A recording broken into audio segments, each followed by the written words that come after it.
a disaster. Terrifying. One word, troubled. Our democracy is under stress as a result of our deep partisan division. Even trying to work across the aisle can be viewed as a sign of weakness. You have communities seeing 2, 3, 4, 5 different Americas. 2022 marks the Bipartisan Policy Center's 15th anniversary. Considering our current political climate, this is no small achievement. When I got back in as whip for the second time, I was shocked at, after only 4 years, how much harder it had gotten to get things done and how much meaner it had gotten. What changed dramatically was the notion that somehow our differences were irreconcilable. BPC was founded to bring people together. 15 years ago, 4 U.S. Senate majority leaders, 2 Democrats and 2 Republicans, decided to come together to do what they had done throughout their careers, which was find common ground on hard issues. BPC provides a place to do the hard, often unglamorous work that is vital to our democracy. We build the trust to have a good argument. We create an evidence base that everyone can then fight over. We come up with real solutions, and then we work like heck to lobby the Congress to make a difference. BPC's first legislative victory was in energy. Their work led to increased average fuel economy standards, which reduced harmful climate emissions and improved our energy security. The list of our accomplishments is long and it's growing, but we can point to significant achievements over the last 15 years. For kids and families, we've helped to double the child tax credit. We've worked to ensure that the children's health insurance program doesn't expire. We've made it possible for folks to have access to affordable housing, to make it through the worst of the pandemic. When it comes to energy and climate change, we've worked to boost domestic energy exports. We've contributed tremendously to breakthroughs that will speed up the climate solutions. And on healthcare, we've worked to keep rural hospitals open so that folks have access to maternity care and critical care. We worked with the federal government to make the first major response to the opioid crisis. And I think there's a lot more we can do. Most recently, BPC helped drive passage of the Bipartisan Infrastructure Investment and Jobs Act. This followed 5 years of strong policy momentum, built through robust advocacy and a BPC first-ever multi-million-dollar targeted ad campaign. Before this infrastructure bill was done this year, I don't think there'd been one done for 10, 12 years. It was way overdue. But it is an example of how you can get a bipartisan result. We need that now on defense policy and on social issues. BPC Action is the premier federal advocacy group for bipartisan policy solutions. BPC Action is absolutely essential because it's not enough just to have a good idea. You have to make sure that good idea is heard and that message is actually created in practice, in public policy. Members of Congress don't know each other anymore, and they have a very hard time finding simply the time to work together. So we do a lot, simply bringing people to the BPC for an honest, quiet conversation, or putting them on stage so they can be their best selves. Through the American Congressional Exchange Program, members of Congress from districts that differ geographically, culturally, and politically are given an opportunity to get to know one another personally and visit each other's districts. But when those members go to those places and they're able to sit down with those members and their constituents, it creates a different type of dialogue and friendship that exists. I think we've both got some ideas of some things we want to work on together, but also to understand when we do have disagreements, it's partially because of the different experiences we're coming from. BPC recognizes legislators who display creativity and courage in working across the aisle and is finding unique bipartisan ways to tackle policy problems. I think all of our work around workforce, women in the workforce, especially post-pandemic, early childhood, these are issues that address all of us across the country, no matter which political party you're in. We have a really divided country, and most people think we're going to pretty soon have a divided Congress. And the Bipartisan Policy Center still believes on the toughest issues. The country can move forwards if it believes in the fierce urgency of pragmatism, rolls up its sleeves, and decides to get some things done. I am thrilled to be here, just because what you all are doing in practice, focusing on details, is a spiritual truth of our country. You know, we can be Democrats and Republicans, but most Americans are patriots. For over a decade now, good ideas have emanated from the BPC. Thank you for convening this very impressive group of thought leaders. Your organization has brought together leaders from across our society to advocate for common sense solutions to our most challenging problems. Because if it's bipartisan, it's much more likely to pass. When you have people philosophically and ideologically in two different worlds, and they put them together on a committee, that committee usually is not very productive. Once we get staffs blending, and John and I, they know that the members are friends and we talk, things can happen. Thank you, Anand, for that introduction, and to the BPC for its important efforts. Thank the Bipartisan Policy Center. You guys are great. We all have bipartisan responsibilities to this nation to defend principles that have long made America the beacon of hope. It's going to take all of us to try to turn down the temperature and really focus on what unites us. If you're perpetually wrong and I'm perpetually right, where does it get better? Someone has got to keep the light on. Someone has got to keep us focused. All great nations can fail. And if we continue to go down the path that we're going down, I do fear for what happens to our country. I don't think that this is sustainable. The oxygen of democracy is compromise. We need the BPC now more than ever because our democracy is at stake.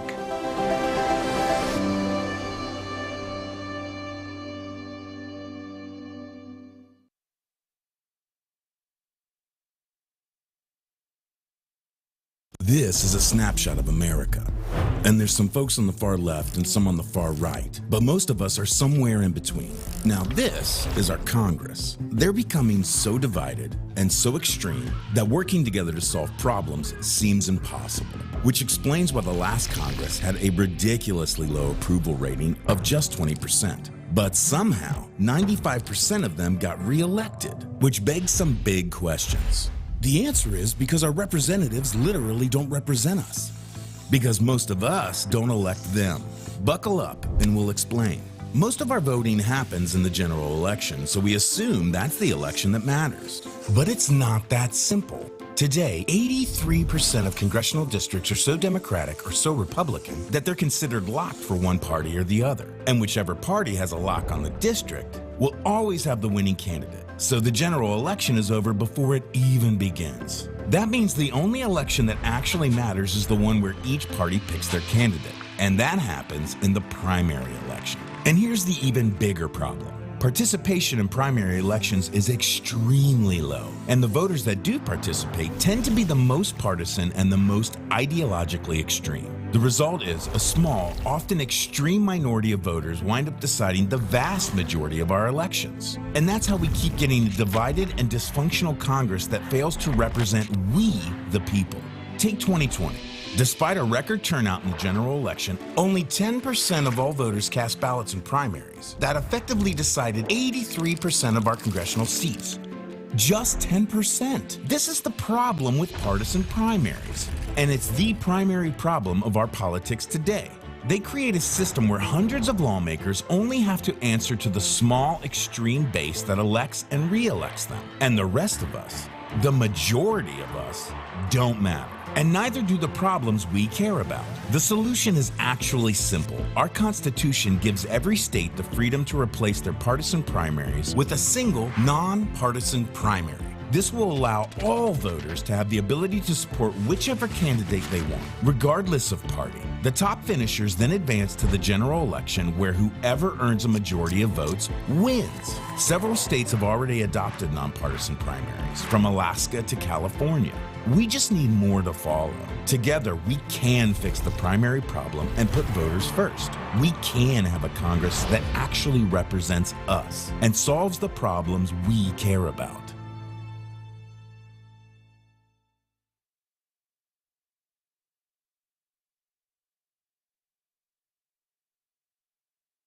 It would be easy to look at our broken democracy today and give up. We're overrun by inequality, division, and dysfunction. But we've been here before. At the turn of the 20th century, America faced deep social and economic turmoil and extreme corruption within political parties. And we, the people, rose up and demanded change. 1888, Massachusetts put an end to party-printed tickets and gave citizens the power to vote by secret ballot.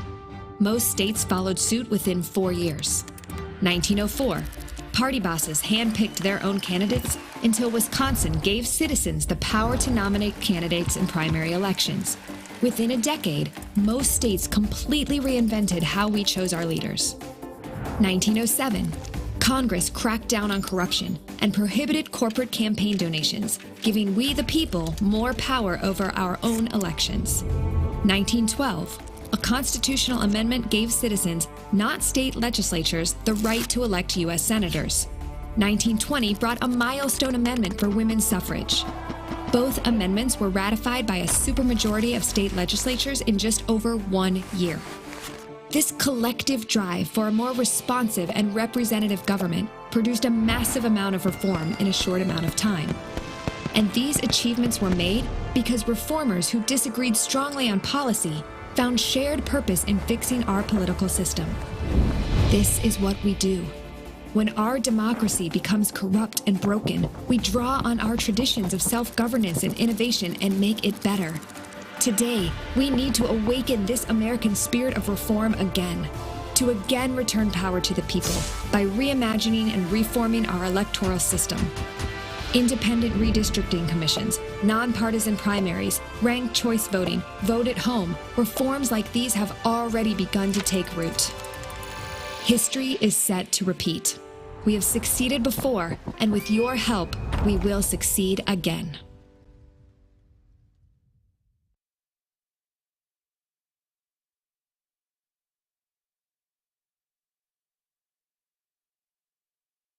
Welcome to Smerconish.com, a website I founded to be a unique home for non-ideological thinking. Our nation's been driven into a partisan ditch by the polarized media, and I'm trying to demonstrate a different path, one that speaks specifically to those who don't feel represented when there is only two-party choice. After all, a plurality in this country tell Gallup they're not Republican, they're not Democratic, they're independent. Here, independent viewpoints, not tethered to partisan perspective, are welcomed and showcased. That doesn't mean we ignore opinions of the left and the right, but rather, we offer them as part of a balanced presentation. The need for such a platform in an age of polarization is obvious. Never before have we had so much choice in where we get our news and information, but so few taking advantage of their access to diverse perspectives. This is your ticket out of a media silo featuring a newsletter with 20 aggregated links each day, hand-selected by me based on a whole lot of reading. It's balance delivered daily.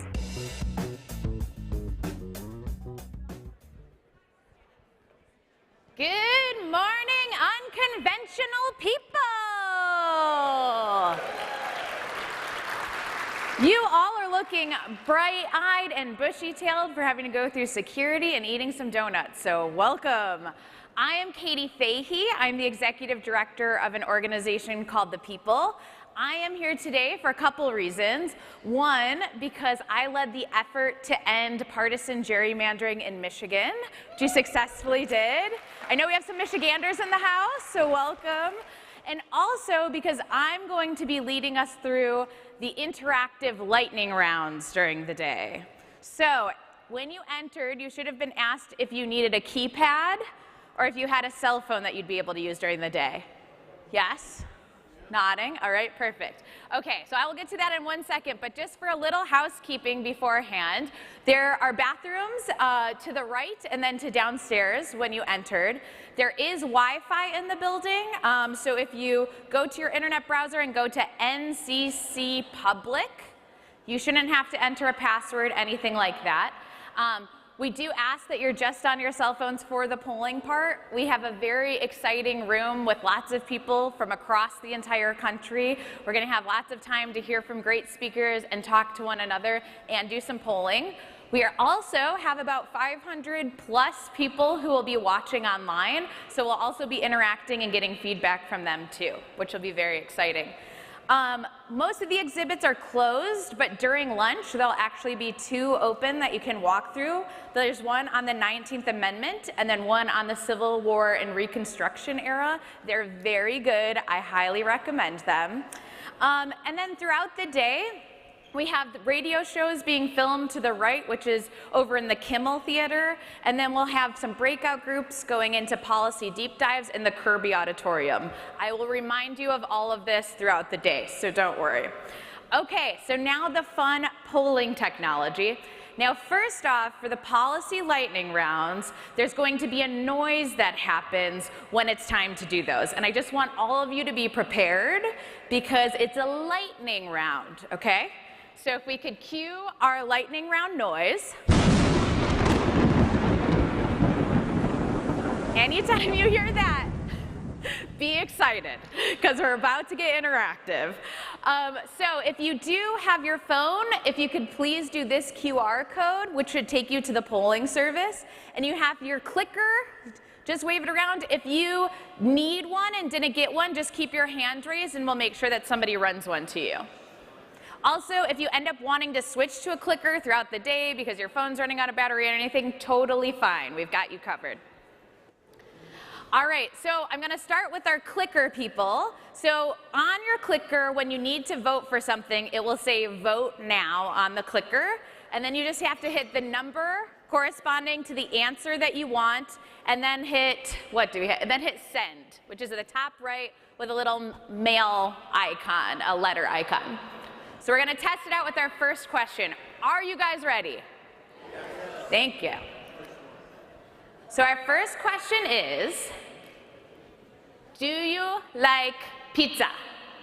Answer 1 for yes, 2 for no, or 3 for unsure. The jury is out on pizza. I don't know. So 1 for yes, 2 for no, 3 for unsure. And if you're on your phone, you should just be able to tap with your finger, and again, on your clicker, hit the number, and then hit send. If you're confused at all, just raise your hand. Everybody in the tie-dye t-shirts can come and help you. And we will have our survey results soon.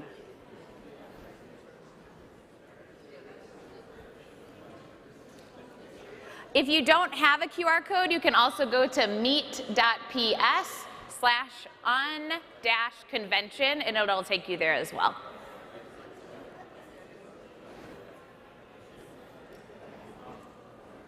We're just making sure everybody has entered it.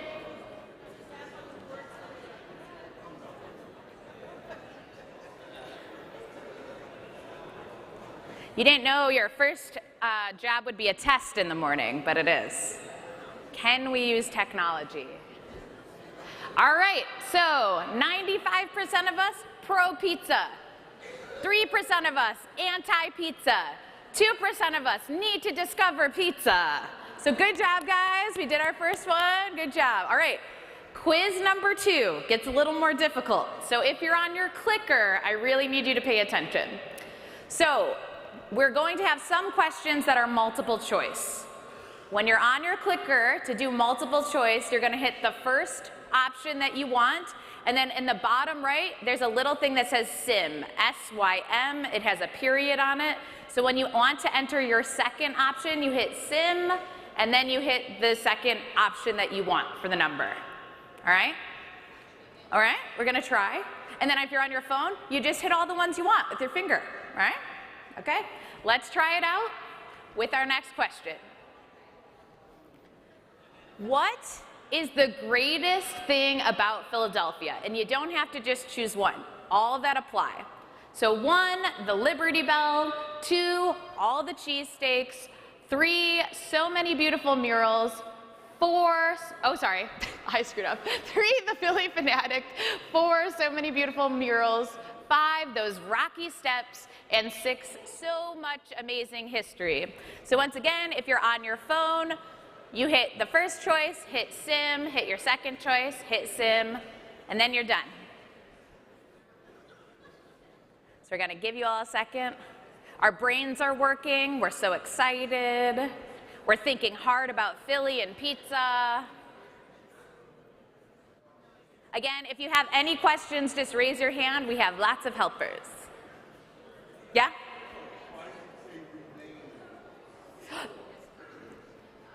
It's just how many options that are there. Yeah. So you could select all of them, but you do not have to. Front row, how we doing? Technology passed? Okay, good, good.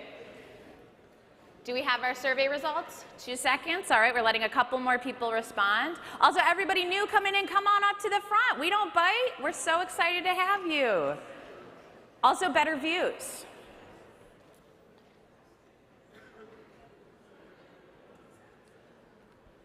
All right, survey says, we really like the history. That's kind of what it is. And it is pretty historic. I mean, to be in the National Constitution Center is pretty darn cool. I'm, again, from Michigan, have never been here. It has been so amazing to see. All right, so you guys passed your first 2 tests. I am almost done talking to you, I promise. So the last question we have, which you guys can go ahead and put up, is really just about how you're showing up today. So, like I said, we have people all the way from Maine to Oregon who have flown, traveled, drived, trained to be here. We have people as young as folks in high school to people who are in their 90s, all in this room today, as well as online. One of the unique experiences we have, I think especially kind of as we're now being able to meet together in person, is we're actually here because we believe that there is common ground.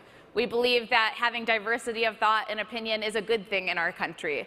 So as we have time to talk together today, just keep that in mind. And my question is related to, do you personally find it easier to speak or to listen when you're in these kinds of situations? Some people, maybe you get feedback all the time about, hey, we just had a 45-minute call and you talked for 43 of those minutes. That means you're maybe good at speaking. You're not afraid to share your opinion.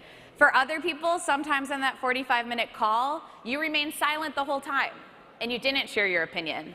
But every single opinion in this room is valuable and will help somebody else understand your perspective and where you're from. So please just enter which you find easier. 1, is it easier for you to speak and to share? Or 2, is it easier for you to listen? As we're calculating those results, I want you to keep in mind whichever one is easier, try to do a little differently. If it's easier for you to talk, maybe let the other person talk first today.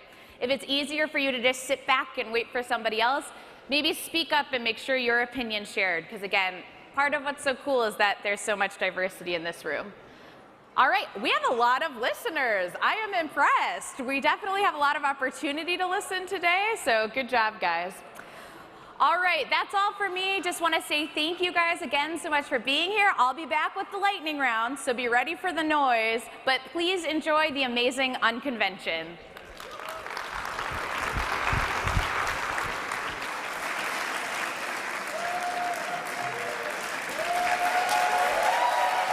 You are so nice. Welcome to Philadelphia. Welcome to the National Constitution Center. Welcome to the Unconvention. Did I overpromise on the view, or is it as great as I said that it was? Honestly, where else could you have a gathering such as this? About a year ago, I had an idea. It occurred to me that the partisans get together on a regular basis, not the least of which is a convention every 4 years. They put us in this position. What about the rest of us? Like, when do we ever get to hang together and explore the subject matter that most interests us? And so, based only on that germ of an idea, I reserved this space. There was no way that I could ever have pulled off what is about to unfold. I needed partners. I needed the Bipartisan Policy Center. I needed Unite America. And in Jason Grumet, the head of BPC, and Nick Troiano from Unite America, they're the ones responsible for the incredible staging, for the lineup, for the credentialed speakers that you're about to hear. I couldn't be more excited about what's about to unfold. And if all goes according to plan, maybe we'll do it again. So thank you so much for being here. I'll be here all day. I'm looking forward to saying hello, shaking hands, taking pictures, whatever you want to do. And I'll play a role later this afternoon in a panel conversation that I'm most eager to lead, focused on the media's role in polarization. And I'll be joined on stage by the former president of CNN Worldwide and the former president of MSNBC, so that ought to be a great conversation. Thank you so much for being here, and I'll see you soon.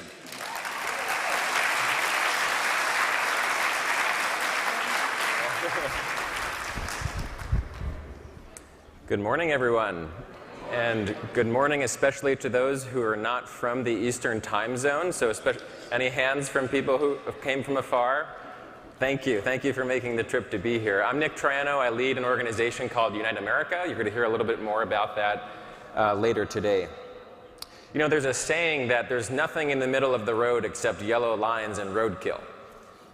But I think we can add to that list a few hundred unconvention delegates as well, both in person and online. And I think that that matters because oftentimes I feel like the political parties and the media feel like ignore us, like we don't exist. But showing up here today, I think, demonstrates quite the opposite, that the exhausted majority still has some energy to come and demonstrate that there's a group of Americans who may not be all raging centrists, but we're a group of Democrats, Republicans, and independents who have simply had enough. We've had enough of being told that the only way to save America is to bludgeon the other side into submission. You know, this is a group of people who really do believe that you can't love your country if you hate half the people in it. This is a group of people who believe that there's more that brings us together than that divides us, and I think that's the whole spirit of the unconvention here today. We're going to be talking about real solutions on elections and on media and on culture and on policy. And so that's what my challenge is for you today. Showing up is one part. The other part is what can we do about it? What ideas can you hear today that you can champion and be part of in your own communities? So thank you for taking those first steps with us. I'm excited to see where we can go together. And with that, I'm really pleased to turn it over to my colleague Jason Grimay at the Bipartisan Policy Center. When Michael Smerconish had this idea, it was really Jason and his team, his incredible team, that helped bring it all together. So thank you, Jason, and my pleasure.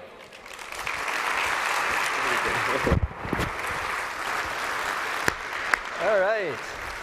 I'm going to try this lav possibility. So I really want to just say thank you, but not in that like flight attendant thank you, but like in an actual, meaningfully honest, personal way. And that's because about 15 years ago, I started this thing called the Bipartisan Policy Center. The simple notion was that it was both necessary and possible to actually govern a divided country if you were willing to listen to each other and have strong views and have that kind of constructive collision of ideas that's always made the nation work. And so every day, about 150 proud, principled, aggressive Democrats, Republicans, and independents come to our office, smile at each other, and basically dig in to try to make the country succeed. It's exhilarating, it's gratifying, and it can be a little lonely. And so we thought, hey, let's see, what might happen if we worked with Michael and Nick to create this space for people like us to come have a really good, constructive argument. We didn't know that it was going to come. In about 15 minutes, about 140 kids, interns from Washington, are going to show up. And we did that for two reasons. We just think this is an awesome opportunity, for young people who are interested in DC to come together and have this kind of experience. We also wanted to make sure there'd be some people here who couldn't leave, right? Because the bus is not going to leave. And so, look, it's just really gratifying to be in a room with people who are committed to our democracy and really understand what it's going to take to make things work. So I thank you. So I have a little treat. At the beginning of a fancy meal, sometimes the chef will provide a little surprise. It's usually a little palate cleanser, a little sorbet. I believe it's the amuse-bouche. So we're going to spend a lot of time today talking about what divides us, the disassociation of community and otherness. But before we dive into those kind of hard questions, we have the really great opportunity to be joined by a pretty nationally renowned philosopher, someone who has really kind of studied the human condition, and will just give us a little bit of a foundation that I hope we can work on as the day progresses. So it is my pleasure to introduce your amuse-bouche, Don McMillan. Never been called an amuse-bouche. Jason Grimay, thank you, Jason. I've never been described as an amuse-bouche before. My name's Don McMillan. I'm actually a stand-up comic, and we thought it would be really nice to start out the day with a laugh, because we're going to be a really serious subjects. But when I first talked to Jason, I said, you know what? I play all over the country, and one thing I noticed, I don't care, you're left, you're right, you're middle, we all laugh. We all need to laugh more. We need to laugh together more, because we're all part of this, man. So when I heard about this event, I said, I want to be there. I want to start the day with a laugh. So you ready for some laughs to start the day? All right. So some of you might recognize me. I was on America's Got Talent this summer. Yeah, a couple people around. I'm a little bit of a different comedian. I was an engineer for many years, and so my act is actually on PowerPoint. I am from this area. I grew up in Cherry Hill, New Jersey. I attended Lehigh. Yeah, Cherry Hill folks, yeah. I attended Lehigh University, and then I worked in Silicon Valley. I was a chip designer, and immediately you're thinking, this guy's going to be really funny. Then I was on America's Got Talent. I've been on The Tonight Show, but here, the unconvention is the dream gig for any comedian right here. This, I'm telling you, I was more excited about this than any of my shows, because I believe in this. I was an engineer. I'm a problem solver, man. We are going to solve the problems of this world starting here today. That's what I think. Yes. That's what I hope. So let's get to it. That's me as an engineer. Yeah, that is a good-looking guy. Look at that. This is how big a nerd I was. My pants stopped right at the bottom of that photo. That's how big And I am a nerd. I am not a geek. Somebody called me a geek. I am not a geek. I'm a nerd. And what's the difference? I actually have a Venn diagram to show you the difference. I'm one of the few comedians working in Venn diagrams. It takes three things to be a nerd. You have to be smart, socially awkward, and obsessed. If you're all three of those things, you're in fact a nerd. Geeks, on the other hand, are just smart and obsessed. They're Star Trek geeks, comic book geeks. We get dressed up. They go to conventions, geeks. No nerd goes to a convention unless we're working like IT support. That's the only reason we're. At the top there, if you're smart and socially awkward, you're a dork. And we've all spent time in the dork regions. And if you're socially awkward and obsessed, you're a stalker. That's the way that works. I like to watch people try to figure out where they are on my chart. Oh, this is a good crowd. I had no idea you were going to be this good of a crowd. Here's the thing, and this is part of the reason I'm here, is we always see a better way. Engineers always see a better way. We're here to see a better way, right? So I always see a better way. For example, font choice matters, and this is the perfect example. No, seriously, the Declaration of Independence, it's right down there, or somewhere around here. I don't even know where. But that's the original font. Look what happens if you put it in curls. Not as good. We would not have this country if they put it in curls. And this is where this came to me. I write my wife poems all the time, and I used to put them in Tahoma. That was my default font. Horrible font. Adds nothing to the message. You will always be mine. Blech, blech, just sits there. Look what happens if I put it in the romance font. You will always be mine. So much better. Same words, all I changed was the font. Look what happens if you put it in fiendish. You will always be mine. Font choice matters. That's what I'm saying. Sometimes I walk by things, I immediately see a better way. That's a great sign. That's a good sign. Here's a better sign. Want to see a better sign? That is a better sign. If you didn't see a difference, I'll show it to you again. Good sign, far superior sign. That sign alone is going to triple the walk-up traffic. Is life better today? USA Today did a survey. They asked people, what's the first thing you do when you get out of bed in the morning? 34% of people check text, 23% read email, 17% post to social media, 9% check the calendar. If you asked the same question 20 years ago, what's the first thing you do when you get out of bed in the morning? 97% of people would say, I pee. Remember those days? Remember the good old days when we had time to pee in the morning? Remember that? And then 3% of people would say, I changed the sheets because I peed in them. That was the other option. I'm not sure this is progress. I've been married a long time. Been married a long time. There's a lot of keys to a happy relationship. This is one. If you can get this to line up, this is great. If your spouse's looks there on the left and your vision there on the right can decay at exactly the same rate, That is a beautiful, is it not? I can always be honest with I can look right at my wife and say, honey, you're as beautiful as the day I met you. I'm sorry, you're over there, you're as beautiful as the day I met you. The same things. We have so much more in common than we have apart. I play all over the country. We have the same gripes, the same problems, the same issues. I tell you, it's the same thing. Like, for example, every time I go to plug in a USB device, it never goes in right. Right? It never does. And sometimes I think, oh, it's going to be upside down. I turn it, still the wrong way. I did a study, 1,000. It is upside down 78.2% of the time. It's correct 3.6, and it's upside down either way 18.2. I believe, I can't prove this, I believe there's only one ultrasound and they give the same photo to every single person. Have you ever seen one that doesn't look like that? Oh, look, it's a scam. There's one from 1957, they just copy it and hand it to all of us. Okay, can we stop the password shaming? I'm trying to come up with a hard password, okay? It's always, look, your password is weak. You're pathetic. You're barely a man. And that's not enough. No, now what do you got to do? You have to prove you're not a robot. You know who's asking you that? A robot is asking you that. And robots are pretty smart. We have to outsmart the robots. It should say, I'm not a human, right? Then when it checks, it go, ha, we caught you. You are a robot. That's what you... And then that's not enough. Now you have to type the letters you see in the box. I don't know about you. I don't see any letters. Do you see any? No, no, no, no, no. There's no, look at that. That one's ridiculous. Seriously, if you're like drunk, maybe you can go, oh, that's backgammon. I know that. And then this one came up and I'm thinking, oh my, this is where the ad should come up right there. Are you having trouble seeing letters? And everything is smart now. I don't know, it drives me crazy. Everything you buy now is smart, right? They're smart. There are smart phones, there's smart TVs, there are smart watches, there are smart cars. There's smart water, for God's sake. It's like, you want to see smarter water? That is smarter water right there. Oh, thank you. You guys.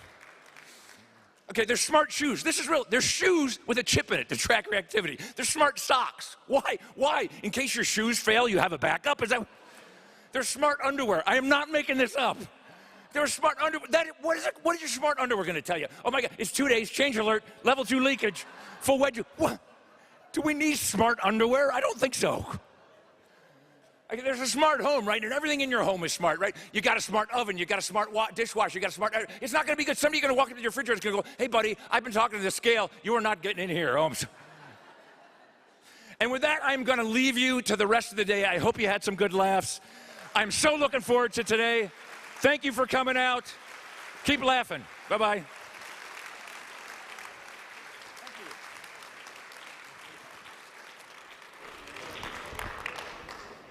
And that right there is the medicine America needs, right? Pleased to bring up our next comedian. Our first panel. We're having our first panel. It is going to be a discussion about how we got here, how America became so bitterly divided and what we can do about it. And we're going to hear from individuals with unique perspectives about this from across the political spectrum and hopefully see what all of us can do about that. I'm also pleased now to welcome our moderator for this discussion, Grace Panetta. She's a political reporter with the 19th News. So please join me in welcoming her and congratulating her on her new job.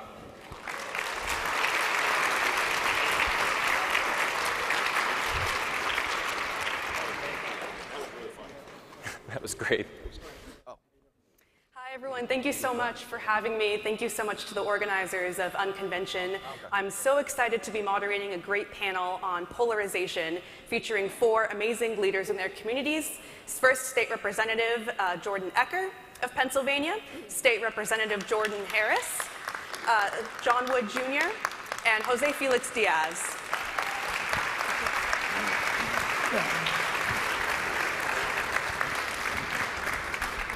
Thank you all so much for being here and for joining us, and thanks again to the Bipartisan Policy Center, Unite America, and Michael Smerconish for convening us all here today.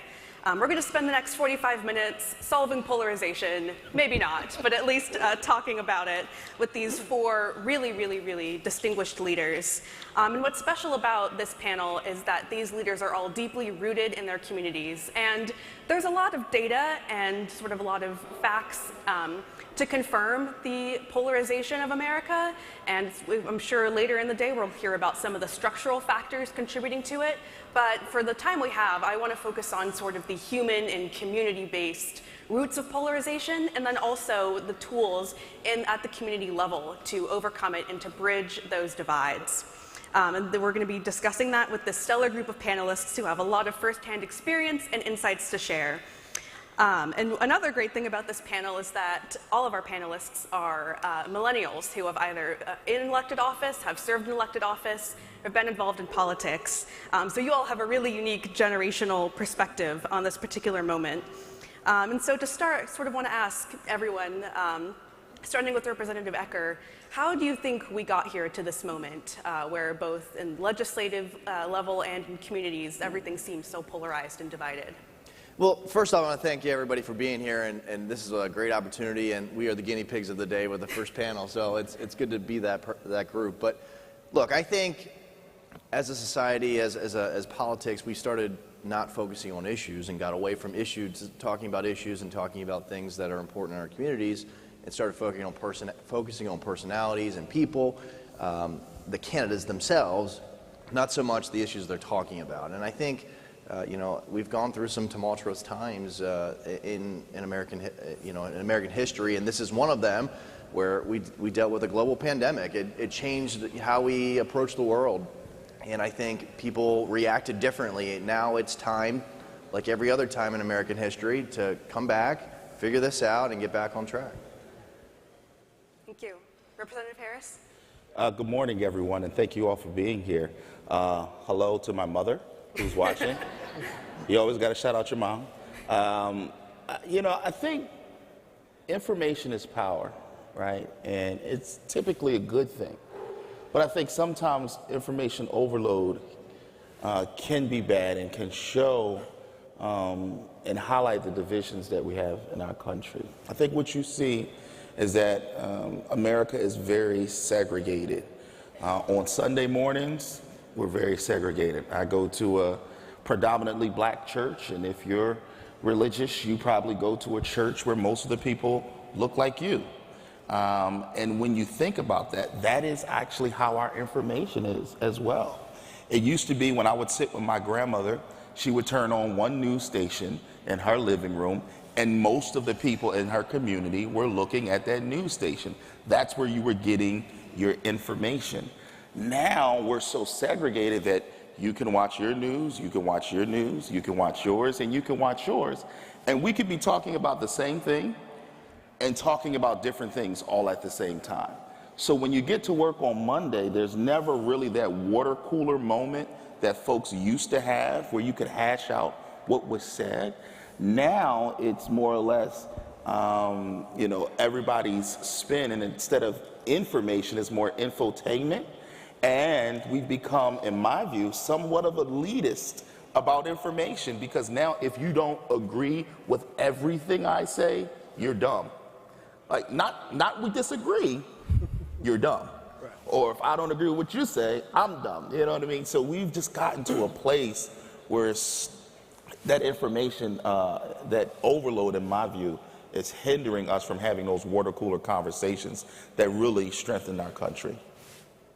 Thank you. Yeah, indeed. Torrin and Jordan are both right in everything that they say. I would say that the problem of polarization in American society is overdetermined. And it's probably important to sort of differentiate it between factors that were inevitable and always were going to take place, and see how those link up with things that are really unique problems in the context of American life and this point in the 21st century. I mean, on the one hand, American society has become far more diverse, and I mean that not just simply in terms of straight across demographic diversity, but within our institutions. You know, it used to be a time in American life where African Americans, gender and women and people of alternative and different sexual lifestyles did not have a voice in the narrative conversation over American identity. But now, you have more diverse voices within the university system, within politics, within corporations. And it means that there are different ways of viewing American history that are interacting with each other in manners that are causing us to adjust to one another's worldviews. This is healthy tension. You want that in a democracy. But it happens at a moment where you also have, to Jordan's point, the diversification of the news media in a way that means that right at a moment where we should be understanding one another better, we are locked in our own echo chambers. That began with the proliferation of cable news channels, talk radio, all of that before the advent of social media. You add social media to that, and suddenly we have a circumstance within which the major institutions of our society, in so many respects, media, political parties, have a built-in incentive to divide us with the information tools at our disposal, giving us the means to divide ourselves from one another. And in that context, an already challenging demographic reality in American life finds itself artificially exacerbated by bad incentives and structures for communication that had all the promise in the world to bring us together and yet have had the unintended consequence of driving us apart when we look at Twitter and Facebook and these other things. And so that's the unique, challenging moment we live in. But to Mr. Ecker's point, you know, it's just another moment for America to overcome. So it's nothing we can't handle at the end of the day. Thank you. It's always terrible to go forth after everybody's gone. I was so excited to tell you about my view on social media, but John beat me to it. But I do think that social media is such a wonderful thing. I love keeping in contact with kids that I played baseball with when I was 5 years old and watching them raising their kids now. And, you know, that girl that sat next to me in high school, it's amazing. But unfortunately, I do think that social media and particularly the algorithms that run social media are a big part of why we're here. I was elected to the Florida House of Representatives in 2010, and I don't want to say that those were golden times, but looking back now, in terms of bipartisanship, the dialogue was different. And I do think that Twitter and Instagram and Facebook unfortunately reward bad behavior. So the more controversial you are, the more negative you are, the more you attack other people, the higher likelihood you have of getting more followers. So that has now become a thing in politics. I mean, when I served, you would never talk poorly about one of your colleagues. They were your colleagues. You were in it together. And today I see a lot of the young elected officials constantly attacking each other and calling each other's names and baiting each other because it leads to more clicks. So I unfortunately think that we're living in a time where everybody's still figuring out social media. And I think that unfortunately there's a whole generation, my grandmother, who's by the way 91 and on Facebook and sending me pictures all day. my grandmother is in a position where she fully doesn't understand the algorithms and the way they work and the disinformation, and that's like a lost generation on social media. But the next generation, I have faith in, the Gen Zs and the millennials that understand that there's more to this than I might have initially thought. Why is it that I'm only getting this perspective? Hopefully that generation has an opportunity to fix the problems we're having on social media, because otherwise things are just going to continue to get worse.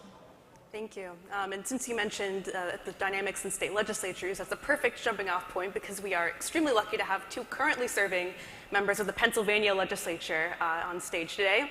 Representative Ecker is a Republican representing Cumberland and Adams counties, and Representative Harris is a Democrat representing Southeast Philadelphia, not too far from here. And I would love to hear a little bit from you both about how you overcome both the partisan divides in the legislature and also when you go back into your communities and you're talking to people who, you know, as we've all mentioned, are sort of in their echo chambers, whether it's social media or just self-sorting.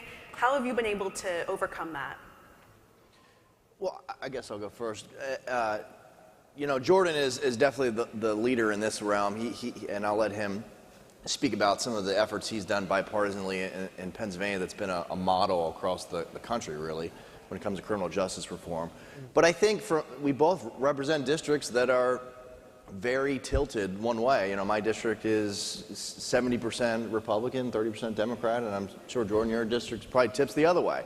And I think the challenge that we run into, at least I run into, is making sure that that when I came into office, that I was accessible and open. My door was open to everybody, whether we agreed or disagreed on any issues. And that's held true for me. And I live in an area that's very partisan at times. But to cut through that is meeting with people, listening to them, finding common ground. And look, sometimes you're going to disagree with folks. Our founding fathers did not get along very well. Thomas Jefferson and John Adams fought tooth and nail with each other in the press. They were not quite very kind to each other. And this happens. That doesn't, so when it comes to being a legislator in the state, it's focusing on issues that you can work on. Criminal justice reform. Here in the state, we passed a huge tax cut that was bipartisan in nature. Look, I think Pennsylvania is by definition as purple as it gets. We are the legislators are controlled by the Republicans, and the governor's office is controlled by a Democrat. And we are forced every year to have to come together and pass a budget on time in June. We're forced to have to work together. And that's just a reality. Our Constitution requires it, and our state Constitution requires it. So I think uniquely to Pennsylvania, which I think is really demographically kind of symbolizes what America is as a whole, is that we have folks from very different parts of the state that have very different backgrounds, both regionally and politically, and we have to come and find ways to move this state forward. And I think we've done a good job. I mean, obviously you see rhetoric and things in the news, again, going back to our news and social media, but we do get a lot of things done in Harrisburg. I think only 7% of our bills this session have been by party line votes. Overwhelmingly, they have been either bipartisan. I think roughly 50-some% have been, a little under 50% have been unanimously adopted out of our House. So I think that shows that although you hear some of the rhetoric in the news, there is a lot of common ground that we work on. Well, if I'm being honest, y'all can't tell nobody if I tell y'all. The way I get a lot of stuff done is a lot of alcohol. Jim, John, and Jack are some of my best friends in my office. But you know, I heard Chris Christie, and you know, I don't know if I'll get in trouble politically for quoting Chris Christie, but I heard Chris Christie say something at our chamber event just this week. He said, and he was quoting somebody, and I don't remember who he's quoting, but what he said was, it's hard to hate people up close. And that is the honest to God truth, right? When I know your mother's name, when I know the name of your children, when I know the name of your cat or your dog or what other animal you may have in your house, when I've had dinner with you and your spouse, it's hard for me to get on social media and rail against you, right? It's just hard for me to do that because just last week we were having dinner together, right? And a lot of times, you know, in our body politics, people demonize, you know, that, oh, they're out dinner and they're out drinking and they're out there. Yeah, I am. And I'm getting to know. I mean, I guess you can tell I was out to dinner. It's okay. But, you know, yeah, I am. But I'm getting to know the person that I'm working with. And that is important because politics, in my view, when it comes to bipartisanship, you have to have a certain level of trust. I need to know that you're not going to screw me, and you need to know that I'm not going to screw you. And I need to know where your line is, and you need to know where my line is. And in Pennsylvania, we've done that. I have a Republican colleague that I work on criminal justice reform with a lot. Her name is Cheryl Delosier. She's a white, middle-aged Republican woman from Cumberland County. I'm a black guy, in case you didn't know. Full beard from South Philly. We have absolutely nothing in common. So you would think. Until we actually sat down, started talking, you know, having a glass of wine, although Cheryl likes beer more than she likes wine, so I'll make sure the beer is on tap for Cheryl. And we have a really good time. She loves baseball as well. Actually, she actually houses a lot of the baseball players in the minor leagues in her home with her and her husband. Wouldn't have known that had I not gone out to dinner with her. But I know where her line is. She knows where my line is. I know what issues she can talk about. I know what issues she can't talk about. And she knows the same about me. So it's hard to hate people when you are working and dealing with them up close. So we have to get back to the personal nature of politics. The other thing I'll say is that we need to understand that there's a difference between campaigns and governing. A lot of times, we take what happens in the campaign cycle and think that that can run right into governing. No, after Election Day, we're all Americans. We're all Pennsylvanians. We're all whatever city it is that you're from, right? And at the end of the day, whether you're Democrat, Republican, Independent, or anything in between, the people sent you to whatever house you're serving in to get something done for them. You know what I mean? And so for me, I really internalize that, because I go home to my house in South Philly, where just last week, 250 feet from my home, there were 20 bullets that rang out. Thank God no one was hit, but there was a shooting not too far from where I lay my head. When I go into the supermarket, I see that there are people who cannot afford the rising price of food. When I go to the pump, I see that there are people who cannot afford the rising price of gas. Now, we can have our political debates on why that's happening, but the center of that we should find ourselves in is that we have to fix it and we have to help people. And I think when you keep that in mind, I think that helps us get things done in a bipartisan manner, and it helps us actually move the country forward together. Thank you so much. Well said. Well said. Thank you so much, representatives, for sharing your experiences. It's really, really great to have you here. I want to turn now to Jose, who's a former elected official, as he mentioned, and I'd love to hear a little bit about the evolution that you've seen in partisanship and polarization in Florida, which is, like Pennsylvania, hotly contested battleground state. Yeah. Seen a lot of political changes over the last decade, and so similar to what I asked the representatives from Pennsylvania here, how have you seen polarization evolve, and what strategies have you used to try to overcome it, both in your capacity as a lawmaker and on the outside in the various community organizations you've been involved with? Of course.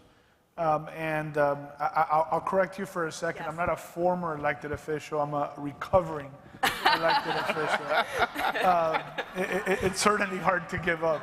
But I've certainly seen a change, and I like to say it's a change for the better, but it's unfortunately a change for the worse.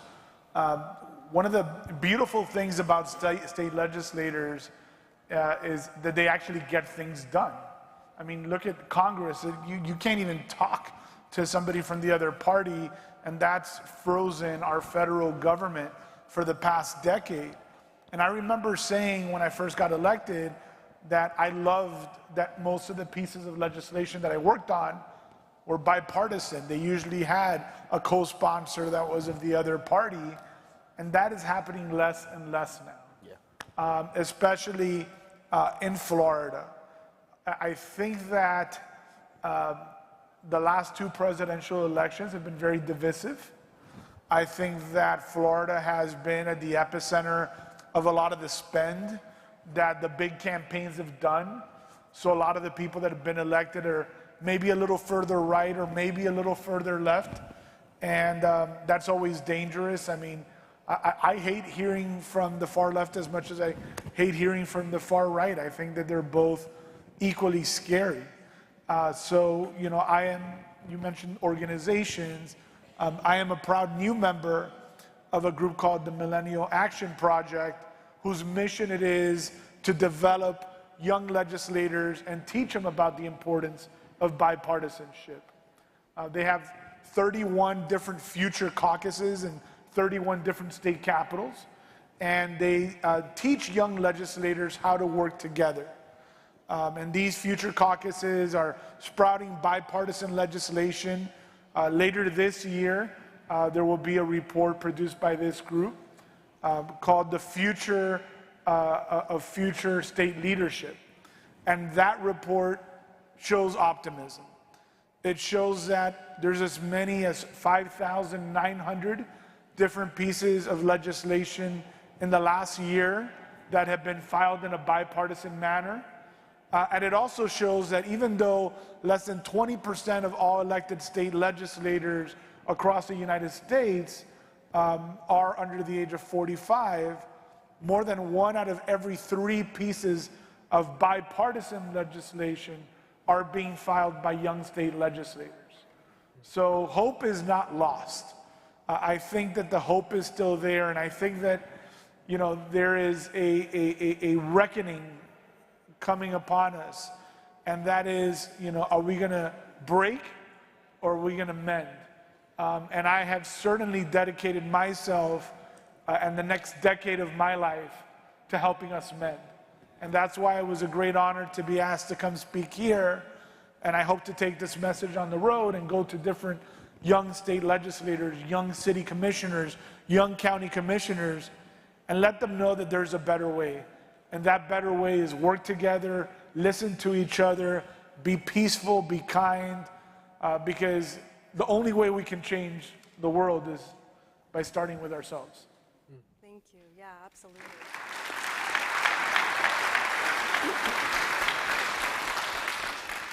Yeah, and on that point about sort of changing the conversation and the incentives, I want to turn now to John. John Wood Jr. is you're a writer, public speaker, podcaster, and formerly in the leadership of the Los Angeles County Republican Party. And many of us think of Los Angeles as just a super blue area. I'm curious to hear a little bit about how your work in Republican politics in that area influenced, you know, your view of these issues and how it affects your work now. Oh, Lord. Well, first of all, let me just say, Grace, and to everybody here, that it really is, it's a pleasure to be in the company of three, to my point of view, old school politicians. And what I mean by old school in this context is, you know, people who... Are you calling me old? Wait a minute. I feel about that. I'm joking. I might have seen a gray hair in the beard. I wasn't going to say nothing, Jordan, but, you know, but old school in the sense that they actually define their job, you know, as politicians according to their ability to work constructively across disagreements, right? That should be the skill set and the attitude that we actually look for in the people that we send to our state capitals and to Washington, D.C. But Jordan, I'm going to get you into trouble here a little bit, because when you were talking, I couldn't help but think to myself that, you know what, Jordan Harris kind of reminds me of Ronald Reagan. And the reason I said that, I told you. That's all right. That's right. He may not answer my calls later, but yeah, we work across the. But the reason I say that is because, you know, I heard a story. Chris Matthews used to be an aide to Tip O'Neill, who was a Democratic leader in the House of Representatives during much of Reagan's time. And he told a story about Ronald Reagan wandering into Tip's office after hours. And Matthews said something to him along the lines of, you know, Mr. President, you've wandered across enemy lines. And Reagan responded by saying something along the lines of, not after 6. We're all friends after 6 o'clock. You know? And of course, you know, Ronald Reagan and Tip O'Neill had a very famous sort of camaraderie, a famous relationship, which did allow them to work across the aisle in a time that, you know, 1980s, I think many Americans felt, you know, post-Watergate and so forth, the divisions were perhaps pretty bad, you know, back then, and yet they set that example as emblematic of their sort of leadership. I am a registered Republican, you know, absolutely, no shame in that, and yet, you know, I got into politics because of Barack Obama. I got into politics as somebody who's an activist on the ground because I was inspired by this message of our being not just red states or blue states, but the United States of America, not just black America, Latino or white, but rather the United States of America across color lines, across party lines. A vision of our society that stands in accordance with this idea that we are e pluribus unum, out of many one. Our party differences don't have to define us as human beings to one another. Now, I tried to bring that perspective sort of to, you know, the Republican Party on an institutional level when I was elected vice chairman of the Republican Party of Los Angeles County. I wound up getting into trouble not just for trying to bridge the gap between Democrats and Republicans, but for being too friendly with the wrong Republicans, you know, within the larger sort of party ecosystem. And that's just to say that the incentives for us to polarize and to divide, you know, are deeply etched in the current sort of party fabric, right? On both sides, I think. And so, you know, incentives matter, structures matter. They're difficult to overcome. What I do in the work that I'm committed to with Braver Angels. And Grace, if this is a good moment for me to say a little bit about that, Braver Angels is America's largest grassroots bipartisan organization dedicated to the work of political depolarization. We have programs that are rolling out in the United States Congress, on college campuses across America, in state houses and municipal governments across the country. We even have a singer-songwriter community, about 150 strong or so, of artists and musicians who are using art and culture in programs and workshops meant to help us cross the divide in deeper ways. But we are fundamentally grassroots. Right now, about 11,000 dues-paying members across America, but our programs touch many, many more people than that, and about 80 or so local bipartisan alliances. It started with a workshop that we conducted in the aftermath of the 2016 election in a place called South Lebanon, Ohio, a place that had just split very evenly for Trump and for Clinton. And we put folks through a couple of days of interactions wherein we sought to sort of answer this question: do the American people still find common ground with each other? And from that, our programs sort of emerged. Now, sort of what do we do exactly? Well, we give Republicans and Democrats and people who lean left and lean right the space not to argue or debate politics, but to speak from the vantage point of their own life or lived experience, if you will, with respect to why they see politics the way that they do. So it's quite literally the application of marriage counseling techniques to the relationship between Republicans and Democrats, which would seem appropriate for a country on the verge of divorce much of the time. The thing I would want to drive home, though, is just the fundamentals that we've been talking about in this conversation so far. A lot of us want to think in terms, and rightfully so, of structural reform, electoral reform. How can we change the incentive structure for the parties, for the media, and so forth? We think about rearranging the larger levers of power and so forth in American democracy, and that's all well and good. If you cannot, however, build reform upon a stronger foundation, upon a stronger fabric of interpersonal and intergroup relationships as they exist between the American people, then any and everything we do in our institutions is going to be meaningless at the end of the day, because we will only follow the rules insofar as they allow us to get over on one another. And as soon as that stops being true, we will break the rules. And we will look for ways to not earnestly and honestly engage with one another. So I consider myself, and try to be, a student of Martin Luther King Jr.'s philosophy of nonviolence. And what Dr. King taught was that we do not seek to defeat or humiliate the opponent. Rather, we seek to win his friendship and understanding so that we may be reconciled to one another in the beloved community. The idea being that you can fervently disagree with somebody and still love them and still have goodwill for them. And that if you can demonstrate that in your actions, in the way that you speak, the disagreements won't simply disappear.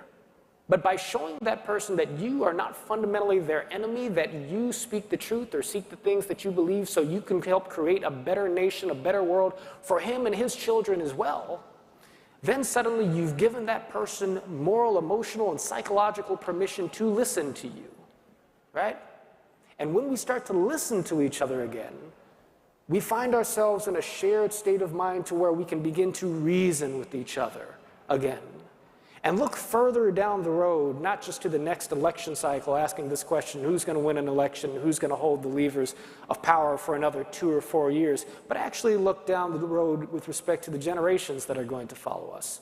Are we going to leave our country, are we going to leave our children a country that they can share together? That only happens if we're starting from a place of love and goodwill towards each other. It is not Pollyannish. It is the one thing that can save the very systems that operate the greater structures of American democracy. Thank you so much.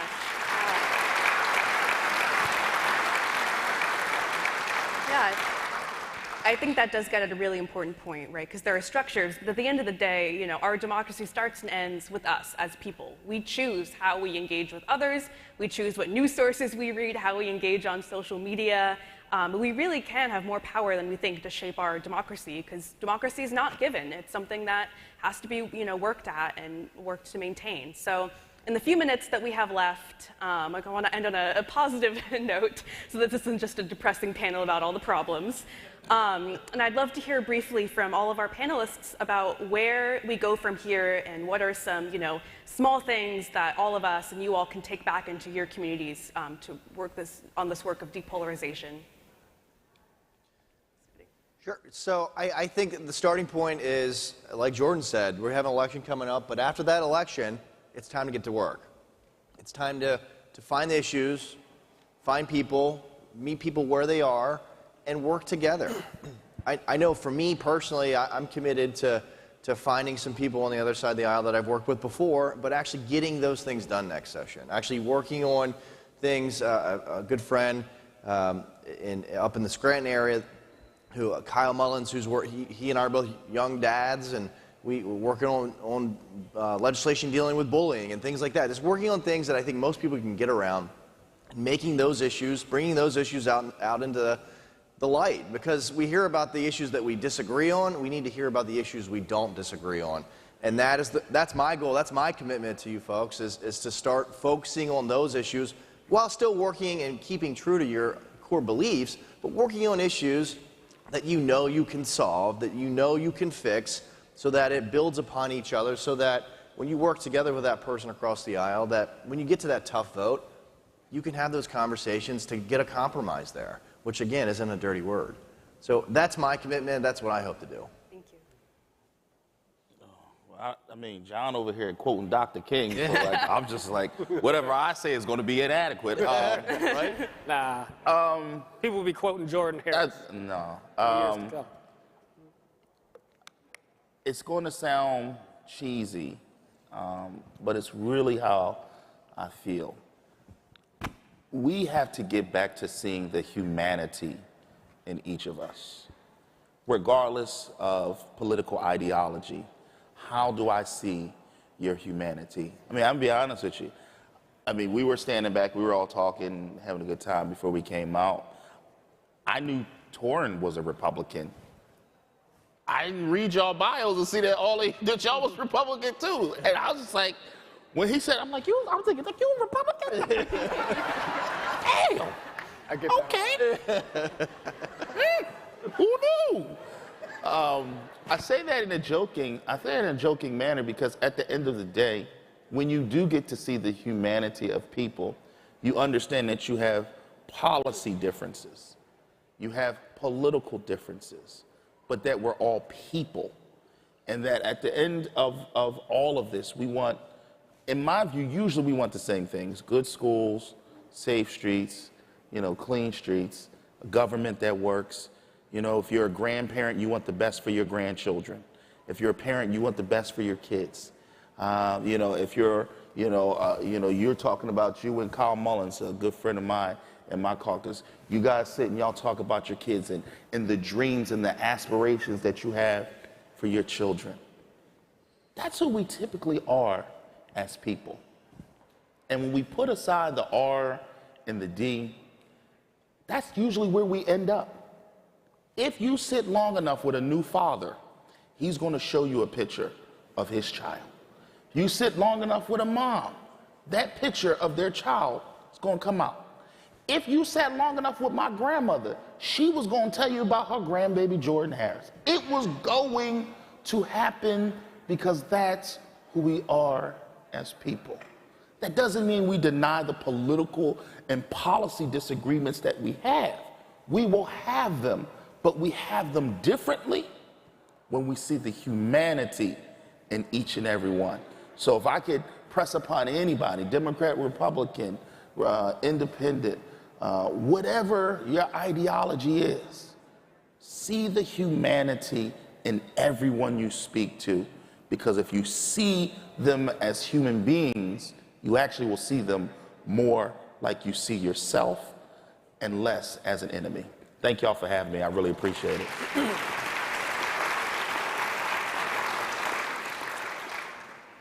Yeah, I can only. What you gonna quote Malcolm X now?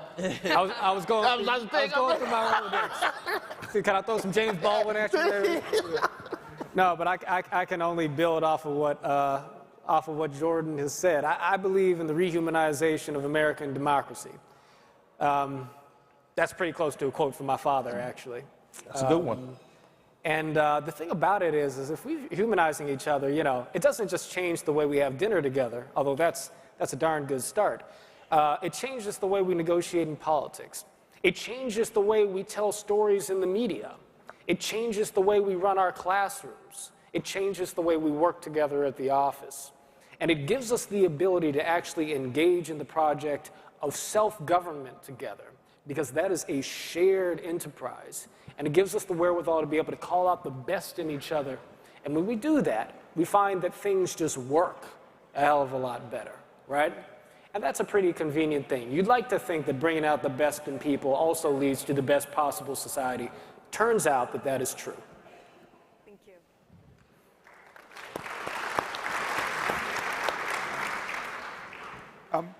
You know, I believe that America is hurting, but I don't believe that America is broken. And I am an eternal optimist. I refuse to believe that our best days are behind us. I believe that our best days are ahead of us. And I think that, you know, it's very easy to focus on the negative, but I choose happiness every day of my life. And I look at when we were born, where we were born, and we're among the luckiest people to have been born in the history of the world. If you could choose to be born in any period, in any country, where would you choose to be born and when? You would choose to be born in the United States of America in this modern era. And as imperfect as it may seem, it is the most perfect time in the history of the world. Technological advances are beyond description. Medicine progresses at an exponential rate. Human beings are able to stay in contact and connect with people all over the world in a way unlike anything that Christopher Columbus or anybody that stepped foot in this country 500 years ago could have imagined. So I think that when we talk about our politics, we need to choose politicians that promote positive messages, because these should be positive times, not negative times. And one way that we can change the world is to all spend less time on social media and more time with each other. I think that'll make one heck of a difference. Thank you so much. Thank you so much. Yes, I'm also a strong proponent of logging off every once in a while. And that is our time. Thank you so much to our panelists. Yeah.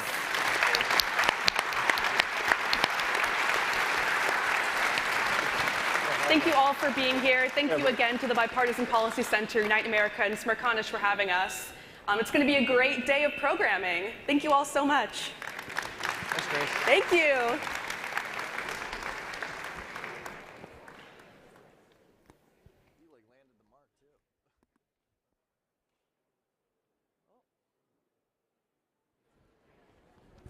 I'm back, which means it is time for the Policy Lightning Round. Are you guys ready? So we are here today talking about elections and learning about our government dysfunction. But part of why we all care about that, not only is because we're patriots who are proud of our country, but also because the stuff that doesn't get dealt with is the real stuff that matters. It's healthcare, it's roads, it's water, it's education. And so we wanted to make sure we took time today to talk about some of those things so that we could hear from each other and how these issues are impacting us across the country, so we could learn from the amazing Bipartisan Policy Center who study this stuff all the time, and also so we could see if there is common ground between people on these issues. So please take out your phones again if you are on your smartphone. Yes, get ready. We have our first question. If you have your clicker, make sure you have it. And if you need any help, just raise your hand. We've got our facilitators walking around.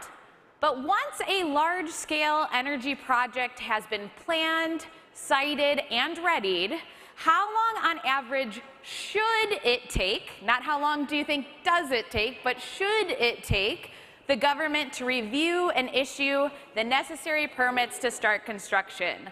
Answer 1, 6 months. Answer 2, 1 year. Answer 3, 2 years. Answer 4, 4+ years. How long do you think it should take once an energy project is ready to actually begin construction? Now, we had a pre-survey that got sent out to all of you beforehand. We had almost 500 people respond, so thank you. I want to send you surveys forever because you're a great audience. But we asked you about if there's going to be a new clean energy project put in your community, what do you think? We basically saw there was a good amount of support, although people felt like this was still a complicated issue. What's going to be the environmental impact? How many people get to say that where the actual energy project is put? Do we have more concerns than that?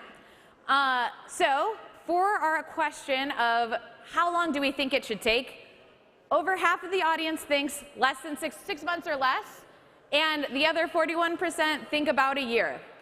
I'm going to call up Jason Gramey from the Bipartisan Policy Center, their president, and then a policy expert so that we can find out what's the real answer. Thanks, guys.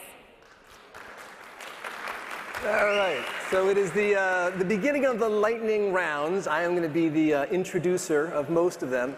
And just for a little bit of context, we do this because we want to make people's lives better. We want to actually pass laws. The good news is Congress is actually doing more of that than you might imagine. In the last year, major infrastructure legislation, Violence Against Women's Act, Safer Communities Act, which was the first gun control legislation in about a generation. They passed the Kigali Climate Treaty. And so this is simply to say that if you work hard and you're strategic and you try to govern a divided country, you can get things done. So we are going to start off with the simple issue of climate change, just to kind of give you all a drum roll. You all just agreed through your representatives to spend $400 billion through two big pieces of legislation to speed up the clean energy transition, right? We all know that climate change is a global crisis. I think most probably agree we have to have US leadership. I think all the science says we're running out of time. So that's the good news. As you've just seen, the challenge is, will we be actually able to build anything in time? And I appreciate the positive polling. You would be exceptional if, in fact, this polling landed where you are when things and jackhammers and other things start to make a little bit of noise. We talk about how long government should take, but we want to pose a little bit of a harder question.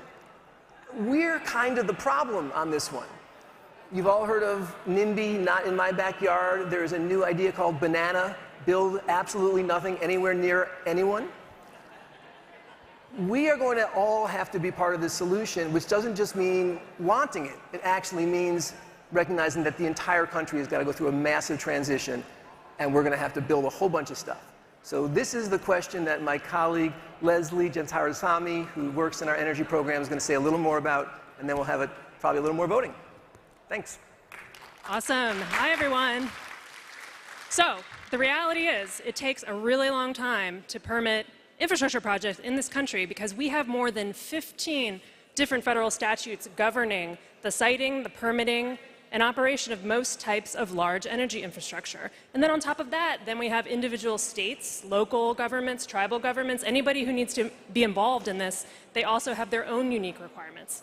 And many of these laws are for good reasons, right? They're for environmental protection, for historic or archaeological preservation, and others are for safety, right? So we need all of these. They're all necessary. They're important. But the process itself has become really bloated and inefficient. It's mired in bureaucratic delays. And for example, you all said 6 months. More than half of you think 6 months should be the time. Well, on average, we have research and studies that show that just the federal environmental review part can take between 3.5 and 6 years to complete. And so we're talking very, very long time for some of these projects. And then we have, what Jason was mentioning, the NIMBYism, the people who have their voice in these local projects, and they say, no, I don't want this. But how can we turn that around to say, yes, in my backyard, YIMBY, I want this. And why? Well, because the reality is that we're playing with borrowed time when it comes to climate change. We need to update our aging and polluting infrastructure with the types of energy technologies that can power us into the next century while at the same time helping our country achieve net zero greenhouse gas emissions by 2050. And that's the goal that science tells us we need to avoid the worst impacts of climate change. So we need this all of the above energy solution. It includes things like solar power, wind power, but also nuclear, natural gas, hydro, geothermal, and the backbone infrastructure we need to make it work, which is the electric transmission lines, the pipelines that carry fuels, and things like electric vehicle charging stations. So it's complicated, but the cost of many of these technologies has fallen dramatically over the past decade. So it is absolutely within our reach to do this and to have energy that's reliable, affordable, and clean, helping to propel us to this net zero climate goal. So to do that, though, we need to build a lot of stuff. We need to build it fast. And so, 2050 sounds like, oh, that's really far away. But if every project takes 5 to 10 years to permit and site and build, 28 years is going to fly by, and we're only going to have a fraction of what we need. So BPC sat down with some of the sharpest minds in the country to recommend policies to break this permitting logjam. And so together we're pushing for requirements that agencies will work together concurrently so that we don't have this process of sequential review where everybody goes one at a time. And we can also put common sense limitations on the types and time frame in which people can sue to slow or stop a project. We can make exclusion categories for projects that have already been well studied and shown to cause no harm. So we can reform our permitting system while maintaining environmental and other protections. We won't be able to do and meet our climate targets in time if we aren't able to build things more quickly. And so we believe that this is in our ability to rise to meet this challenge, and we're pushing for these solutions. And I am out of time, so please, if you want to talk more about these issues, we are going to be in the breakout session. Yes, awesome. All right, guys. Next test. We have one more test for you. So now is the test of being able to talk and listen to each other. In a minute, I'm going to ask you to turn to the people around you between 2 to 4 to 6, however much is comfortable, to turn your head around and actually start thinking about how would we apply this.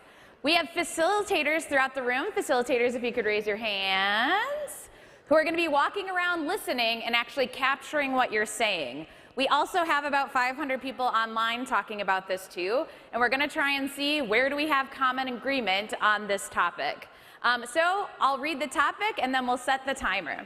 So if we could snap our fingers and have an expedited clean energy permitting process, what would you want to make sure was still a part of the process? What seem like reasonable considerations and timelines? If we're going to make it faster, what absolutely cannot be lost? All right, so you can turn to each other. We're going to give you 4 minutes, and I will let you know when you have 2 minutes left. Go.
All right, we've got 2 more minutes, 2 more minutes.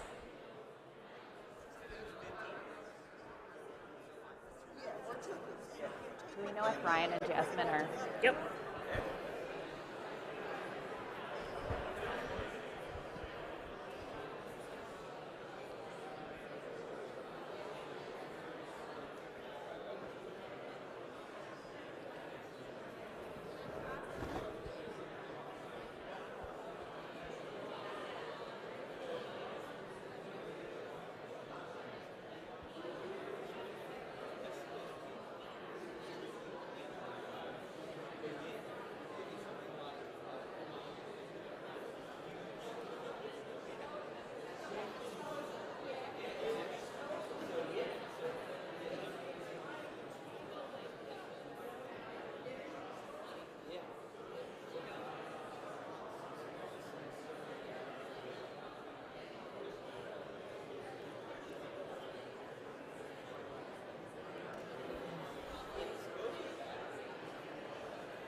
What are you seeing? A lot of environmental impact, community, regulations, less than 6 years, okay. That seems like that helps when they put the color, yeah. A ton.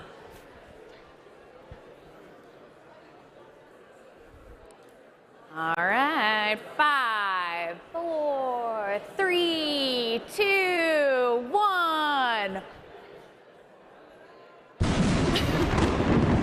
Time's up. Thank you guys so much for sharing your wisdom and your words. We will now show what you guys had to say, and I know probably all of you can't read it, but I'll just pull the top lines. It seems like, in general, we felt like community input was still really important, that the public needs to be still included in this process, even if we're expediting it, that we want better financial incentives, that we want to make sure that it's safe. We don't want to be expediting something and then risking our community and our families. And when it comes to the timeline, it sounded like decreased regulation while still keeping it safe was important. I definitely saw a lot of comments about 6 years is too long. We need more energy before that. And that in general, wanting to consider that, you know, communities can become independent in these policies. So thank you guys. We'll also have this available too, but it does seem like there is a decent amount of understanding between all of us. So if we can take those phones and clickers back out, we have one final poll question. So I know we're still learning about this, but please check all that apply. So again, if you're on a remote, what you'll have to do is click the first number you want, hit the SIM button, which is the bottom right, hit your next selection until you're done with all of them, and then hit send. So to expedite the energy process, which ones would you be in favor of? Option 1, requiring simultaneous reviews. Option 2, reducing the time that people can sue to stop a project. Option 3, streamline approvals for low-risk projects. Option 4, establish reasonable timelines for review and permits. And Option 5, increase accountability for delays. As you're voting, I'll just let you guys know that right after this, if you were excited about energy, if you liked being able to talk about it, if you want to learn more and ask more questions about it, you'll be able to go in the Kirby Auditorium, which is just straight back, and we're actually going to have a policy deep dive with Leslie and some of the other experts who can talk about what this really means for our future. So right after we do the polling results, feel free to stand up and go there. Otherwise, you can stay in here for the next panel. And our survey should be coming soon, and remember to select all that apply.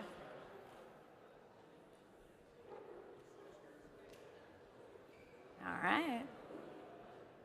And if you have any questions with your polling remote control, just raise your hand. We'll help you. Perfect. Okay, so it seems like top one, requiring simultaneous reviews from different policy agencies at the same time is pretty popular. Establishing reasonable timelines for review and permit permits, increasing accountability for delays, streamlining approvals for low-risk projects, and it seems like we still want people to be able to stop these projects when they need to. Awesome. Thank you guys so much. These are the types of solutions we can find when our government learns to work again. All right. So again, if you want to go to the Kirby Auditorium to learn more about energy, please do that now. Thank you. I'll be back. Yeah. All right. All right. Good morning, everyone. I'm Kelly Darnell from the Bipartisan Policy Center. So this morning we got a chance to hear about civic engagement and relationships. And they gave us hope. And they talked about how we really can all work together. And now it's time to talk about elections. So I'd like to introduce the moderator for our first election panel this morning, and that is Selena Zito. And she is from the Washington Examiner, Pittsburgh Post-Gazette, and the New York Post. And so with that, let's welcome Selena to the stage.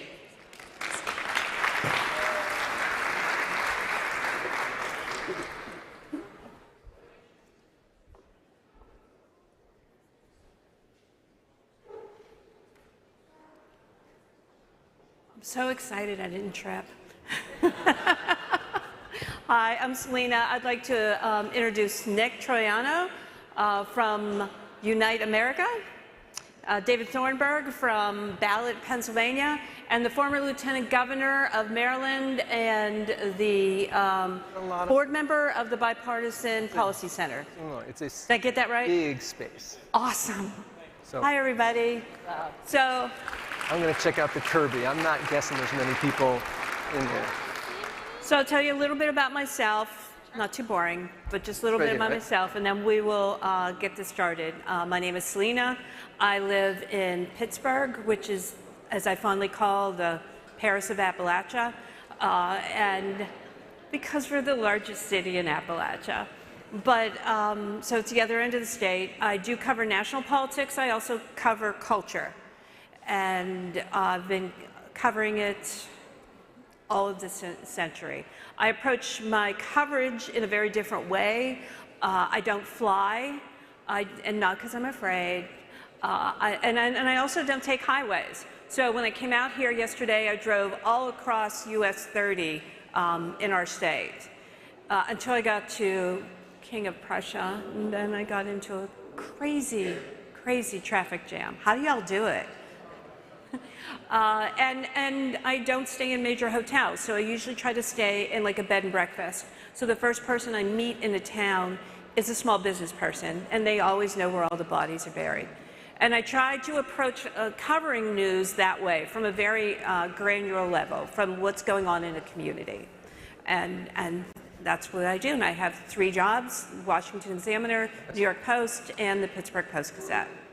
And now we're on to talk about our very wonky, but also incredibly important aspects of what each of these gentlemen do on our panel. And I'm going to just start with you, Nick, and you just sort of tell people what you do, what you're working on, and why it's so important, in particular in Pennsylvania. I think this panel should actually be called "What's the Matter with Pennsylvania?" But go ahead. No. Sport now. Really? There we go. There we go. Thank you, Selena. Thank you for making the 7-hour drive to be here, too. It was actually 9. 9. So I'm Nick Troiano. I run Unite America. We're a national nonpartisan organization working to foster a more representative and functional government. And the way that we do that is by focusing on the systemic causes of polarization and advancing election reforms that can really change the incentive structure of our politics. I'm actually from Pennsylvania, in Milford, and got involved politically, went to DC to study government. And the first thing I learned in Government 101 was from a political scientist named David Mayhew, who said that members of Congress are single-minded seekers of re-election. And once you understand that, you kind of understand the rest of politics, because the operative question is, what does it take to get re-elected? And in our political system today, what it takes to get re-elected is the opposite of what we want our leaders to do. Right? We want them to work across the aisle and solve problems, but that actually imperils them from their own party. and they'll get punished. And the primary system, as we'll talk about today, is a major reason why. I mean, imagine any company where the more likely you were to do your job was the more likely you were to lose your job. That company wouldn't be very functional, right? That's where our country is at today. So we see the incentive structure as the problem. We see the problem not just as who we elect, but how we elect. And I came to this because I got very involved in fiscal issues 10 years ago, around the time of the Simpson-Bowles Bipartisan Commission. I was trying to get young people more involved in that issue, and what we found was we can present all the good ideas to members of Congress all day long, but they had no incentive to work with each other. And the failure of that commission, the government shutdown in 2013, is what led me to not only become an independent, but run for office as an independent for Congress at 25. And up close, I saw how this... I covered him. And I saw up close just how this system, the barriers to entry, and the unlevel playing field, and became committed ever since then to how do we fix this. And so that's what sent me on a journey to Unite America, and we're working across the country now at the state level to advance these nonpartisan reforms. And I'm very excited because that's the reason why I'm optimistic, is that we have the tools to do it. You know, when the framers gave us our Constitution, there were no parties mentioned in it. They didn't say how we had to elect our officials. They gave us the tools, though. And part of those tools was that every state gets to determine the time, place, and manner of our elections. So that clause allows us to now work at the state level to fix the system, and I'm sure we'll talk more about what those solutions look like. David, and I should reinforce this, everything that each one of these gentlemen are doing is very granular and very important. And all of the best things that have ever happened in this country has started on a very granular grassroots level. It doesn't happen fast, and nothing ever does really in our form of government. But everything that each one of these individual people are doing is incredibly important in making it more, and I shouldn't say accessible, that's the wrong word, but getting people more engaged and wanting to show up to vote. And I think that's the most important. David? Thank you, Selena. And by the way, no objection here if we end up with a Pennsylvania-focused conversation. I'm born and raised in Pittsburgh. I lived in Philadelphia for about 30 years. And my career has been in a number of civic leadership roles to try to improve the economy of Pennsylvania and now to improve our governance. I come through that naturally. My father was a great governor, two-term Republican governor in Pennsylvania back in the late 70s and early 80s. I have to say, politically, it feels like a long, long, long time ago because things were very different then. My current pursuit is to chair an initiative called Ballot PA, which is a project of the venerable good government group, the Committee of 70, which I used to run, with a simple mission, which is to end closed primaries in Pennsylvania, to make sure that every voter gets to vote in every election. Right now, we have 1.3. Sounds like we've got a sympathetic audience. We have 1.3 million independent voters. We're one of 9 states that completely closes our primaries to those independent voters. And sadly, and I'm sure we'll talk about this, once you drop down below the statewide races, almost all local, county, and legislative races are essentially in the primaries, somewhere around, depending on where you are, 75%. So 75% of the time for those, I'm sorry, 100% of the time for those races, we're shutting out 1.3 million independent voters. And this is the number that really made me stand up and take notice, and I hope it does to you as well. We know from solid survey research that 1 in 2 veterans identify as political independents. 1 in 2 veterans, 50% of the men and women who serve this country and put their lives on the line. If they have the misfortune to come home to Pennsylvania, we then shut them out of the polls. There are 800,000 veterans in Pennsylvania. Ballpark, there could be 400,000 men and women who serve this country that we deny access to the ballot in primary elections. So for that fact alone, and we could talk about the impact on democracy and so forth, it is long past time that we end this really unfortunate practice. So I'll stop there. I'm sure we'll have lots to talk about. To David's point, I grew up in the city of Pittsburgh, and for 40 years of my life, if you were not registered as a Democrat, you really didn't have any say in the vote for mayor. So if you were registered for Republican or registered for as an independent, your voice was left out because that vote or that primary election was always decided in the spring. I mean, after the May primary, sometimes it's in April, but after the May primary, it was over. We already knew who won, and it happened in the Democratic primary. And also, I think, and I could be wrong, but I also think this causes a malaise in people showing up. I mean, I think in our last mayoral election, 13% of the people that are eligible to vote showed up. People are just not engaged because of the way our system is set up. Do I have that right? Yeah, just to throw it out there, and I think this will open up the door to further conversation. We're in a time where we're subject to what folks have called the tyranny of the minority. We have a small number of people, because of the way we've structured primaries generally, who are driving the agenda. They tend to be loud and angry and more extreme. So this is not, in some ways, an accident. It's a function of the way we've structured the process. Michael? Sure. Good morning, everybody. Michael Steele, former Lieutenant Governor of Maryland, former Chairman of the Republican National Committee. I am deeply rooted in the experience of American politics, having been involved from a very early age and watched the city I grew up in, Washington, D.C., change in a manifest way that, to the point today, I don't recognize it. A lot of my experience as a grassroots activist, having learned my politics, outnumbered by my political rivals, not a whole lot of Republicans walking around D.C., and so certainly not when I was growing up. But I learned the idea that this system works because we're involved in it. The system works because we, the people, the most powerful words of all the words written in our documents, our founding documents, start with we, the people. They gave us the power. They didn't give it to an institution. They didn't give it to one individual. They gave it to everyone in this room, everyone online, and everyone in this country. My frustration is what you don't do with it.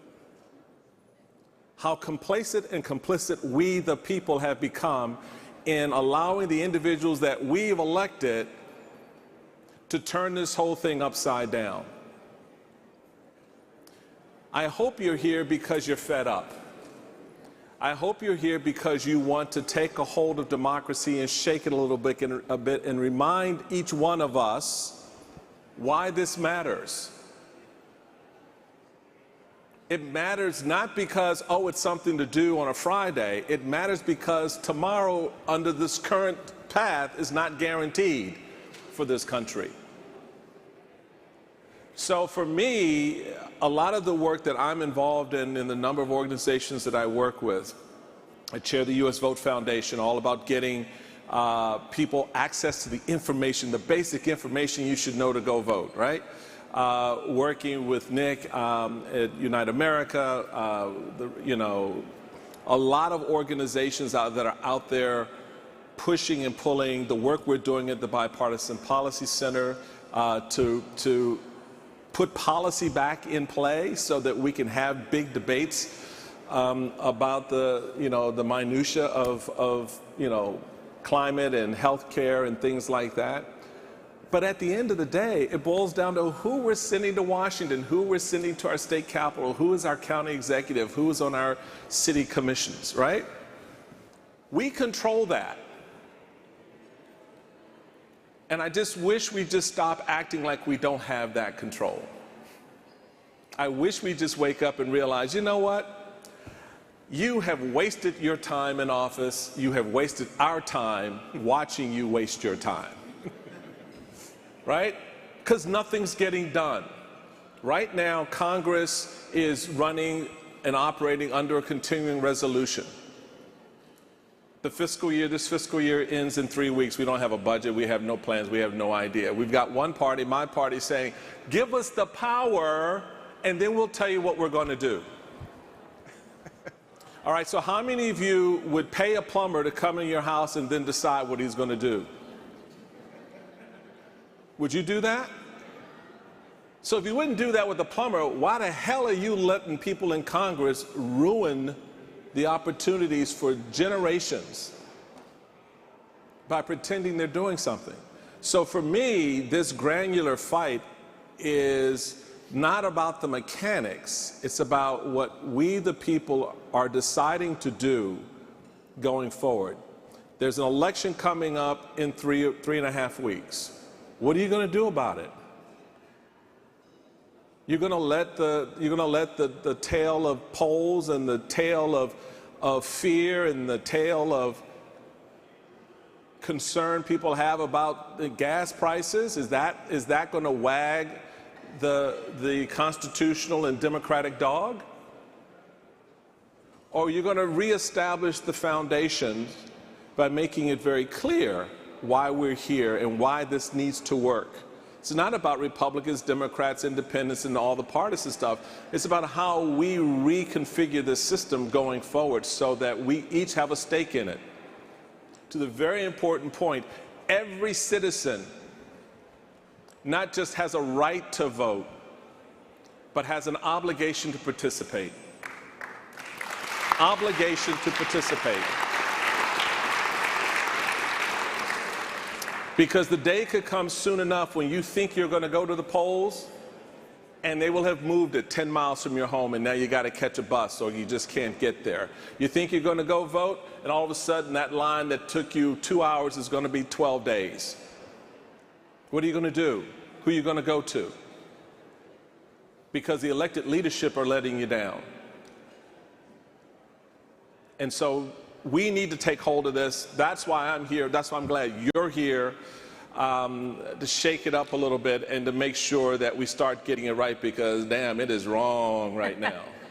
I think that all of you look like you've been around, not been around. I was like, what kind of convention is this again? Am I in the wrong place? Most of you look like you've been around at least since the 2006 midterms, right? When the Republicans lost to the Democrats. And everyone kept talking about in that election, and I've seen it every cycle since, because that's really when we've started this big back and forth wave.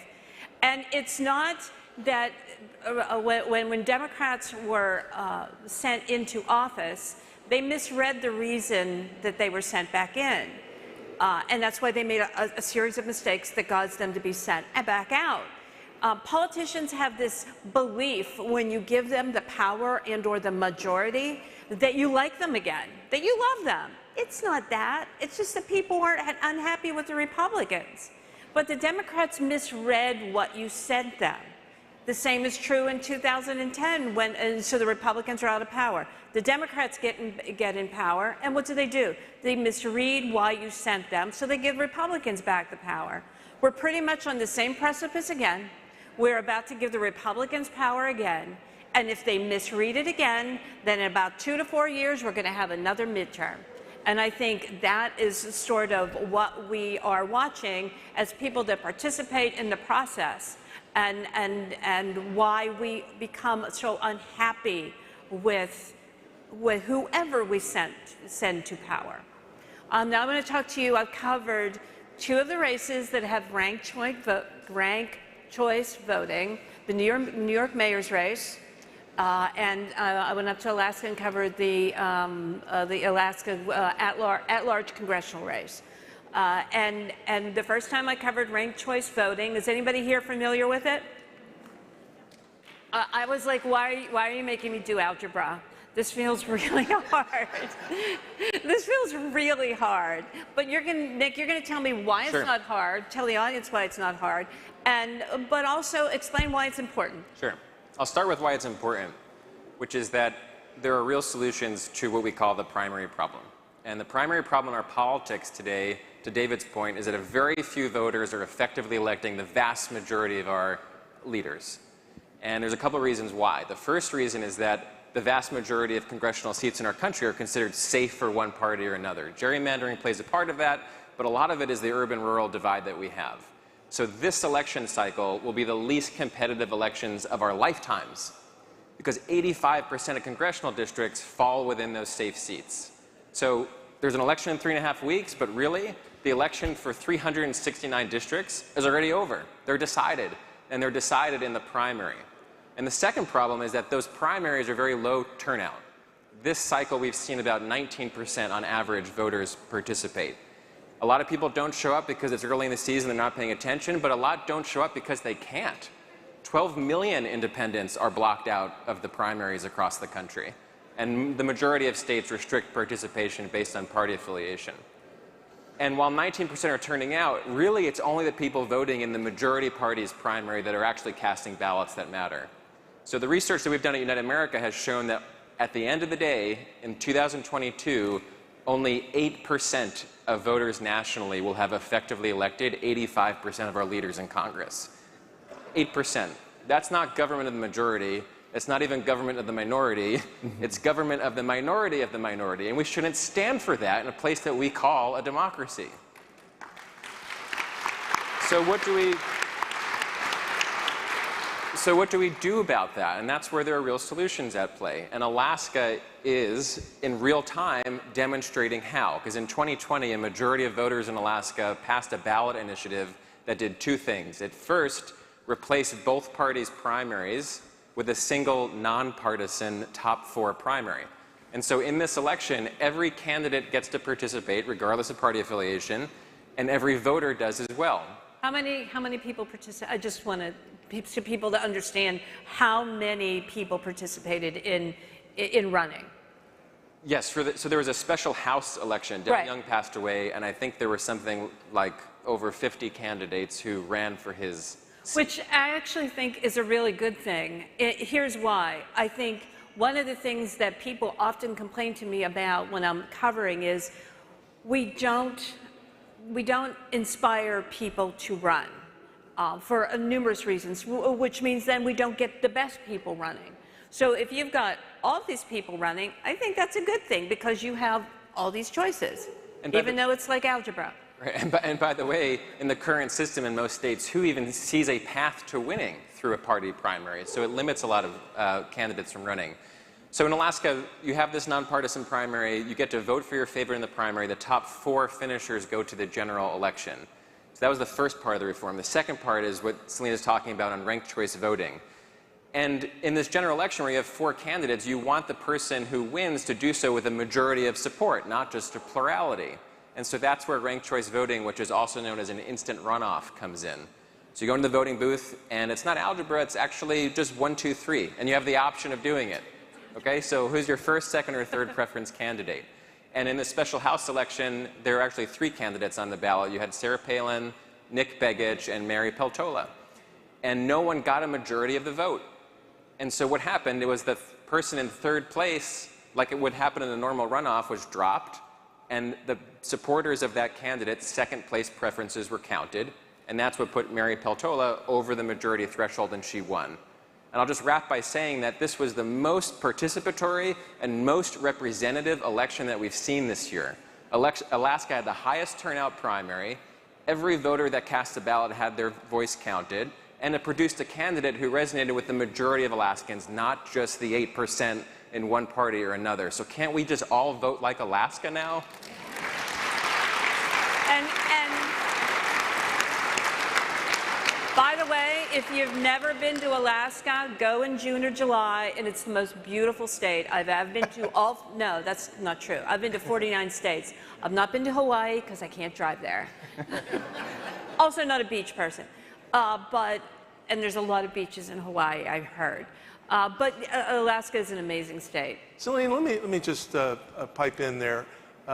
This question has come up as we've wandered around Pennsylvania because ranked choice voting is out there. Right. And I'll point out, if any of you are Philadelphians or Philadelphia Quakers, it's very Quakerly. It's a consensus-driven model, right?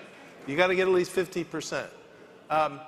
But that's different. I look at that, the reform that we're after right now is what I'll call focusing on the denominator. This is focusing on the numerator. Right. You have to have 50% of all the people who vote.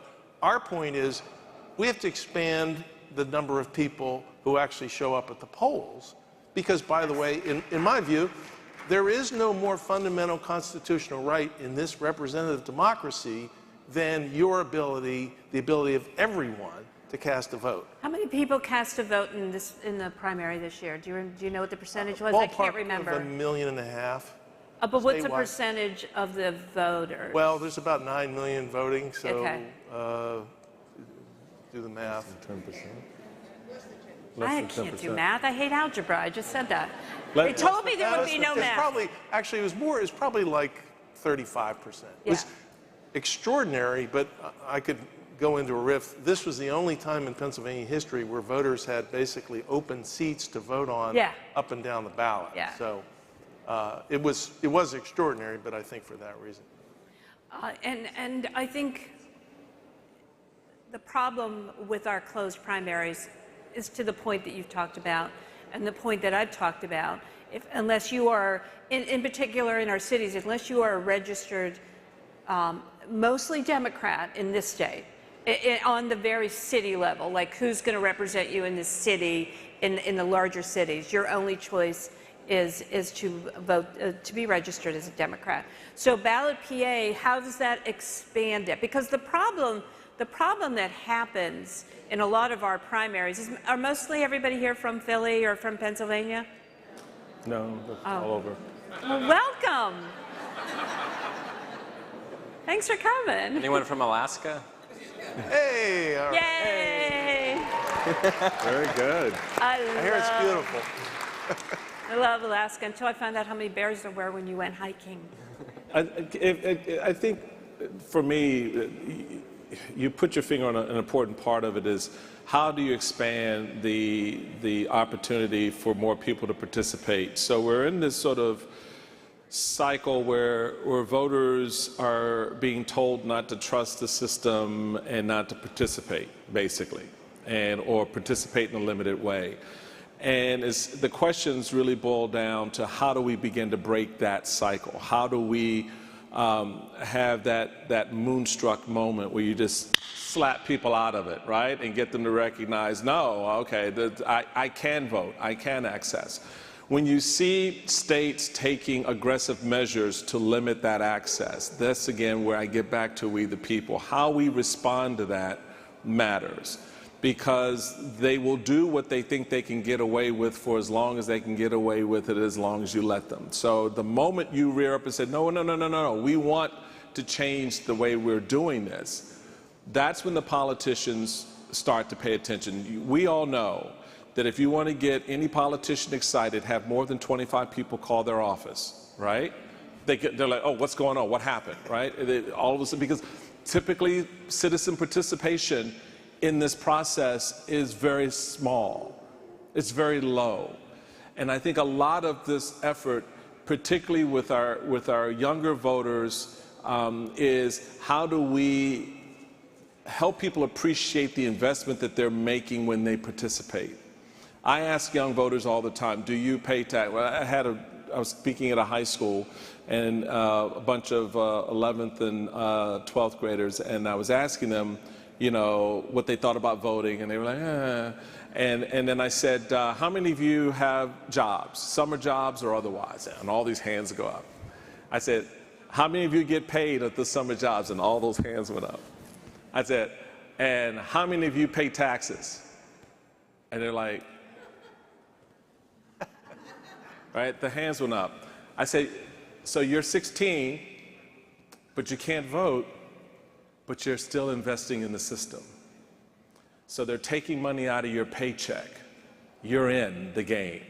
So while you may not be able to vote, you can surely make a noise. You can surely have something to say about what happens to your money, right? And so it's helping people understand that connection that they have to this system. It's real.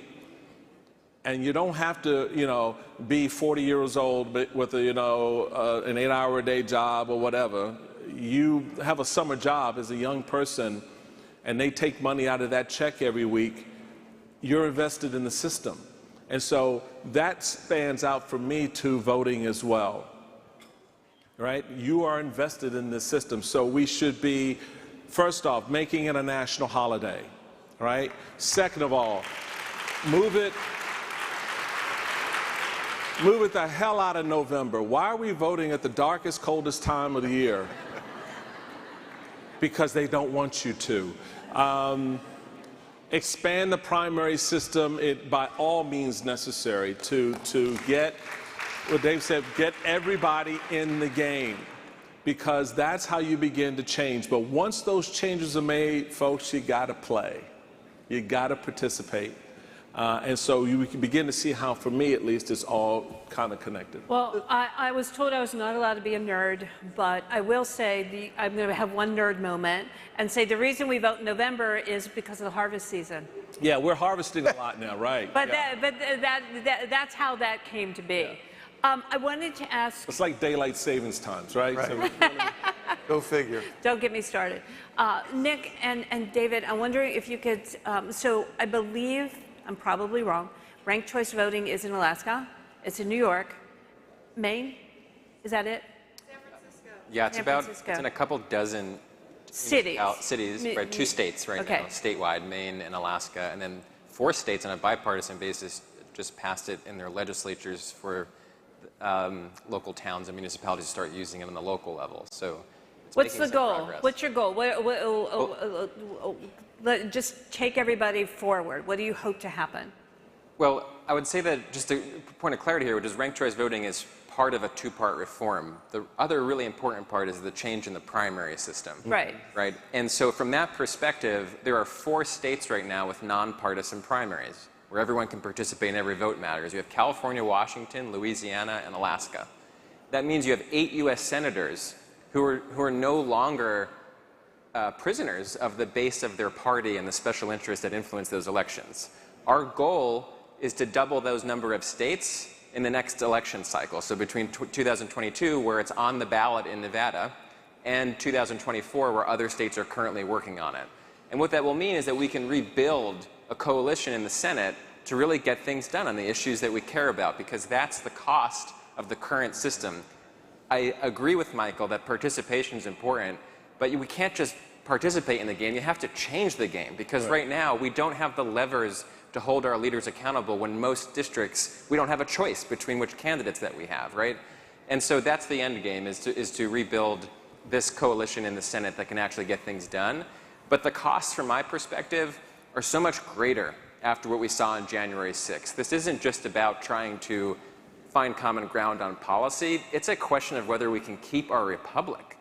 Because what we're seeing, especially on the right now, is that these primaries have become fast tracks for candidates who no longer believe in democracy, who are no longer willing to defend free and fair elections. There are 118 nominees who are from safe districts who will get elected in November. We know this already, who do not believe in the outcome of the last election. So this is an existential threat, the current primary system, and that's why I think we have to change it. Here's a semi-rhetorical question. Nick can research it. When was the last time you heard someone being primaried from the center? Right? It doesn't happen, right? But let me just talk about our effort, because we want to make sure that folks in Pennsylvania understand what this is all about. What we're after is a very simple proposal that's targeted only to independent voters, that says if you are a registered independent in Pennsylvania, you get to choose the primary in which you participate. What Massachusetts has had forever, what New Hampshire's had forever, what Virginia's had forever. Colorado implemented something like this about 6 years ago. Right. So it is not, I've been in Pennsylvania long enough, as of you, 3 yards in a cloud of dust. You know, we're not throwing the Hail Mary.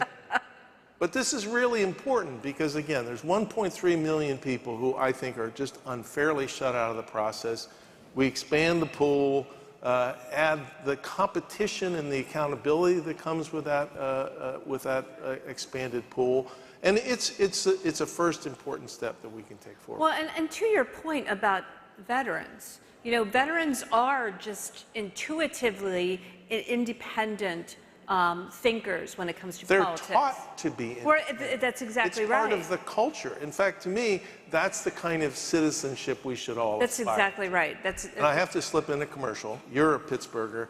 We enlisted former Steeler great and Vietnam vet Rocky Blyer to be a spokesperson for this effort. I see a couple of head nods among folks who were He used to be my neighbor.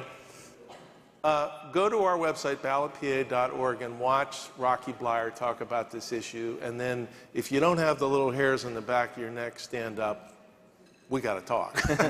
Yes, Rocky Blyer, inspiring. if you didn't know that this was a Vietnam veteran who was injured in Vietnam and came back to be a pretty good football player for the Steelers. 4 Super Bowl rings for anyone who's keeping And score. it's just this amazing sort of aspirational man. Michael, what's next with you? You know, right now the focus is going to be on you know, working voters to understand the impacts of this upcoming election cycle. Trying to, you know, working with a number of candidates around the country who are in the democracy space. Evan McMullen out in Utah is running an amazing campaign, which I believe is going to be a model for independent runs in the future.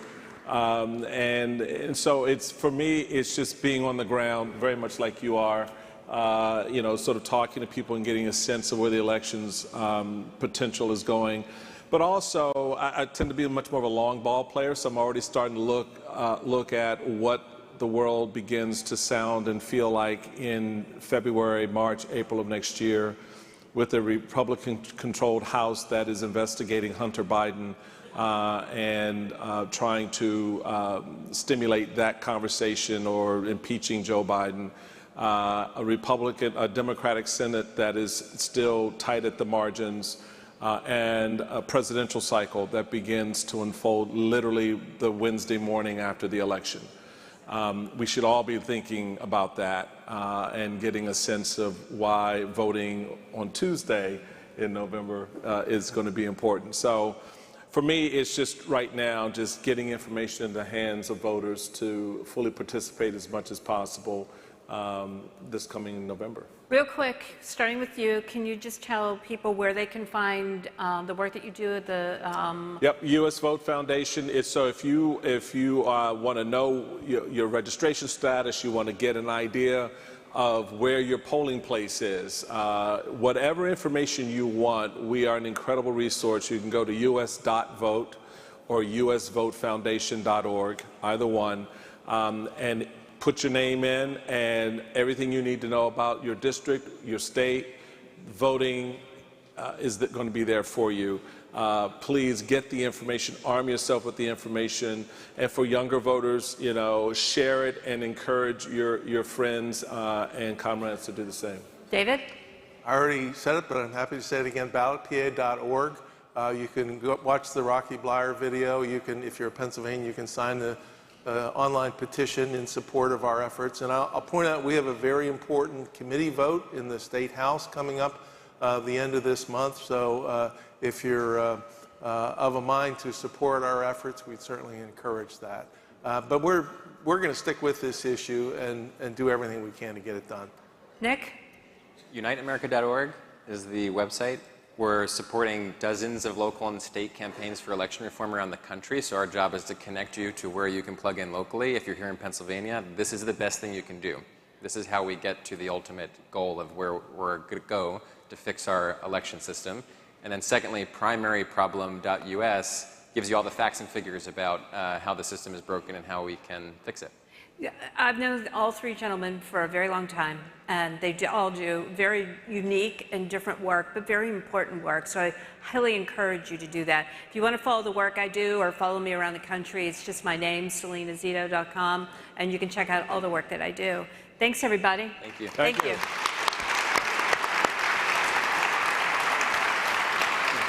you. Go ahead. Well done. Yeah. Oh, really?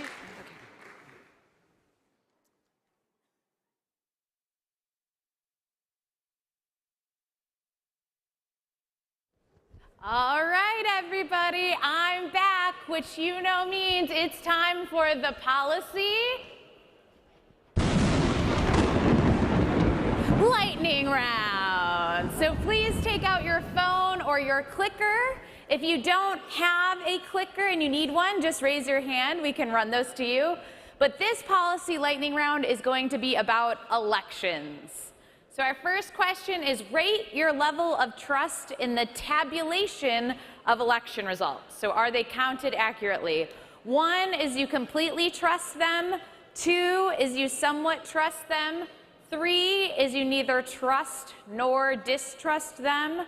4 is you somewhat distrust. And 5 is you completely distrust. 1 through 5. If you're on the clicker again, hit your number, then hit send. When we asked you guys about this in the pre-survey, you had a lot to say. In general, you said that, I trust my local election administration, but I have a lot of concerns nationally and in other parts of my community. There were concerns about safety. There were some people whose laws had been changed since the previous election, and so the lines had almost tripled for the primaries. Some of you are registered independents in states where independents can't vote. And we also had some election workers. If you've ever been an election worker or plan to be, can we just give a round of applause for the election workers in the room? Some of you mentioned that even though you've been being a poll worker or an election worker for years, this will be the first time you're not doing that because you are actually afraid for your safety. So as we look, though, for us in this room, how much we trust whether our election results are being tabulated correctly, overwhelming majority of us really feel like we can completely trust it or somewhat trust it. And there are a few that have questions, and we'd love to learn more about that. So to hear from the experts, I'm going to welcome Jason Grimet, the president of the Bipartisan Policy Center. Thanks, Jason. I really appreciate it. So still me. All right. So you just heard a lot about the incentive structure about elections and touched on this larger question of trust. Nothing more fundamental to a functional democracy than the ability to trust the elections and then convey legitimacy to the people who win. Things are a little shaky. I told you earlier that I thought Congress was working pretty well. This is the place where we're really nervous. This is probably the Achilles heel in the democracy. So we're going to just give you a little bit of a sense of what's going on, right? Clearly, I think everyone is familiar with the efforts of late to raise doubts about the election. These are pretty aggressive and smart efforts, while we think they are also destructive. But a lot of what's going on is states are passing laws which in some way will create a little bit of chaos or a lot of delay in the counting of votes. And then we think, saying, aha, look how chaotic the system is, and what's going on in this nefarious moment when the votes are not actually being immediately presented to the public. So this is some serious concern. The director of our elections program, who Rachel and I work with, Matt Weil, who is here, likes to say that the election system, our Constitution, actually gives people legitimate authority to do illegitimate things.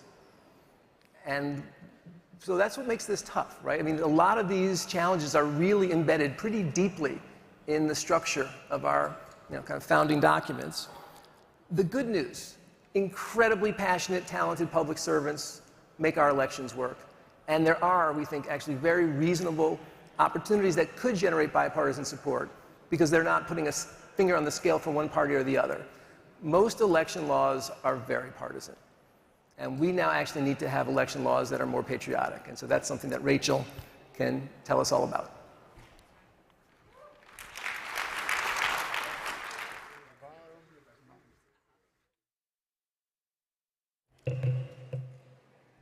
All right, thanks, Jason, and thank you all so much for having me today. It is a real honor to be here at the Constitution Center. I have spent the last 3 years at the Bipartisan Policy Center's Elections Project. When I started in October of 2019, I thought, wow, election administration policy, what a nice, sleepy policy area to work in. As you can imagine, I was in for a bit of a surprise. I now get to spend my day today getting into the weeds on the rules and regulations that guide our election administration system. What has become abundantly clear to me is that there is a disconnect between what we know works, what policies improve both voter access and election integrity, and those that certain politically motivated groups want the public to think works. When you pull back the cover, there is an astounding amount of consensus on what policies should be in place to protect our election administration system. There is perhaps no better example of this than when it comes to ballot tabulators and calls to move to all hand-counted elections. To give you some context,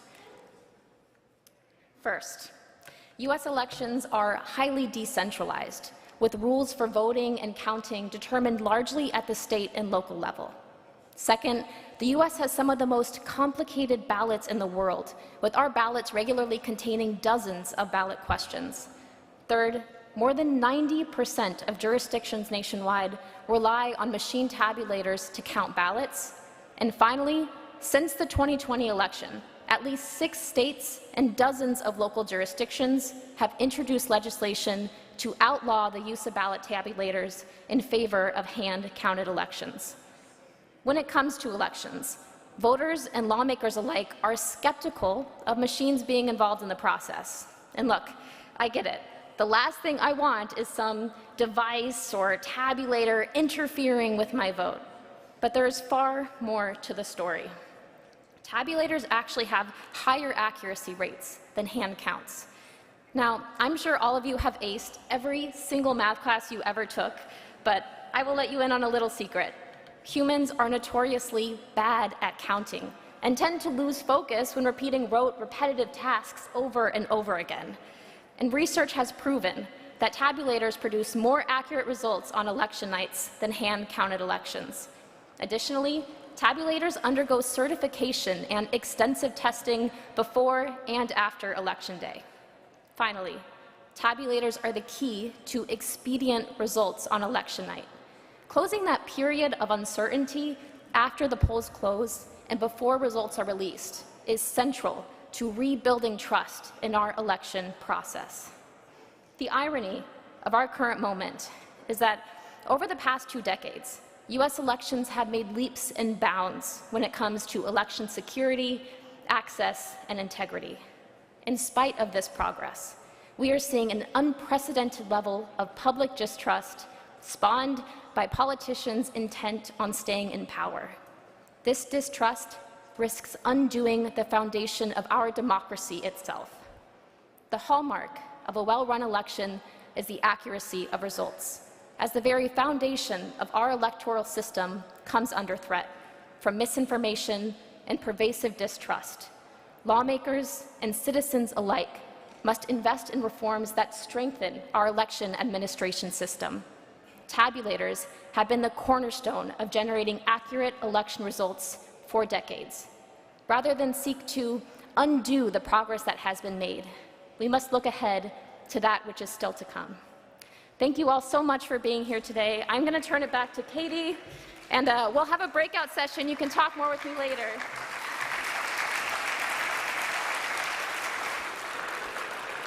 All right, so this is actually, I think, one of the most interesting questions we're going to ask you to discuss with one another of the day. So in just a second, I'll ask you to turn to those around you. Facilitators, if you can raise your hand one more time. They're in the people and the tie-dye shirts. They're going to be going around listening to your discussion as well as gathering comments online. But if you could turn next to each other, and we'll give you 4 minutes to please discuss the following. What do you think everyday people and voters can do to increase trust in elections? So what can we do? Not somebody else, us. Please discuss.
All right, we've got about 2 minutes left.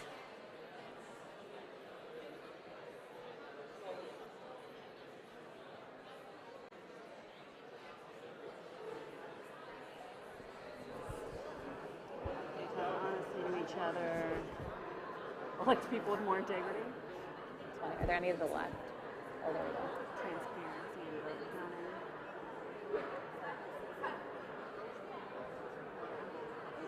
You scroll a little more to the left. Or, sorry, whatever side that is. Okay. Thank you.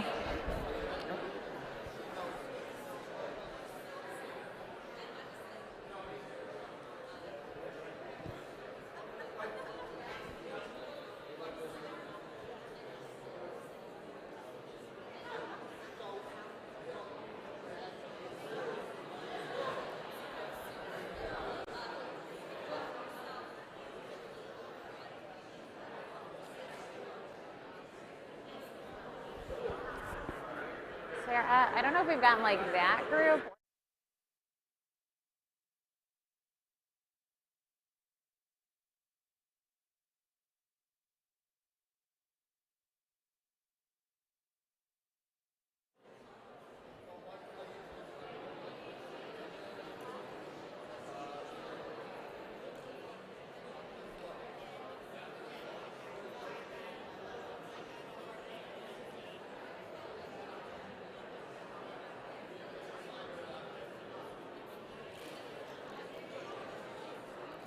All right, 5, 4, 3, 2, 1.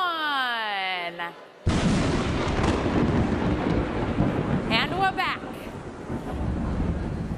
All right, let's see what you guys had to say. Oh, so much. Okay, I was worried we were going to be like nothing. Everyday people got nothing to do. So it looks like we need to talk honestly to each other. I feel that in my soul. That we need to encourage transparency in voting, that we need to learn how the election system actually works, that we need to elect people who will have integrity, which may mean voting for people you wouldn't normally vote for. It looks like we want to make sure that poll workers can feel safe, and some of us feel like we need to be poll workers. We need to actually be the people who are putting ourselves in front of that. All right. So now we have our final poll question. This is some of the ideas that Rachel had mentioned. So again, please pull out your phone or if you've got your clicker. Which of the following do you support? Please select all that apply. So if you're on the remote, you hit the number you want, you hit sim, hit the next number, sim, and hit send at the end. Or on your phone, just tap, tap, tap, any that you agree with. But do you think that we should, 1, regularize federal funding for elections, 2, require routine voter list maintenance for every single state, or 3, allow people to allocate $5 of their taxes towards improving elections? You can choose more than one. Right after this, we're going to have a quick break, but if you want to hear more from Rachel, who was freaking phenomenal, and ask her more questions, do you need help? Okay, I'll get to that in 1 second. But you can go to the Kirby Auditorium in order to go and hear more from her after this as part of the break. Otherwise, you'll need to be back here at 11. The first one, regularize federal funding for elections. Right now, Congress does not have a set amount of money to make sure our federal elections run smoothly. So we're saying, let's make that a priority and make sure that there will always be funding for these so they can be funded and executed well. All right, survey says that we have some support for them, but maybe not 100% support for all of them. Seems like the most popular is we should definitely have our voting list have maintenance for every single state, followed by making sure that there's funding available, and lastly, allowing people to allocate some of their taxes to ensuring that money will be available for the running of elections. So thank you guys so much. We're going to have a 15-minute break. If you want to come back and hear more from Rachel, go to the Kirby Auditorium. Otherwise, we'll see you here. Please be back at 11 for our next fantastic programming.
All right. We are going to continue our discussion about elections with our second panel on elections. You know, one of the biggest threats that partisan polarization plays is how it's now seeping into election administration, threatening free and fair elections and undermining public trust. I'm going to be headed over to Kirby for a breakout discussion with Rachel, who you met earlier, to have some Q&A. And then on the main stage here, we're going to have an extraordinary panel. Truly, I think some of the best national experts, a Democrat, a Republican, an independent, all coming together to talk to us about how we not only protect our right to vote, but to protect our right for our vote to be counted. And that conversation is going to be moderated by a colleague who I've grown fond in collaborating with over the past year. That's Matthew Weil. He's the executive director of BPC's Democracy Program. So welcome, Matthew, and our next panel.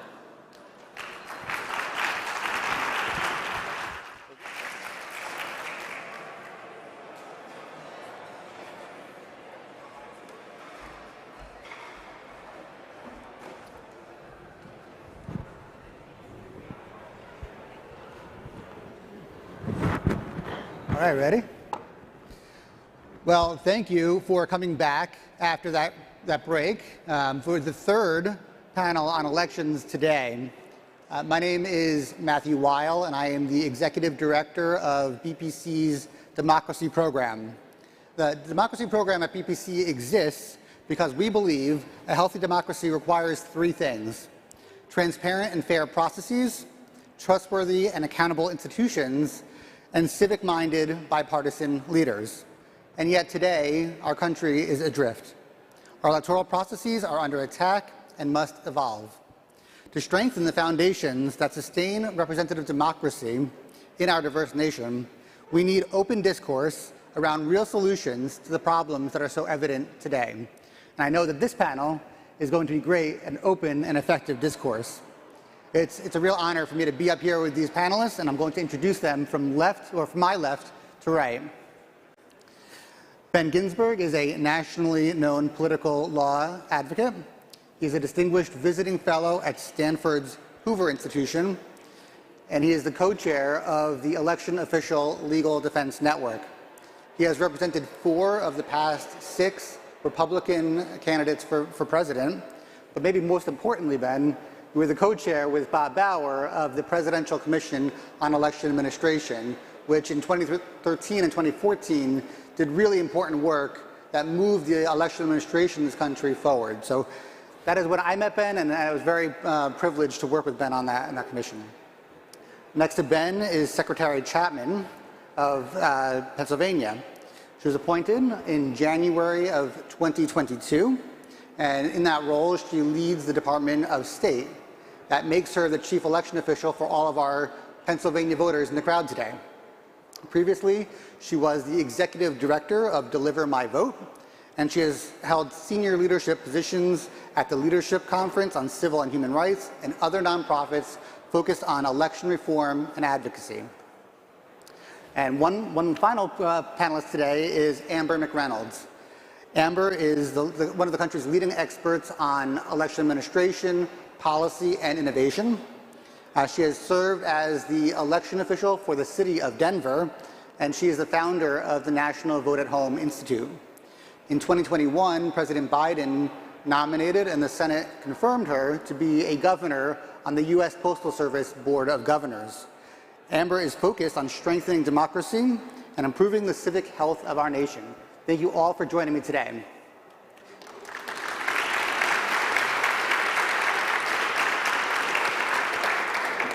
So today's panel is focused on some of the threats to democracy, and that can be a difficult subject, but I hope that our panelists can focus on what those real threats are and some of the solutions that they are all working on. So I'm going to start with you, Secretary Chapman. Ultimately, our system of elections relies on individuals. There are poll workers, there are election officials at the local level and at the state level. And these people hold legitimate power in those positions, and yet they can sometimes use legitimate power to illegitimate ends. And so we're certainly seeing this cycle many people running for office who do not believe in the election results from the previous election. What is the risk there, in your view, of those people gaining office, and are we getting closer to an election that may not be certified when the results are fairly legitimate and clear? Well, thanks for that question, and thank you for having me here today. You know, as Pennsylvania's acting Secretary of State, my role is really to ensure that every eligible voter in the Commonwealth of Pennsylvania has the ability to register to vote, you know, cast their ballot, and have it counted. So that's my first priority. And I took an office when I was sworn into this role. I took an oath of office.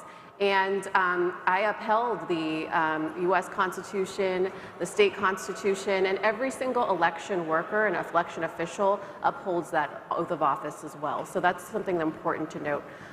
So I think one thing with threats, in Pennsylvania, we've seen some threats since 2020 to election workers, and it's concerning, right? It's un-American. There should be no place where we have threats to election workers. And in Pennsylvania, we've seen over 50 election directors in counties leave their jobs because of threats. Also, you know, there were some other reasons, planned retirements or what have you, but we've had a huge turnover. So this election will be the first time a lot of county election directors are actually overseeing an election for the first time. So at the Department of State, you know, my goal is to make sure that we are speaking with those election directors, we're providing support. We have county election office hours every 2 weeks, so we can answer questions they have. We can make sure that we're, you know, issuing guidance on litigation, legislation, and any questions that they have. But one thing that we're really doing is a lot of trainings. And since election infrastructure was designated as critical infrastructure in 2017 by the Department of Homeland Security, we've had extensive partnerships with the Department of Homeland Security, with the FBI. So we've had insider threat trainings just recently, a few weeks ago, that we hosted with Department of Homeland Security in the county, so they can identify anything that happens and address it right away. Amber, I want to turn to you because you've been a local election official. You've seen the process that happens after Election Day. Why should voters have confidence in their election results? Well, first, and it's great to be here with everyone, and thank you to the sponsors of this amazing event to talk about these really important issues. First and foremost, elections and election administration is highly regulated at the federal, but then the state and the local level. And there are a number of rules and procedures in place throughout the process, before the election, during the election, and post-election, to ensure that the results are accurate. And the one thing, and as serving as an election official, the way that I approached the work that we were responsible for doing is that we had to balance a certain set of values throughout the process, which I think are very important in making sure that the security of our elections and the sanctity of our elections are intact. And those values are that all election officials need to make sure that the election is fair, that it's accessible, secure, transparent, equitable, and reliable. And that acronym I use for that is FASTER. But all those values matter equally in the process. And that's really the role of election officials, to ensure that happens. Any policies or processes that don't achieve all of those values are not going to work effectively to put voters first and center the process around voters. So a couple of examples. Before the election even occurs, when election officials are programming and setting up the election process, they're doing a number of tests. They're running test ballots, so they're running the paper ballot test stacks through the equipment to make sure that the equipment, the scanners, which are usually off-the-shelf scanners, by the way, they don't have any secret algorithms or things behind them. They're literally just capturing the image of the scanned piece of paper. Many of you have scanners at home. They're capturing that image, and what we're doing is making sure that the scanner is, and then the software is able to read the precinct, that it's capturing all the data on there. All those tests happen before ballots are even out or finalized to voters. Then there's a number of public tests that happen, and some states call this public logic and accuracy test. And that is where the public literally can come in and see the test happening. And there's a test board, normally chosen in a bipartisan way by at least two major parties, and they actually mark ballots, and those get scanned again through the equipment. There's a hand tally to validate that the equipment sees the ballot in the same way that the hand talliers do. And in my experience, often the mistake we find is with the hand talliers because they're humans and they make mistakes. And these are complicated ballots, and humans are not necessarily good at repetitive tasks where you're looking at these sorts of things. So a lot of people will say, why can't we hand tally like France did? France counted one race. One race. Our ballots in this country have federal, state, local, all the way down to coroner or district attorney or sheriff, along with a number of ballot issues. So those are just a couple of examples. And then, of course, post-election, there's an audit process. In every state in the country, public is involved, people outside the process are involved. So all of this essentially means that you can absolutely trust the results. Are humans going to make mistakes? Yes, humans are going to make mistakes. But the good thing is we have a number of processes and procedures and steps to catch those mistakes when they happen, correct them, and make sure that the certified result is correct and accurate and a reflection of the will of the people.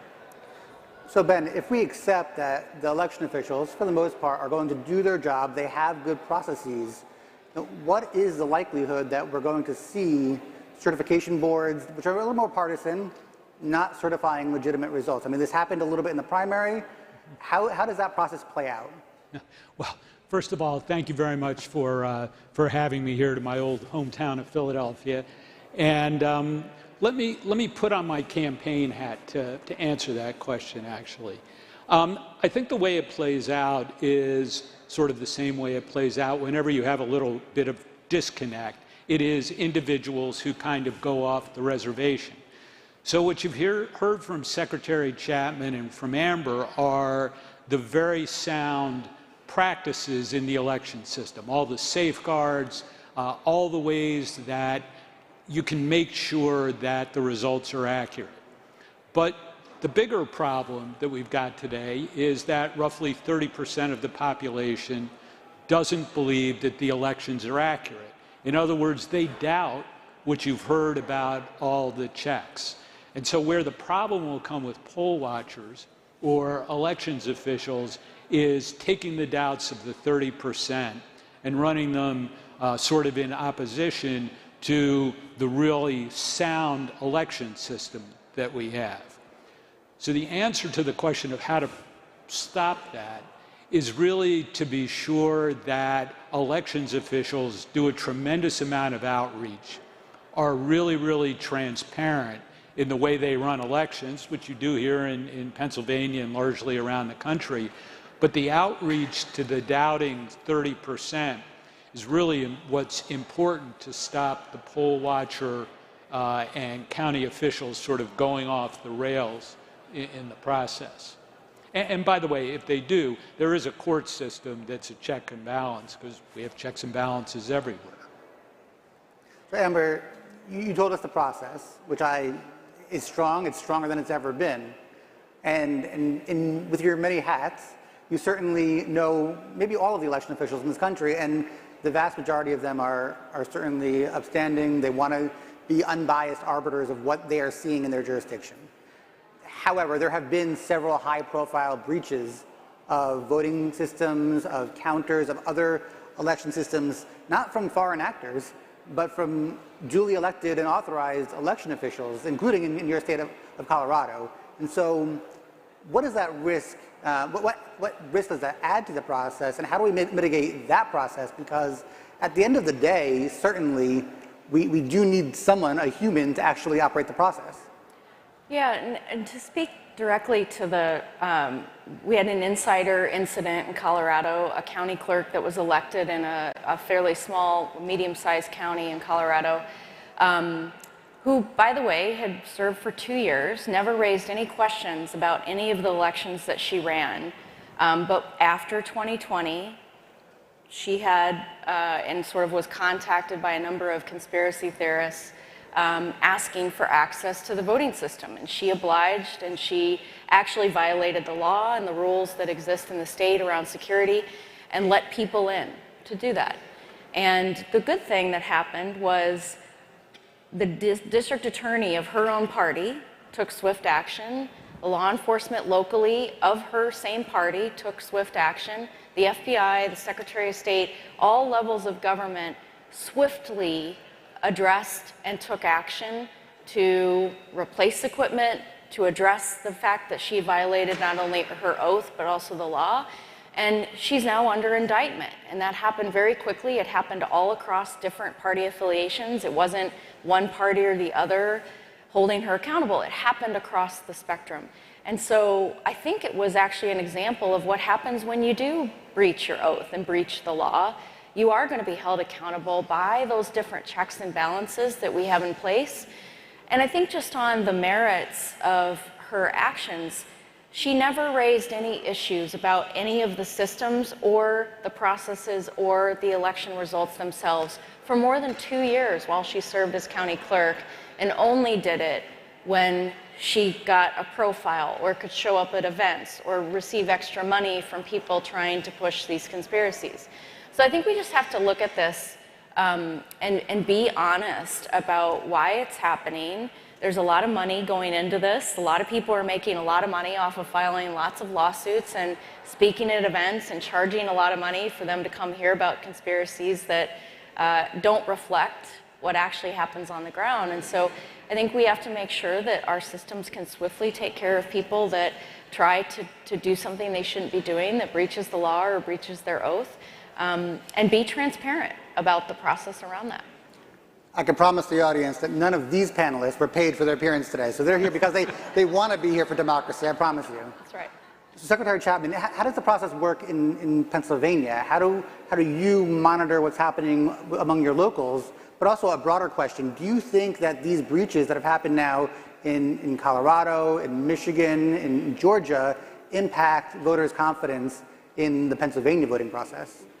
So as I mentioned, we have 67 counties here in Pennsylvania, and I oversee elections in the Commonwealth as the chief election official. And one thing to note that's unique about Pennsylvania is I'm appointed by the governor, and there's actually only 4 other states that have secretaries of state that are also chief election officials that are appointed by the governor. So I'm not elected like many other states. So it's really important that in my role, I'm nonpartisan. My goal is to make sure that every eligible Pennsylvanian can vote and ensure that counties are following the law, which is critical. And so that's why, as Secretary of State, I issue guidance and directives to really just create rules for counties to follow the law. So, for example, we had a lawsuit after the primary around ballots without dates, right? So there was a lawsuit, and in the federal court, there was a holding that said that ballots without dates should be counted because the date's immaterial to the vote, right? A lot of times people might put their birthday when they're signing their ballot. They might get confused and put another date. But the thing is, the county, when those ballots come in, they stamp them, they record them, they make sure that they're timely counted. So we issued guidance telling counties to count all of those ballots without dates because that's following the law. So if counties have questions around that, as I mentioned, we have our office hours, we support them. I also certify voting equipment and machines as Secretary of State.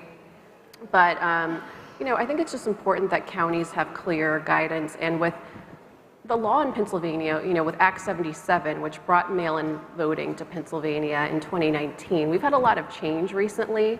That reform was the most change we've seen in over 80 years. And there's been a lot of litigation as a result of that. So there's confusion. So we're making sure that there's clarity as these court decisions come down. We've had more litigation than we've ever had.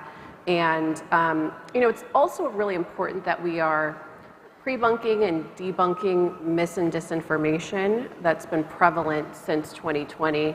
We've seen more mis and disinformation around mail-in voting, for example. So my office has a comprehensive voter education campaign called Ready to Vote, where we are really aimed at meeting voters where they are, and we're sending emails and text messages to voters on a regular basis. We have ads on social media, on the PA Turnpike, in cabs. So it's really about educating voters so they understand the process and they understand the rules about how to vote here in Pennsylvania. we can't have a panel about threats against democracy without also talking about threats against those individuals who deliver the democracy. And so, Ben, you are the co-chair of the Election Official Legal Defense Network. So what does that group do, and why is that work important?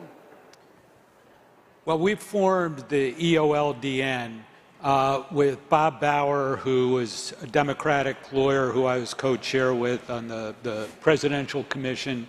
We run it out of a group called the Center for Election Innovation and Research, run by David Becker.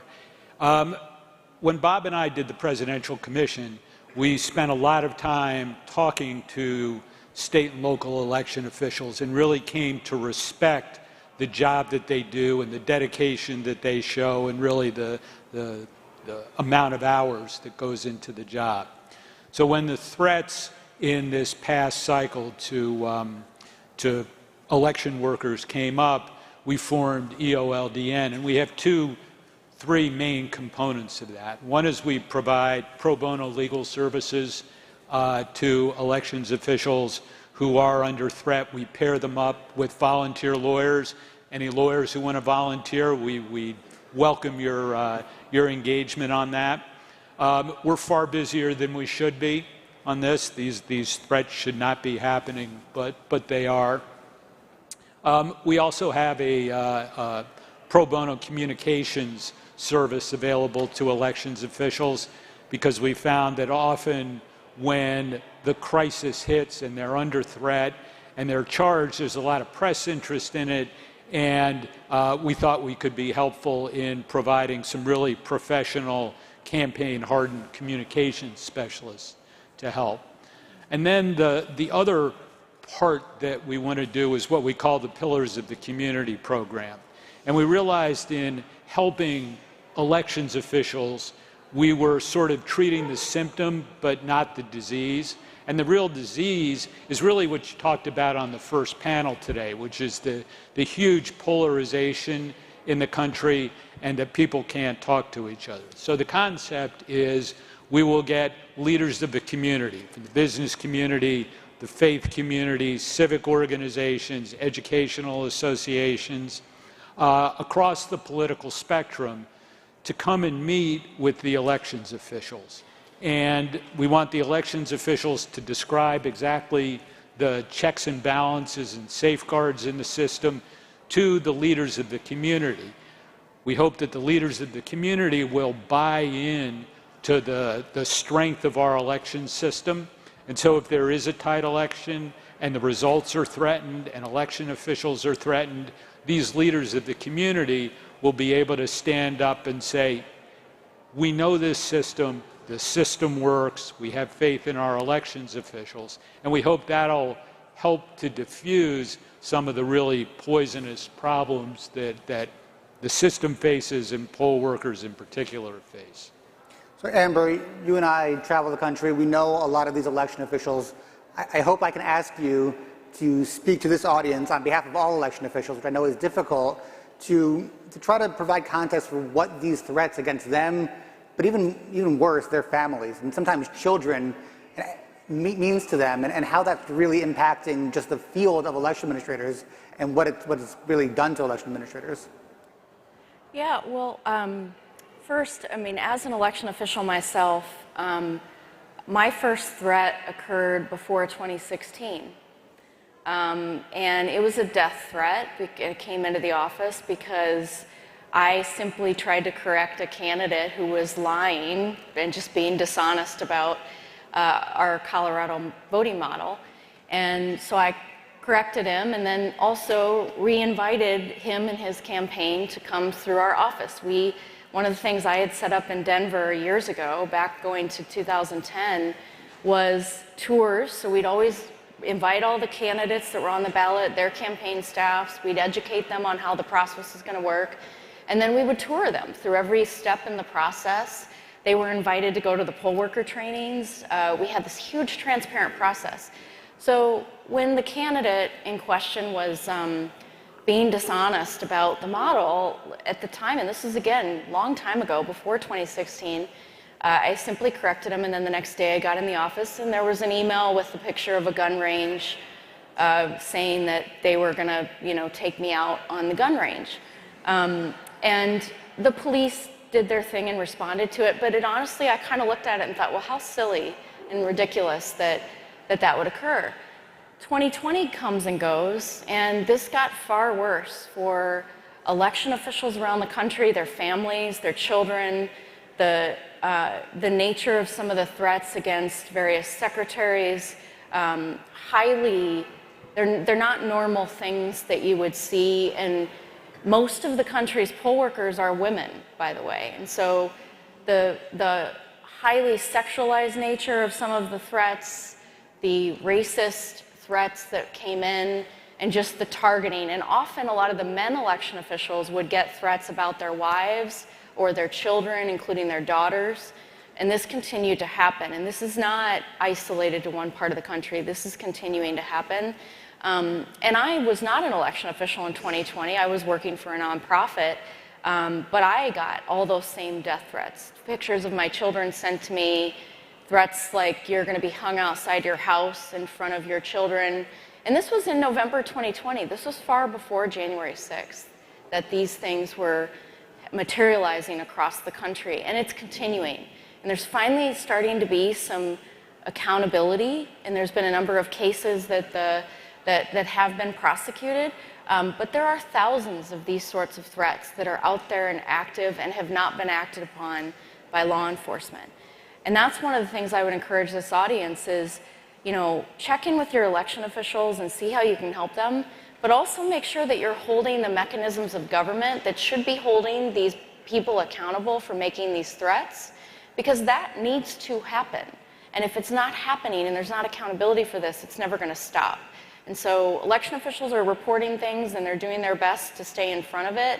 They're doing their best to be transparent and educate the public, but there's also another layer of government with the accountability piece that needs to happen. And we need to push for that collectively as a community. Thank you for sharing that. I want to put a finer point on it too. The number of state election officials and local officials, we heard 50 out of 67 in Pennsylvania that have retired since 2020, and the loss of that institutional knowledge is huge. And how it will impact 22 and 24, I think, is yet to be seen, but it will have an impact. These are election officials who will be running their first election in a federal election. That's difficult to do. Secretary Chapman, I want to turn to you about poll workers.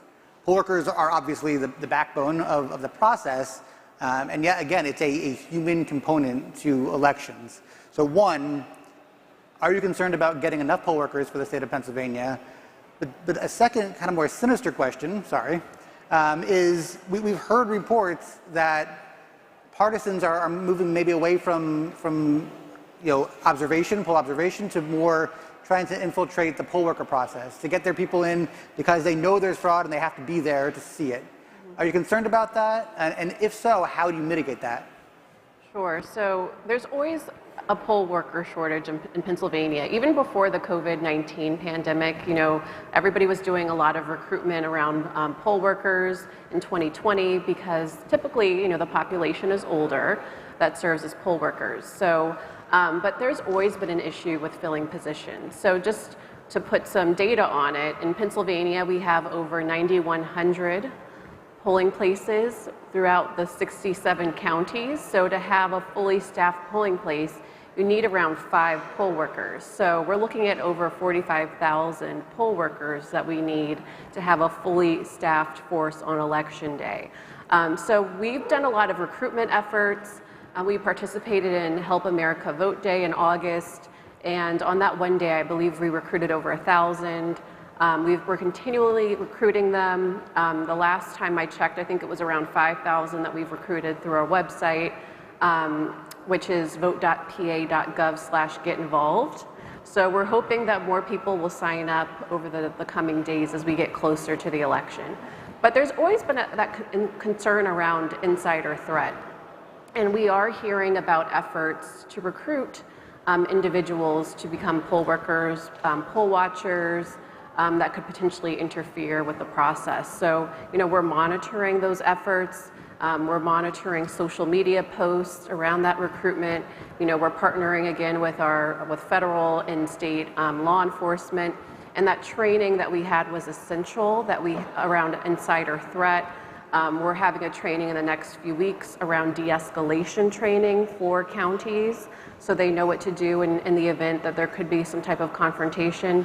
So, we're in the point now, it's a little unfortunate, but we're planning for every possible scenario. And we just want to be as prepared as possible. But there are also a lot of checks and balances as we talk about, right? So as people sign up to be poll workers through our website, it goes to the county. The county follows up with that individual, but those poll workers have to go to training. So there are some checks and balances, and once again, as I mentioned, the oath of office, which I think is so important. Poll workers also take that very important oath of office to ensure that they're upholding the Constitution. And we're confident that if anything happens, then people who are looking to interfere with that election process will be referred to law enforcement and will be prosecuted. Well, we're going to have two lines at the end of this panel. One for Ben, for all the pro bono attorneys who want to work with Ben, and one over here for Secretary Chapman who want to be poll workers. And if you want to do both, I can do an extra star. Hers should be longer. We have not covered nearly half of the topics I wanted to cover in the beginning part of this panel. I only have 15 minutes left. So I want to move on to casting doubt on results. And I'm going to turn to Ben for that first.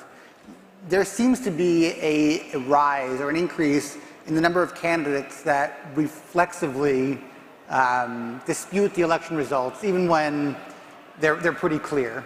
So what's incentivizing that, and how can we maybe find a way to turn down that attention they get for doing so? They're incentivized in part because you had a presidential candidate using it with some success in the Republican process. I mean, the incentive is electoral success more than anything else. And so that's why the 2022 election becomes so important, because that is really the first test of whether that works with the general election audience, whether denying elections, the whole panoply of charges that come out are tested on the ballot in 2020. The Washington Post did a really comprehensive look at all the election denier candidates that are on the ballot. Story ran, I think, in today's paper. It is worth looking at for all of that. So the single best way to deal with it is at the ballot box. Having said that, it is important to look really for sort of truth squatting by election officials. And so if there are close races this time, and there are always close races, the way the recounts and the contests and the court cases in the different states are carried out becomes really important. Because as someone who's done a lot of recounts, that is the time when you kick open the hood on our elections. And so the aftermath of the 2022 election will become a testing ground, as it never has before, in how well and how accurate our elections are. And certainly, we at the Bipartisan Policy Center believe that candidates should use all of their full legal recourse if they want to challenge. But Amber, I'm hoping you can explain for the audience a little bit about what these never-ending recounts or this new bug of our system, which is these choose-your-own-adventure audits, really do for local election officials. Sorry. The partisan review of the election is what I would call the Arizona thing. Well, first, I mean, like Ben said and like Matt just said, I mean, candidates have recourse under the law. If something didn't go right, whether that was a technology failure like what happened in New York City in 2018 and there were 7-hour lines at polling places, can you imagine that, 7-hour lines? That doesn't get covered because New York's not a swing state. But that happened, right? And so there's recourse for anyone on the ballot to go in and ask for hours to be extended, or for the voting process. Like, there are processes for this. Same as there's a process for a candidate, sometimes it's an automatic recount, or sometimes it's a recount that you can request and you can pay for. But this sort of endless request process that keeps happening is simply designed to cast doubt on democracy, on the process, on everything going forward. It's not designed to be part of the recourse process that normally would occur under the law. So I think it's really important that election officials continue to defend the process that exists in the law, that is there for a purpose to ensure fair elections. This is part of the process. And then I think the other big piece is transparency. And I did a number of things when I was an election official. A number of election officials have implemented these very things over the last few years, including elections advisory groups in the communities that includes community leaders that you can educate about the process, including public tours, including media tours. A number of jurisdictions now stream the entire ballot counting process online. So if you have your doubts, you can go and watch. You can go in person to watch, or you can watch online, and that's available in a number of jurisdictions, including Philadelphia does that in Pennsylvania. So there are just a number of processes. And so we don't, this sort of, once you've exhausted all of those and you're still not happy, you don't just get to kind of create your own, choose your own audit process and make stuff up. In fact, the Arizona Partisan Review didn't find anything should be different. The 3 different hand counts in Georgia confirmed the results, confirmed that the scanners were accurate. The Dominion system has been audited more than any other voting system in the entire country and gone through risk-limiting audits, which are the highest form of audit of any other system, thousands and thousands over the last 5 to 7 years. And that doesn't get talked about. But there are recourses that exist. Follow that process, follow the law. And then once you start going beyond that, it is out of scope. And there's a reason that there's not wins happening in court systems, because the evidence just doesn't exist to align with the claims that are being made. So Secretary Chapman, Pennsylvania has had a close election or two. It also tends to take a long time to get results in Pennsylvania. So are there ways to decrease that amount of time between the close of polls and when somewhat clear election results are available, even though we can concede right here, nothing is final on election day? Right. Thank you for that question. So just so everyone knows, it's going to take time for us to count results this November. We're not going to have unofficial returns on election night in Pennsylvania. And that's really due to the limits in the law. So in Pennsylvania, counties aren't able to start processing, or what we call pre-canvassing, mail-in ballots until 7 a.m. on election day. Many other states can do this weeks or even days before the election. Like, that's why Florida, for instance, in 2020 was able to have their unofficial returns on election night because they have pre-canvassing. So the 67 counties can't start even opening the outer envelope, opening the inner envelope, flattening those ballots until 7 a.m. on election day. And you're not busy on election day at all, right? Right. This is the same time when counties are running polling places. Remember I said 9,100 polling places. So there's a lot happening, so it's going to take days. But it's important for us to just educate our friends, our family, the public about that. That doesn't mean that there's anything nefarious happening with our elections. It doesn't mean that ballots are showing up after the election. It's just taking time for election officials to do their job and ensure that every single eligible vote is counted. So the one thing that would fix this, and this is a bipartisan proposal that Republicans and Democrats in all 67 counties support, is for Pennsylvania to have that ability to pre-canvass, and the recommendation is at least 2 weeks. So if there were 2 weeks for election officials to be able to process those ballots, we would all have election results much sooner, which is what everybody wants. But until then, it's going to take a few days. Well, you heard it here first, so don't expect it on election night. Yes, no. It's important. I have been horrible at managing our time, but I do want to ask you, Ben, to talk about the judicial system and how it impacts voter confidence. I think before this panel we were discussing a little bit about judges that are effectively legislating from the bench. What is that doing to our process, and how can we stop that?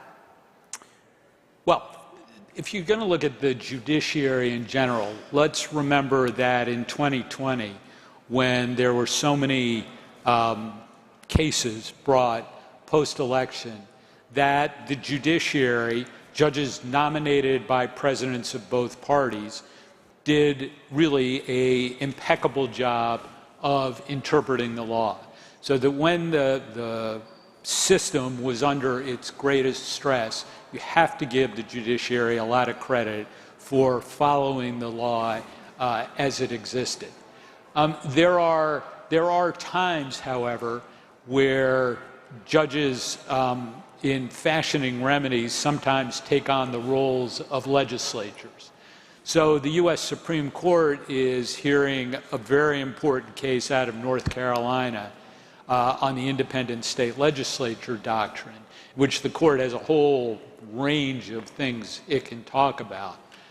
One of the things that they are likely to do is to cut back on the ability of judges to assume a legislative function as they do remedies, so that the cases in the redistricting context, so a court absolutely has the authority to declare a map unconstitutional or contrary to law, but in fashioning the remedy, it can't step into the role that's been delegated to a legislature.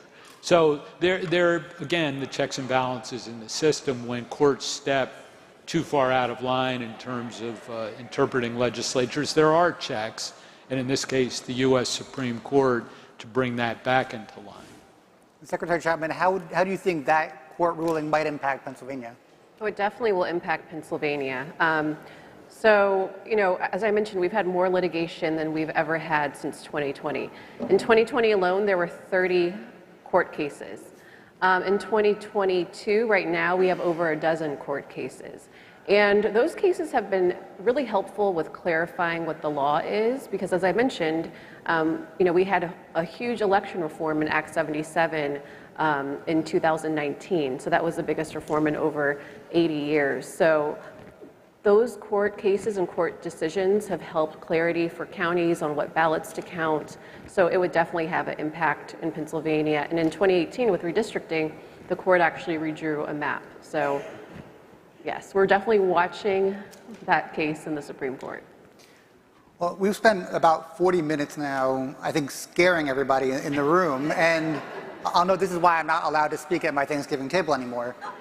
However, I do want to use the last 2 minutes to go down the line and have each of you share why you have confidence that even though there are threats to democracy, we're going to be okay in 22 and we're going to be okay in 24. Ben, you're the most optimistic one on this panel, so I'm going to go with you first. It's a scary concept. Our system has worked because the people involved in it rise to the occasion and have that sort of inbred faith and confidence in the country and in the system. And so I do take a great deal of solace from the people who are in the system and knowing right from wrong. And then in the sort of laws category, the checks and balances that we do have that came from the Constitution have given those good people the tools to be able to sort of right the ship when it needs righting. Secretary Chapman? Sure. Voters in Pennsylvania can have confidence in the security of our election system. Over the last 8 years in this administration, we have implemented online voter registration. We've spent over $100 million to replace voting systems that are secure, that have been certified by the U.S. Election Assistance Commission and the state. We've implemented mail-in voting for all eligible voters. We've made strides when it comes to streamlining the process for just election administration in general. So voters can feel confident that every eligible vote in Pennsylvania that's cast will be counted, and I'm definitely going to make sure that that happens this election. I think it's important that you're educating your friends and family just about the process, how it works. have these conversations about the fact that we're not going to have unofficial returns on election night and explain why and explain that it just takes a few days. So we all have a part in this. Amber? Well, I'm an eternal optimist, so I didn't get to answer a lot of optimistic questions until now. So I think for sure the people, and Ben and Secretary Chapman just mentioned this, the people that run our elections are true public servants. They want to serve. They want to do good for all voters. They don't care who you vote for. They want to make sure the process is good for you. And that's generally the scope of election administrators across the country. They don't get paid a lot of money. Like, this is truly a public service job, and they want to do good. And then I think the other piece that I'm optimistic about is voters. I don't think voters in this country are going to vote for, or should not vote for, someone who doesn't think your vote should count. And that's kind of the difference between certain candidates and other candidates. Do you believe in democracy? Do you believe in election results and the process? Are you going to respect that? Are you going to protect that? And the fact is, there's candidates that don't think your vote should count. And so I think that voters are going to choose wisely. And my hope is that it's record turnout. The fact is, 2020, 80 million people did not vote in what was a record turnout year. 67% of the country voted, and that left about 80 million eligible voters that didn't vote. So I would encourage you all to do everything you can to encourage your communities to vote, and also serve as poll workers and come into the process and take your high school students to be poll workers. Do all of that, because that's how you can best support democracy and the people that are working to protect it. So please stay in your seat. We're going to have our keynote address next. But before that, I hope you'll join me in thanking this panel: Ben Ginsberg, Secretary Chapman, and Andrew McReynolds. All right.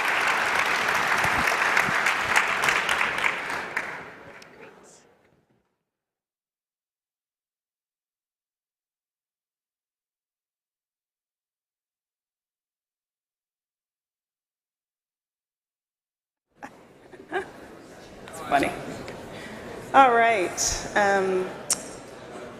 That was quite a sobering conversation, and I want to thank my colleague Matt Weil, because BPC we are really fortunate to have such an election expert at our organization. And so this morning we've heard some concerning things. But we've heard from a lot of people who care deeply about our democracy, and at times put their lives on their line to preserve our democracy. And for me, I know it reminds me of what is great about America and what is the best of America. And in that spirit, I'd like to introduce our keynote speaker today, Admiral Stavridis. I know his name, but Jason Grumet was teasing me beforehand, so of course I said as soon as I got up here I would mess up his name. He's a wonderful person. So he is Vice Chair of Global Affairs at the Carlyle Group, and he's also Chair of the Board of Trustees at the Rockefeller Foundation. He is a 4-star officer in the U.S. Navy, and he led the NATO alliance in global operations from 2009 to 2013 as Supreme Allied Commander with responsibility for Afghanistan, Libya, the Balkans, Syria, counter-piracy, and cybersecurity. And so I am absolutely looking forward to hearing from him, as I stated before, and getting an opportunity to speak to the Admiral beforehand. I think we are in for quite a treat. And so with that, let's please welcome Admiral Stavridis.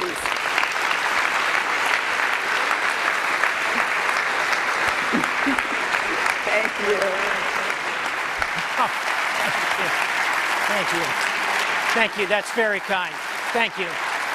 Thank you very much. Thank you.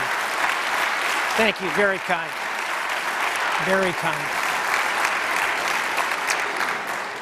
So kind. Well, first, Kelly, thank you for a wonderful introduction. You pronounced my name perfectly. And what I want to do in a moment is talk about some of our challenges here But I want to begin with just a point. When people hear that biography and, Supreme Allied Commander, then they actually see me. And they typically have two thoughts. One is, boy, I thought you'd be taller. And the other one is, Stavridis, if you're really that cool, why were you not a Navy fighter pilot? Because I wasn't. I drove ships. And truth be told, and one of my classmates, Scott Jenkins, is here, he can validate this for you. Truth be told, I wanted desperately to be a Navy fighter pilot, but I had a traumatic experience at an airport when I was a young boy that made aviation difficult.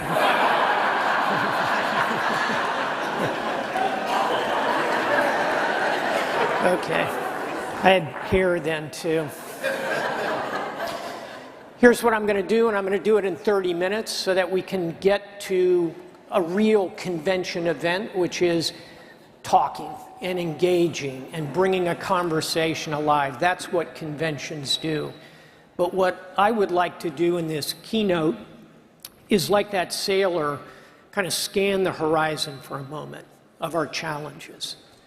And I entitled this talk, The Dark Forest. It's an allusion to Dante's Divine Comedy. The first volume is, of course, the Inferno. And the first verse begins, "In the midst of life, I found myself in a dark forest.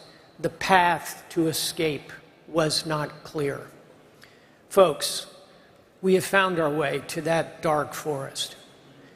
And I think the question before us is, how do we find the path out of this forest? And we need to do it because our internal divisions are quite extraordinary and worrisome. And I put up here two logos, MSNBC and Fox News. And I'm talking to you wherever you are on that spectrum. If you get up in the morning watching Morning Joe and you wrap it up with Rachel Maddow at night, or you start on the white couch over at Fox and you finish up with Sean Hannity, wherever you are on that spectrum, you ought to be concerned about the plummeting nature of our discourse with each other. That is the dark forest. And the real challenge is that the world is not going to wait while we figure it out. COVID, a withdrawal from Afghanistan, Vladimir Putin rattling the saber of nuclear weapons.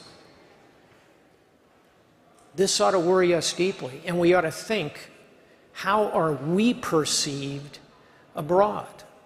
Does Putin see us coherently standing together?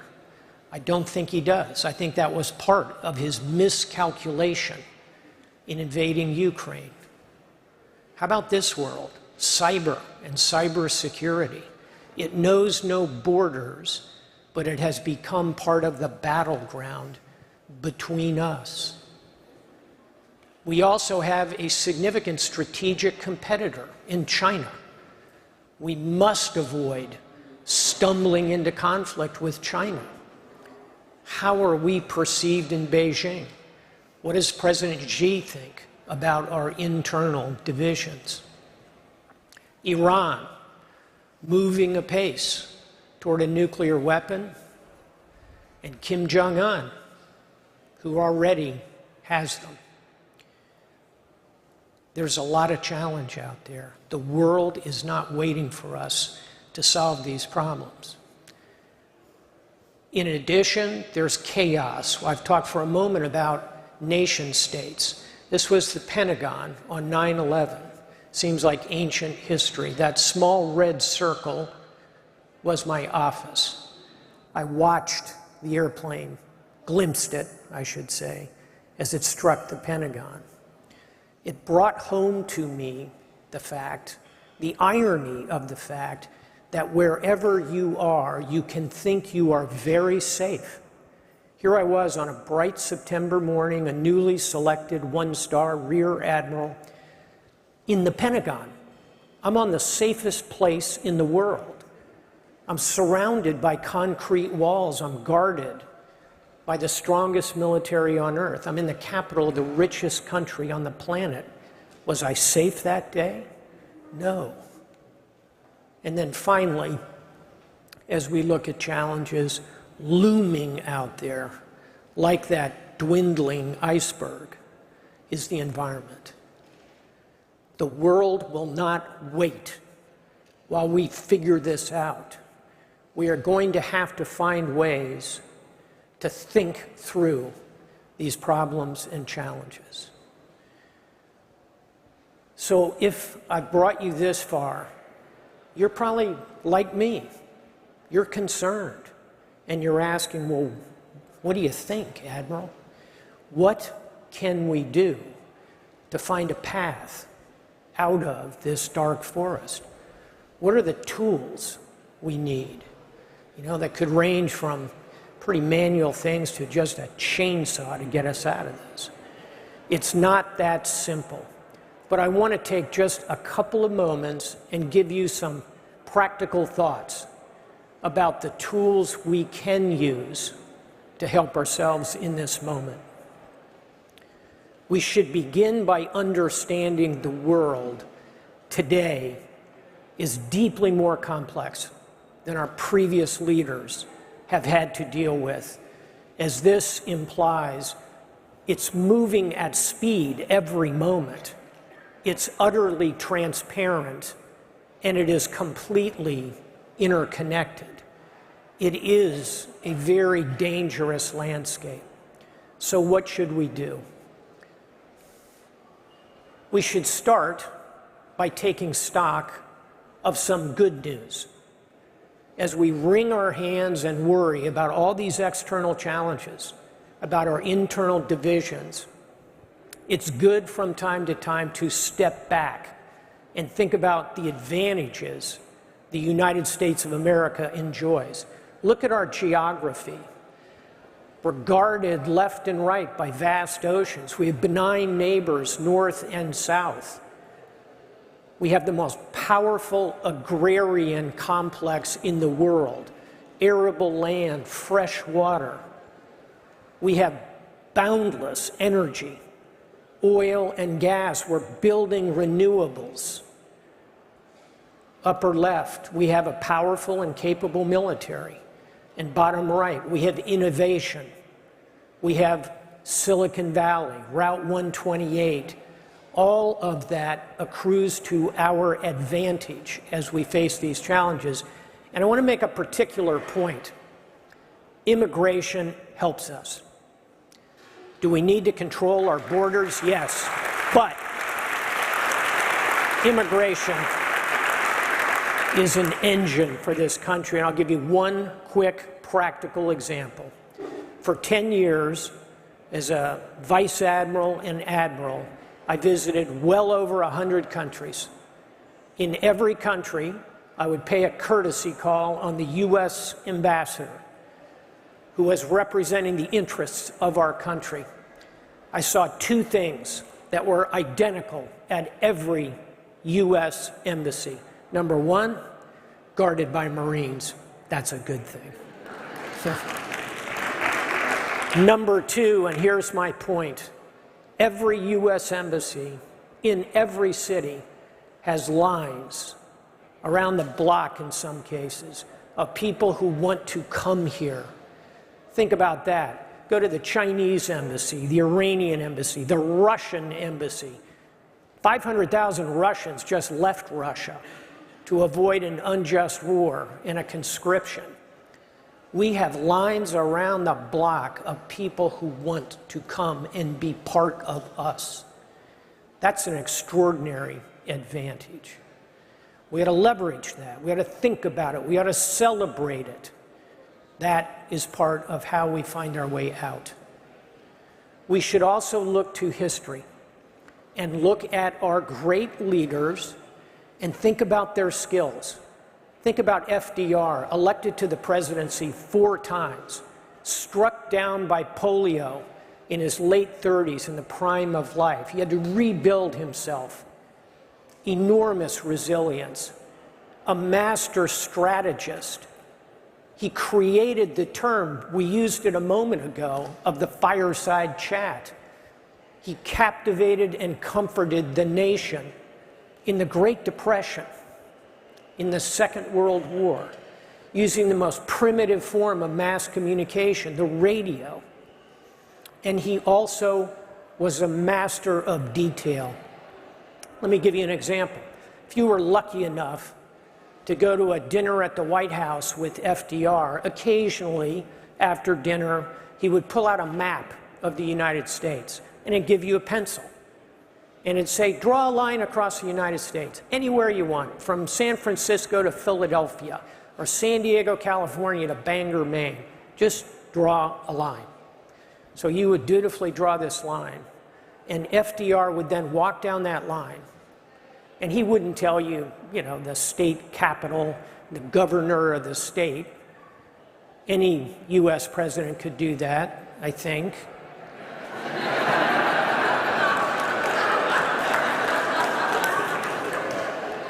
FDR would walk down that line and tell you the name of every county in the United States. There are 3,000 counties. He'd tell you the county seat and who was the head of the Democratic Party in that county seat. Pretty remarkable master of detail. That basket of attributes, hard to picture that in any one leader, but as voters, we ought to be looking for leaders who can compromise and bring those skills to the table.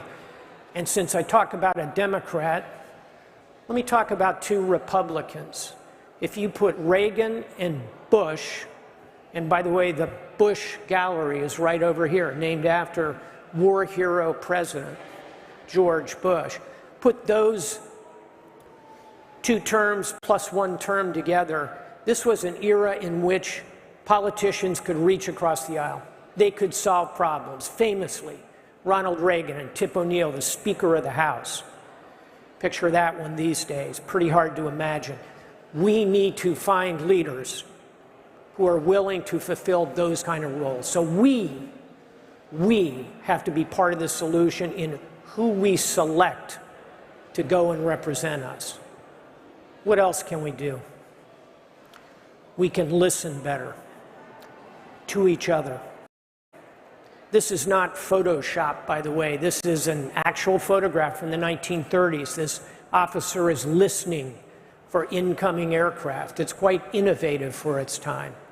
I put it here as metaphor. We need to listen to each other. NBC person, turn on Fox and listen, and vice versa. Read and go to the websites of the other. We must listen better. That's our job as Americans and voters. Doesn't mean we're always going to agree, but we need to understand the positions of the other. What else can we do? We can celebrate service. And people say to me all the time, and I appreciate it, and every veteran does, thank you for your service. But here's my point. There are so many ways to serve this country. Certainly our military. How about our diplomats, our CIA officers, our Peace Corps volunteers, our Department of Homeland Security, Border Patrol? How about our police, our firefighters, our nurses on the front lines of COVID for 2 years? My daughter's a nurse practitioner. The work she has done, extraordinary. How about our teachers? You know what? Wait for it. Starting salary of an American teacher in my home state, Florida, in the Panhandle, starting salary, $36,000 a year. You think she's serving the country? Boy, I do. Give it up for teachers.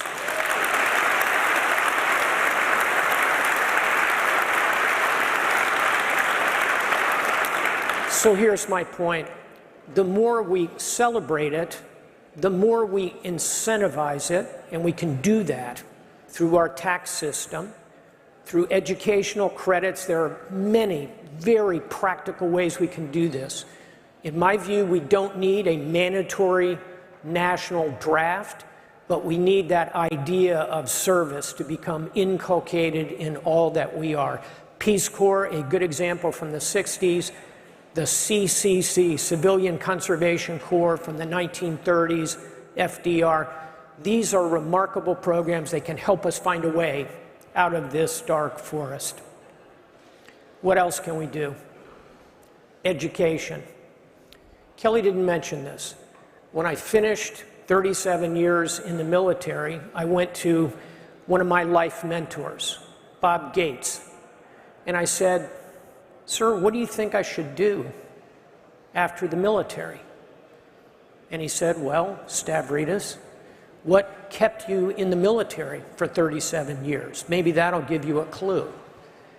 And I had to stop and think. No one had ever asked me that question.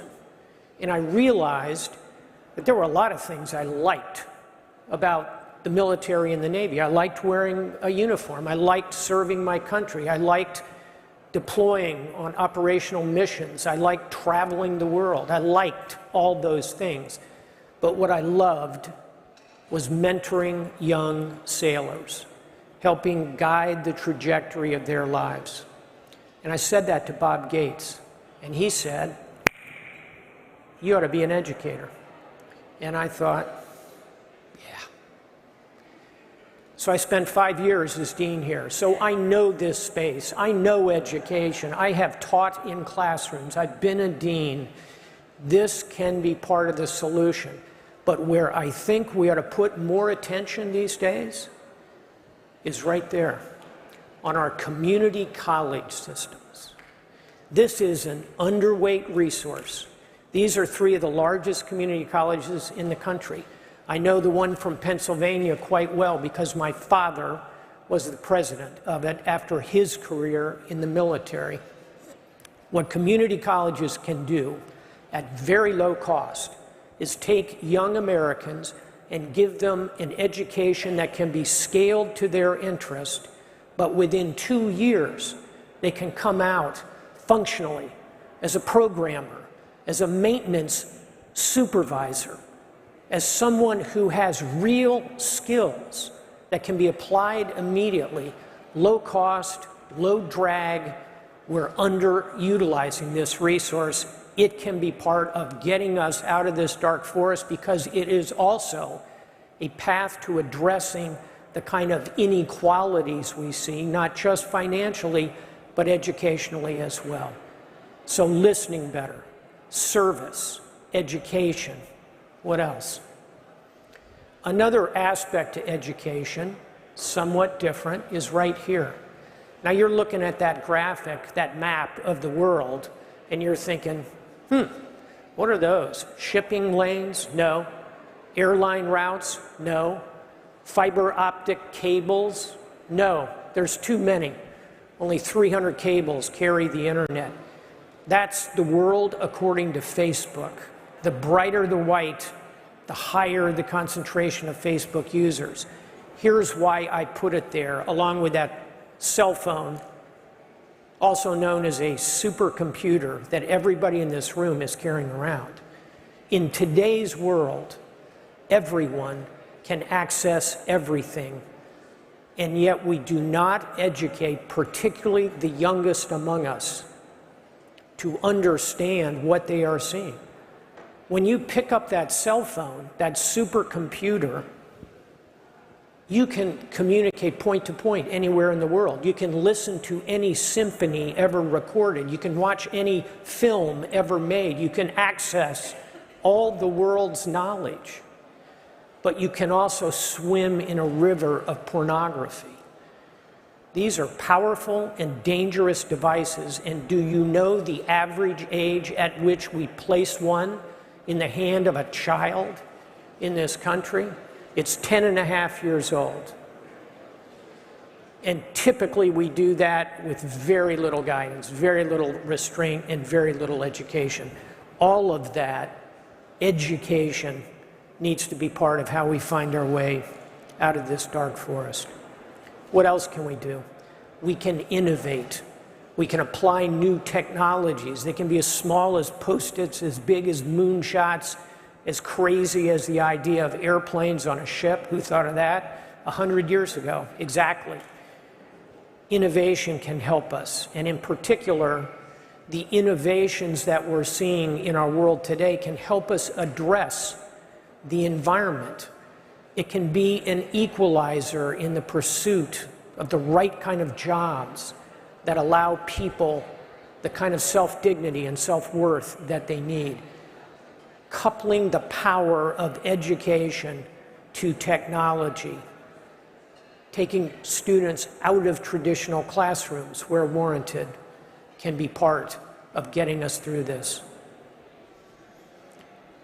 Healthcare. This is not only a place where technology can help, but where we must think coherently about the inequalities in the healthcare system. And I think our problem is that we tend to have this debate, as we do so many debates, as though it's an on and off switch. Either we're going to have a national healthcare system like Canada or Great Britain, or we're going to continue to have essentially figure it out yourself. Neither of those, in my view, are correct. We need to think of this problem as a rheostat, like the dimmer in your dining room, and we need to crank up the capability. We need to build on the Affordable Care Act and provide health care to the most vulnerable among us. That is part of how we escape. And we tie it to these new technologies, including telemedicine. All of that can be part of getting out of this dark forest. I mentioned this already. Immigration reform. This is a big, hard, complicated problem. It begins with controlling our border. Every sovereign state must control its border. But we must add to that, thoughtful programs that can harness the power of immigrants who want to come here desperately and work and be among us. We need to provide a path for them. And let me make I think, a very powerful point about this. Think about the vast majority of those who make it to our borders. How much courage and true grit and determination does it take to grab your 4-year-old's hand, put your 2-year-old on your back, and walk across 6 countries to get to our border? That's the Hunger Games, folks. Many of those people, I want them on the team. We got to figure out how to do that in a way that's fair to those who have gone through every legal process, goes back to controlling the borders. But this could be an enormous engine for us that can help us as we come through. Let me wrap it up with a couple final thoughts. All of this must be based on our values.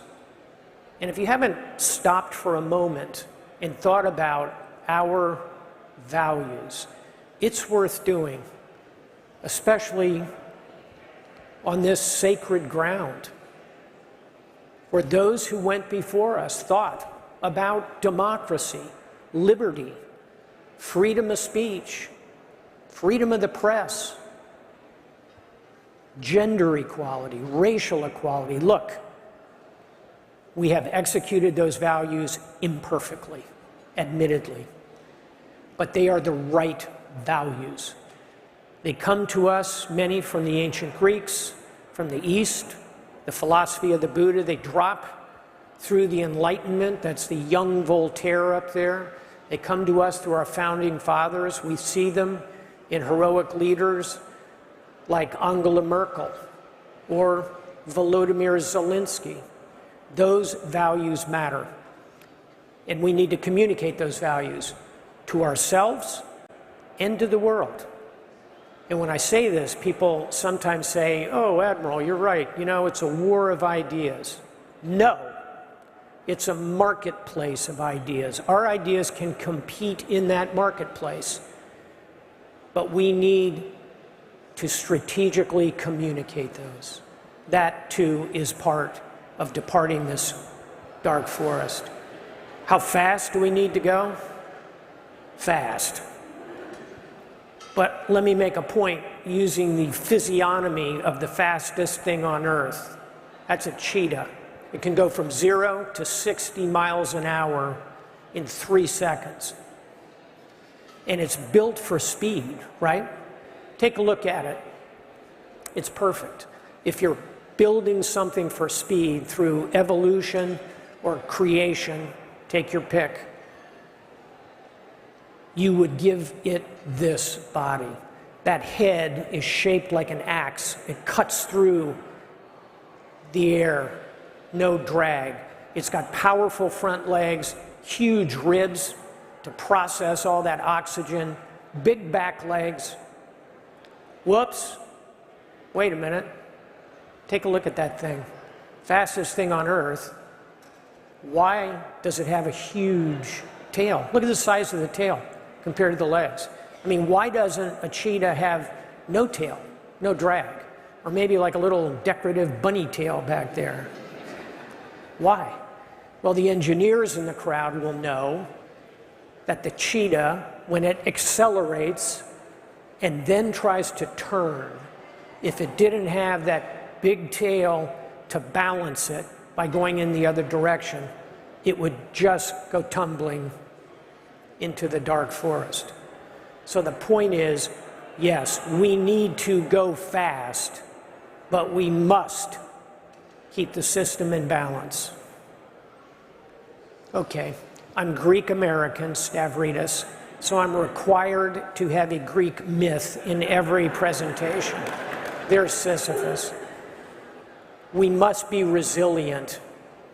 Our leaders must be resilient. And the boulder rolls down. Whoever you are, wherever you are, if you're the most powerful person on earth, the President of the United States, the boulder will roll down. It rolled down on George Bush, 9/11. It rolled down on Barack Obama, the Great Recession. It rolled down on Donald Trump, 2 impeachments.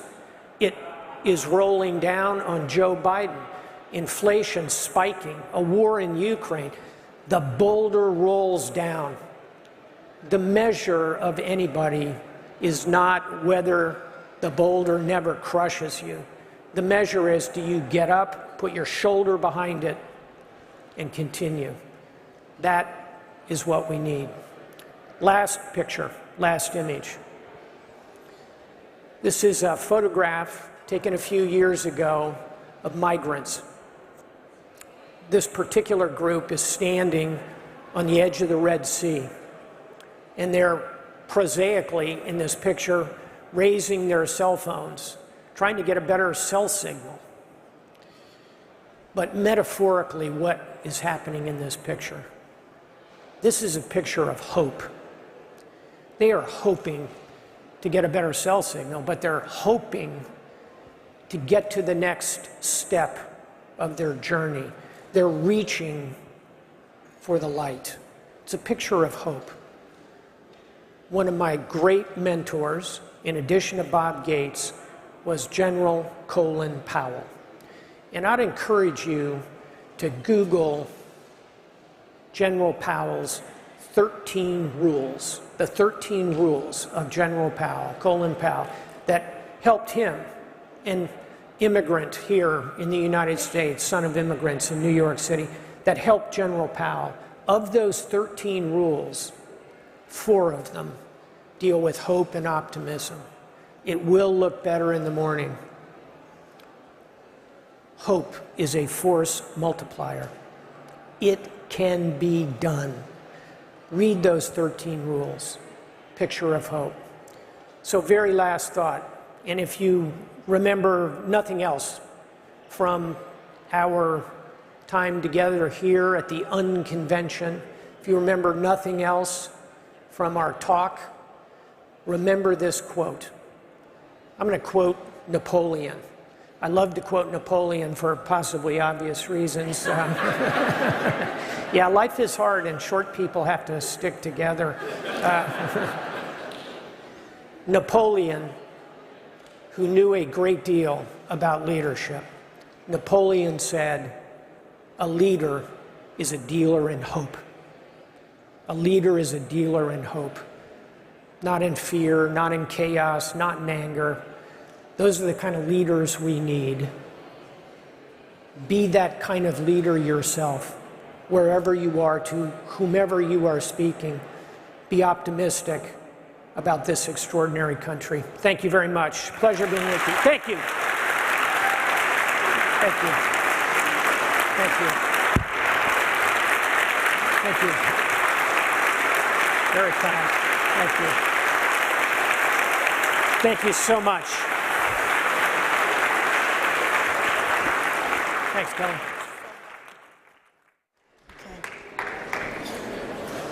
Thank you so much, Admiral. And you mentioned your uniform. My husband is retired Air Force, but my favorite uniform is the Navy officer uniform.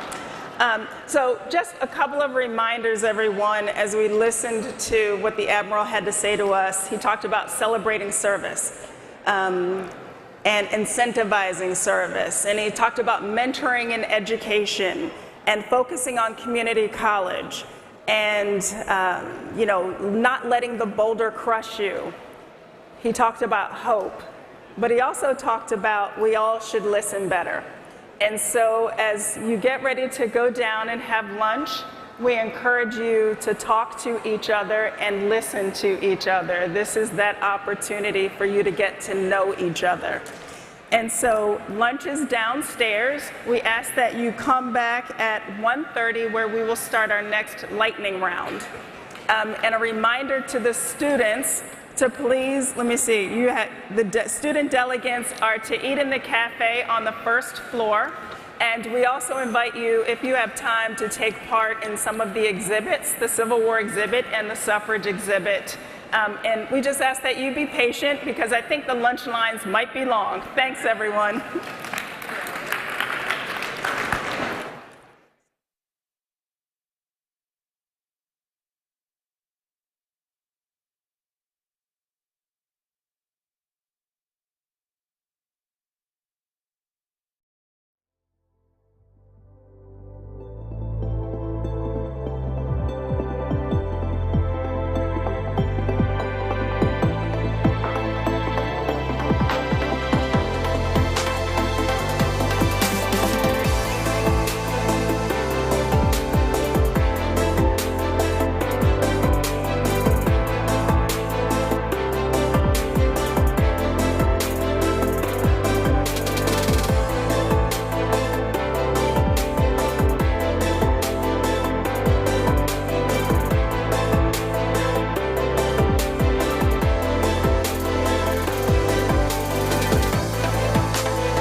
And if you do have a clicker, and again, if you need one, just raise your hand. People with the tie-dye shirts will come in.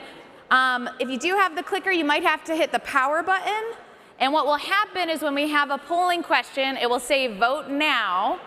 Then you choose your answer and hit the send button, which has a little letter on it. It's in the top right. So if you do have a clicker, you need one? We have somebody who needs a clicker right here. We have a couple clickers, 3 clickers, 4 clickers, 5 clickers, 6 clickers. All right, 7 clickers. Feel like I'm Oprah giving us stuff away, although leave them after. That's my other announcement. If you do leave early or anything, there's a bin for us to collect your clickers at the end. But just keep your hand raised. I know it's a little, but we've got folks handing them out.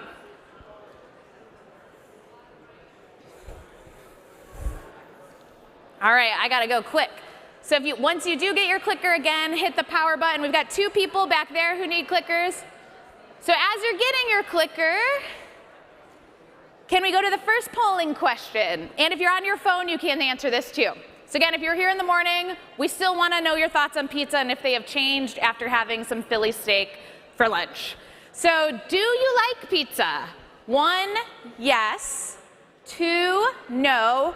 3, unsure. You're not sure about your feelings. There's 2 people who need clickers in the very back still. Yep, oh, and right there, just leave your hand up, they'll come to you. So again, if you have the clicker, it'll say vote now, press the button and hit send.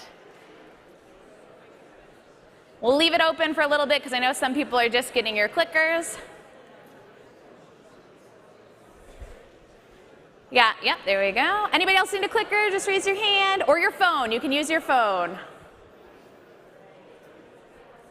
1 more up here, 3rd row. And again, if you have your clicker, you might have to hit power, but it's like vote now, press it, hit send. On your phone, you use the finger, you tap it. Technology. All right, are we ready for our survey results? Because I know I got to get off stage.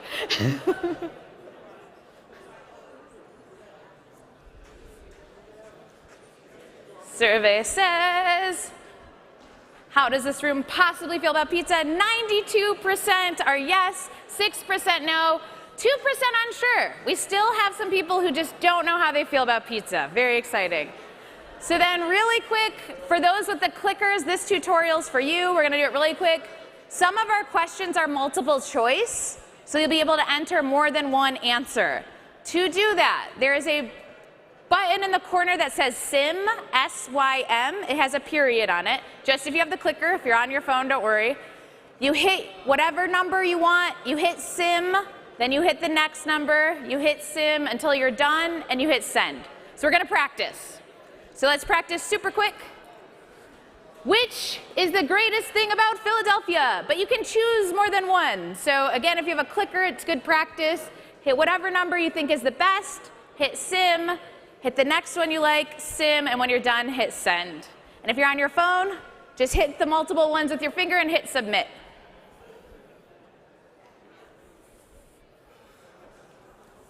And if you have any questions, just keep your hand raised. We'll have people come help you. And then we're going to get ready for our next policy lightning round.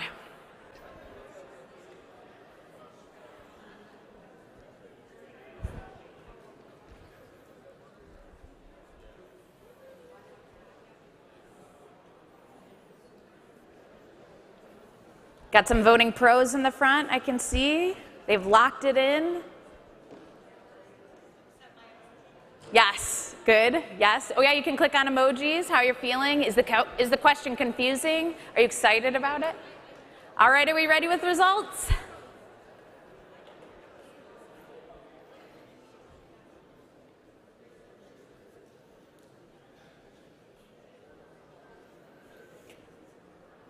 Now we're going to do some old school polling. If you liked lunch or had a good conversation at lunch, can you do a thumbs up?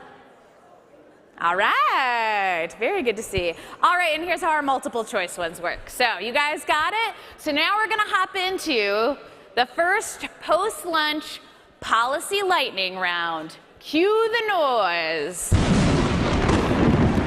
Yes, clapping is encouraged. All right, guys.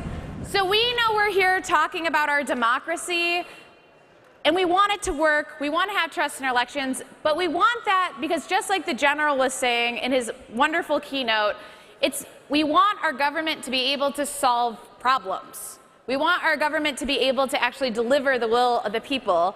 And that's why we wanted to take time today to be able to deep dive on some of these topics that need to be addressed, that we need to find bipartisan support on. So this one is going to be about paid family leave. So our first question is up there. Have you ever used family and medical leave, either paid or unpaid, to care for a family member or yourself? Press 1 for yes, press 2 for no, press 3 for unsure. Now, we sent out a pre-survey, thank you to everybody who filled it out, asking you guys your opinion on if you had ever personally been impacted by paid leave. And we got a huge range of answers. People who said, I had to work 2 jobs in order to try and care for my mother, and that still didn't work. People who said, I'm a small business owner and I have empathy, but we cannot pay for this. People who said that this disproportionately impacts women, and people who said, you know what, on a fixed income, I'm growing more and more concerned about this. So let's learn if there's actual policies being considered, and then we'll come back and talk to each other about it too. So without further ado, I'd love to introduce the president of Bipartisan Policy Center, Jason Grimet. All right, it is good to be back. I should just disclose, we were thinking about this session on child nutrition, but then we wanted to serve the cheesesteaks and the water ice. And so we thought, how about paid leave? So paid leave obviously is a topic that a lot of people have thought about. It's really kind of become much more of a topic of conversation during the last couple of years because of the pandemic. And I think both there was a certain sense of appreciation of essential workers and a kind of empathy and recognition that people were really suffering and balancing their jobs and their health in a different kind of way. There was also the fact that a bunch of us with political power didn't want sick people serving us soup, right? For a moment in time, it wasn't just a question of altruism, but it was actually a question of kind of shared public safety. And so that has pushed the issue forward in the political discussion. It's historically been a pretty bipartisan issue, which you're going to hear about in a minute. And it was part of the Biden social agenda, right? It was one of the pillars of the very significant public spending plan that the administration rolled out. It didn't pass, and by dint of the fact that it was in that partisan process, some of its historical bipartisan support has actually faded away a little bit. So you all took this pre-event survey, and my understanding is that paid leave was in the lower quartile of the things that people said they cared about. We're going to see if we might shift that a little bit in the next 5 minutes. I am going to just share a couple of stats and then welcome my colleague. So I'm not sure if you are aware of this, but the United States is the only developed country to not have some form of paid maternity leave. Right? Only country in the world that basically makes people choose between their rent and their babies. It is also true that the Family and Medical Leave Act, which is a law that provides unpaid leave, is only available to about half the country. So half the country has the ability to take time off and get your job back, but no guarantee of pay. Finally, it turns out that folks with economic security have more support. So 80% of the nation's workforce who are high-wage earners have some form of paid leave, and only 40% of the nation's middle and low-wage earners have that same opportunity. So, issue that we've been working on a bunch. I am about to introduce Adrienne Schweer, who's been leading this project for us. Adrienne has the gentle task of both restoring the bipartisan spirit of this issue while broadening support and figuring out how to pay for it. And so with that, I give you my friend Adrienne. Thanks, Jason. Hi. Thanks, everybody. I'm really excited to be here, and I want to start by saying when many of you took a survey before this event talking about the policies you think our policymakers should address, this was one that very few of you agreed policymakers should address. I'm here to hopefully change your minds. My colleagues and I work on a lot of working family policy, from affordable child care to retirement savings, emergency savings, and paid family leave, my very, very favorite. And it's a little bit my favorite because I'm a crazy mother of 5 young kids, and I've felt this personally in so many ways. And it's also my favorite because I think it affects every single American in today's environment that's trying to work and balance family. So first, I want to take a big step back. 30 years ago, we passed this enormous law called the Family Medical Leave Act. Many people know it as FMLA. What you probably don't know is that it only covers a little more than half of workers. So almost half of workers in America, if they have a new baby, birth or adoption, if they have a family member who gets hit by a car or needs to be transitioned to a facility, or has cancer and needs help with their chemo, or is nearing the end of life, they can't come back to their job if they take meaningful time off. And then most importantly, they themselves, if they needed a 10-day, 14-day quarantine like the pandemic, or if they themselves are suffering in some way, they don't get a job to come back to. And that law hasn't been modernized in 30 years. Moreover, fast forward to today's environment, most people don't have a single day of paid leave. And how that's manifesting itself in really scary ways for our country are that one in 4 new moms in this country are going back to work within 10 to 14 days of giving birth. How many people have birthed a baby?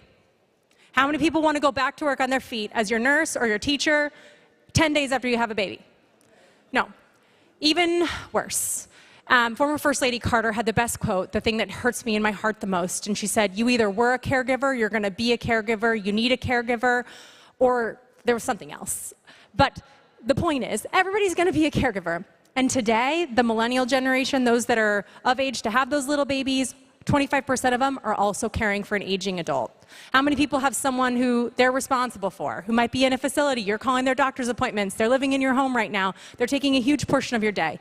Many of you also work, and you don't have the security of knowing that if that loved one really needs you for more than you have those sick days, you don't have a paid family and medical leave policy. So that's why I think this issue matters so much.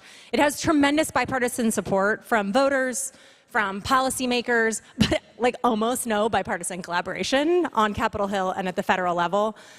This last year, with it not working out and the president's kind of partisan agenda and reconciliation, there is a tremendous opportunity for policymakers to come together and better support working families.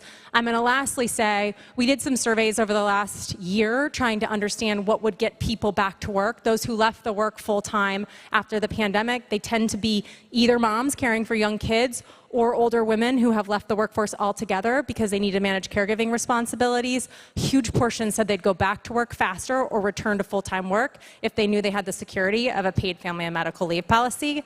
So that's why I am on my campaign to make this an issue that you really care about, and why I think it is something that we should be working on at a bipartisan level at the federal level. And if you are interested in talking about it more, we'll be in Kirby after this, and I hope you can discuss together soon. Thank you. Thanks, Vivian. Good job.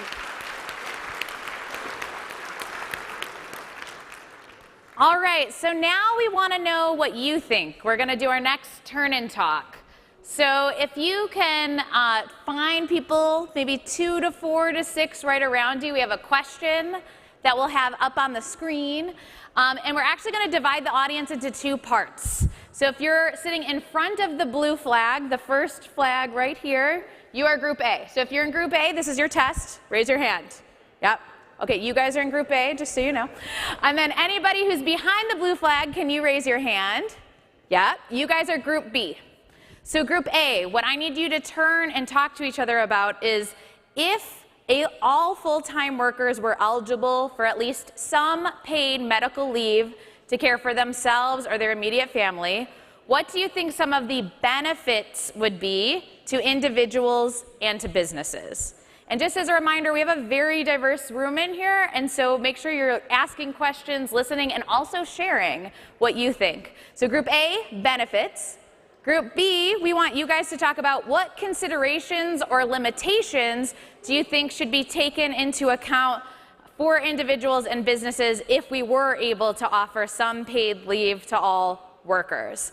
We have a bunch of facilitators around the room. If you guys could raise your hands. They're going to be walking around listening to what you're saying and helping contribute that. So at the end, we can do a recap. We also have about 500 people online talking about this too, so we'll get to see what they say. So I'm going to give you 4 minutes. Turn to each other, answer the question. Group A before the blue flag, Group B beyond the blue flag. and go.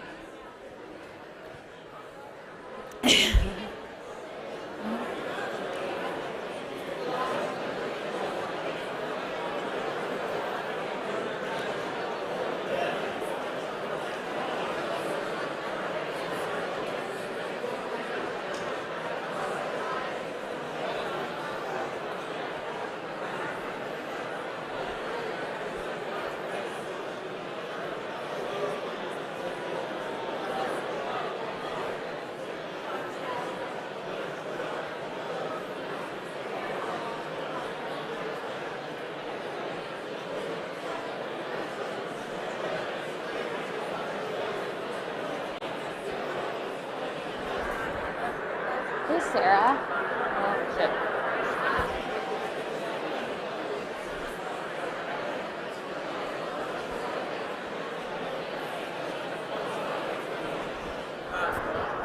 So you want to do results for the first question after the No. admin? Okay. We just excluded. I'm sorry. Oh, you're good.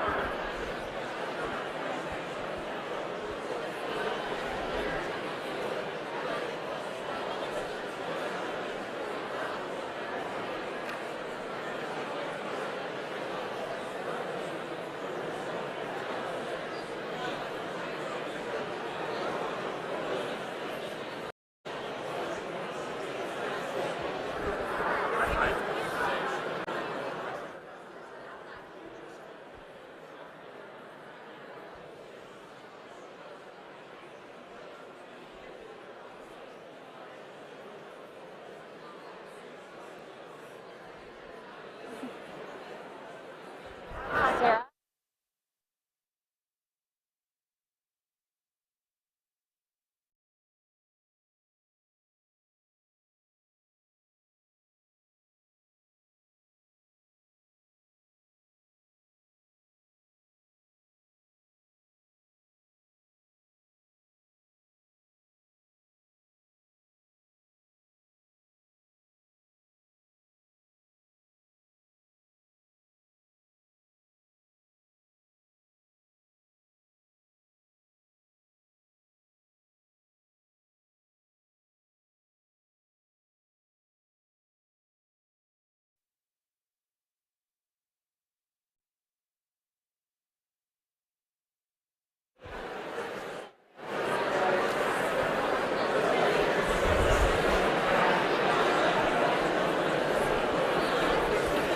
Sorry.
Ten seconds.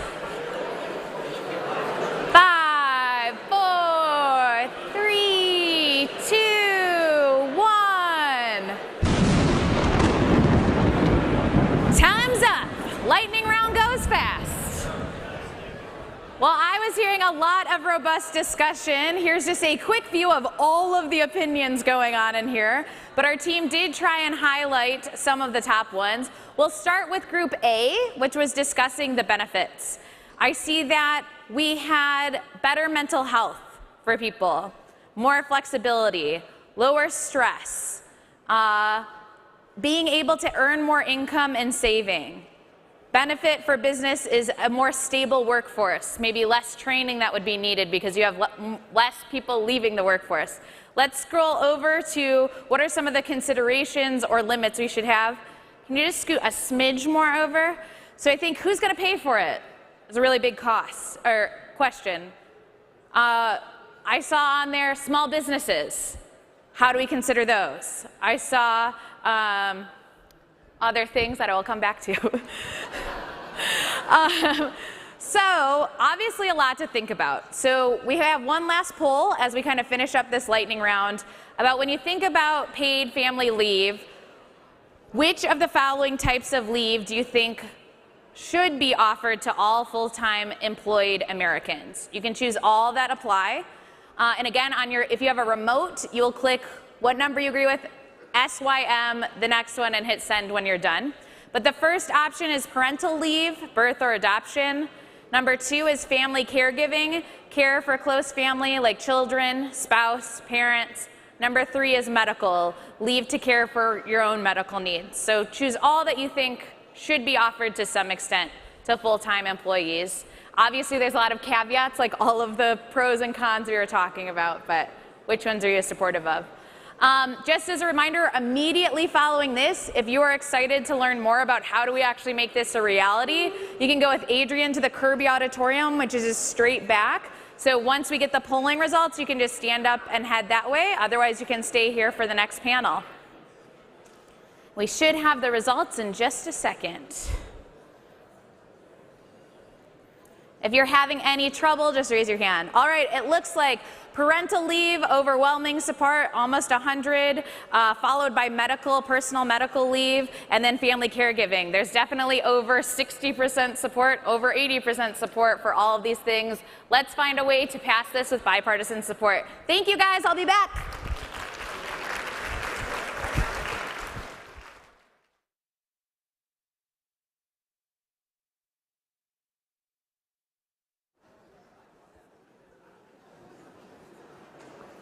Good afternoon, everyone. How's that post-Philly cheesesteak energy doing out there? Okay.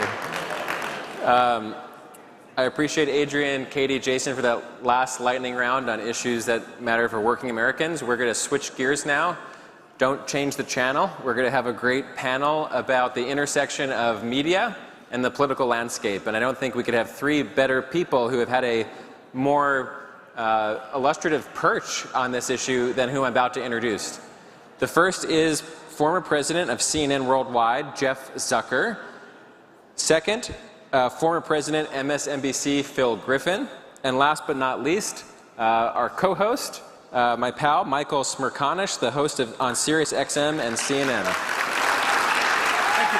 You got it. Thank you. Keep going. Thanks very much. I guess you're going to center. Good afternoon, everybody. How are you doing so far? Have we delivered on it? Okay. So it's a real privilege for me to have both of these gentlemen with me. A story you may have heard me explain on radio repeatedly is that there was a period in my life in the 2000s, I guess I would say, a 5-year time period where I was the principal fill-in radio host for Bill O'Reilly on his Radio Factor. And I was the principal fill-in host for Chris Matthews on Hardball. And yeah, amazing to think about. And I would do my morning show, and then I would do O'Reilly's radio program, and then I would do Hardball. I used to joke that I would walk from the Fox News building on Avenue of the Americas to 30 Rock, and I wasn't sure if I was going to get shot in the chest or shot in the back as I was going between those worlds. I very much wanted to have... It was the early 2000s, mind you. I very much wanted to have a television program of my own. I think the ego of it had consumed me. And there was no room at the inn at MSN. And Phil said to me one day, hey, if you get a gig elsewhere, I will let you out of your contract. And thankfully that call came from Jeff. And I said, okay, now there's one fly in the ointment. Phil needs to honor what he told me years ago, and you did. So both of whom hired and never fired me, thank you very much.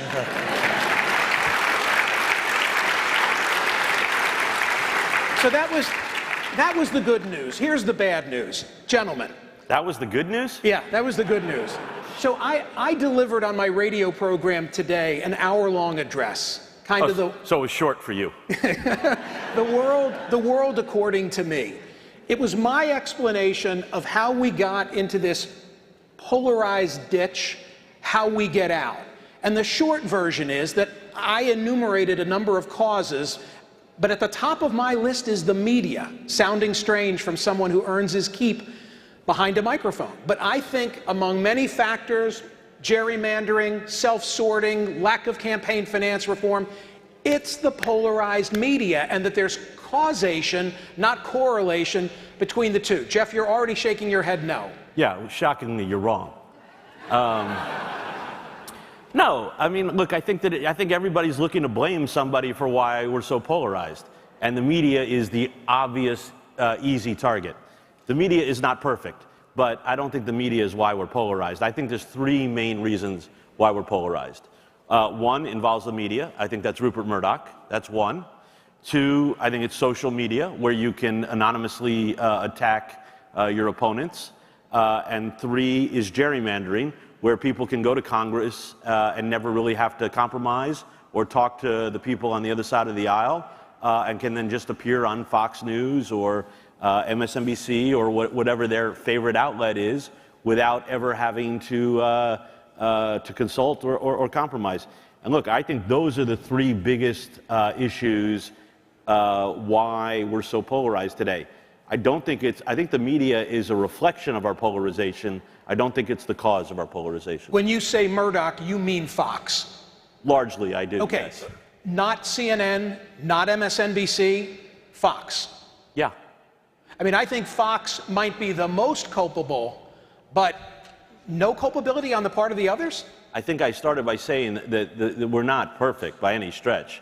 The media, there's a lot of issues with the media, I acknowledge. But I don't think that by and large, as a business proposition day in and day out, CNN or MSNBC is pushing misinformation and disinformation and as a business model upon which their entire premise is built, which is really harming America. And I don't think that's happening at CNN or MSNBC. By the way, I of course, Phil's going to respond. I don't believe that misinformation and disinformation are pushed by the outlets that you two represent. Well, but I think it is pushed by the other. But I think a perspective, an attitude, an ideology has been pushed in the past. What do you think? Well, I'm going to begin to just ask you, when do you think that this divide began? Okay, I'll give you a benchmark. 1988 is when Rush Limbaugh was put into national syndication. And in the mid-90s, when Fox News came online, Roger Ailes, a one-time television producer for Limbaugh, took that playbook and brought it to Fox. Here's my telling of this. MSNBC struggled for a while. You remember Phil Donahue was the guy who couldn't get traction. And all of a sudden, I think you said, hey, here's what we need to do. We need to not go as far as Fox goes, but we need to do from the left what they've been doing to the right. That's the short version. But if you look at Rush Limbaugh and you look at the beginning of Fox, there was already the audience for that. And it had been there for some time. So when you say that the media is responsible, or a good part of it is a good part of the divide, I just want to know where you begin it, because I think it goes way back. Where would you begin it? 1776. And we are here in Philadelphia. So America, by the way, America is not a homeland. It's been bastardized to be called a homeland. America is an idea. And that idea is that all people are equal, freedom, they have freedom and they have opportunity. It was in conflict from the beginning, the way America grew up. We were in total conflict. We had this idea of America and what America was. And for 240 some odd years, we've been struggling with that.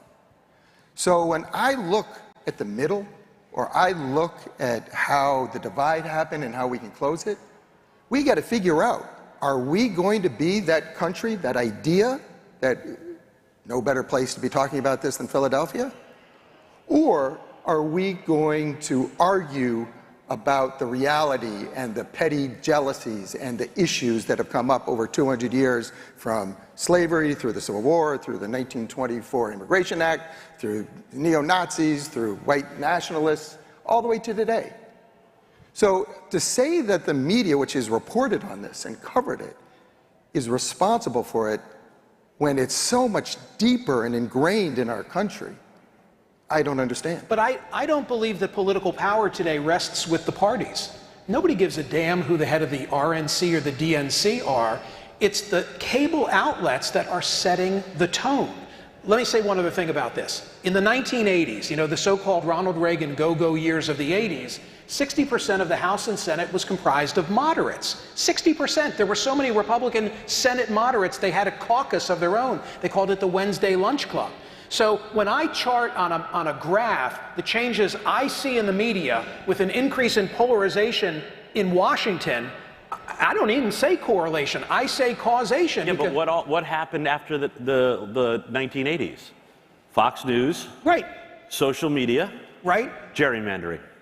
I agree with all of those factors, Jeff, absolutely. Although I have to tell you that there's something else. Gerrymandering's a problem. We need to professionally draw boundary lines, but the number of blowout counties, and we don't redraw county boundary lines, has grown exponentially in the last 30 years. So what does that reflect? Self-sorting. People are living among the like-minded. We got to get out of our bubbles, and we've got to change the channel. Whatever the channel is you're watching, you got to change it. Phil?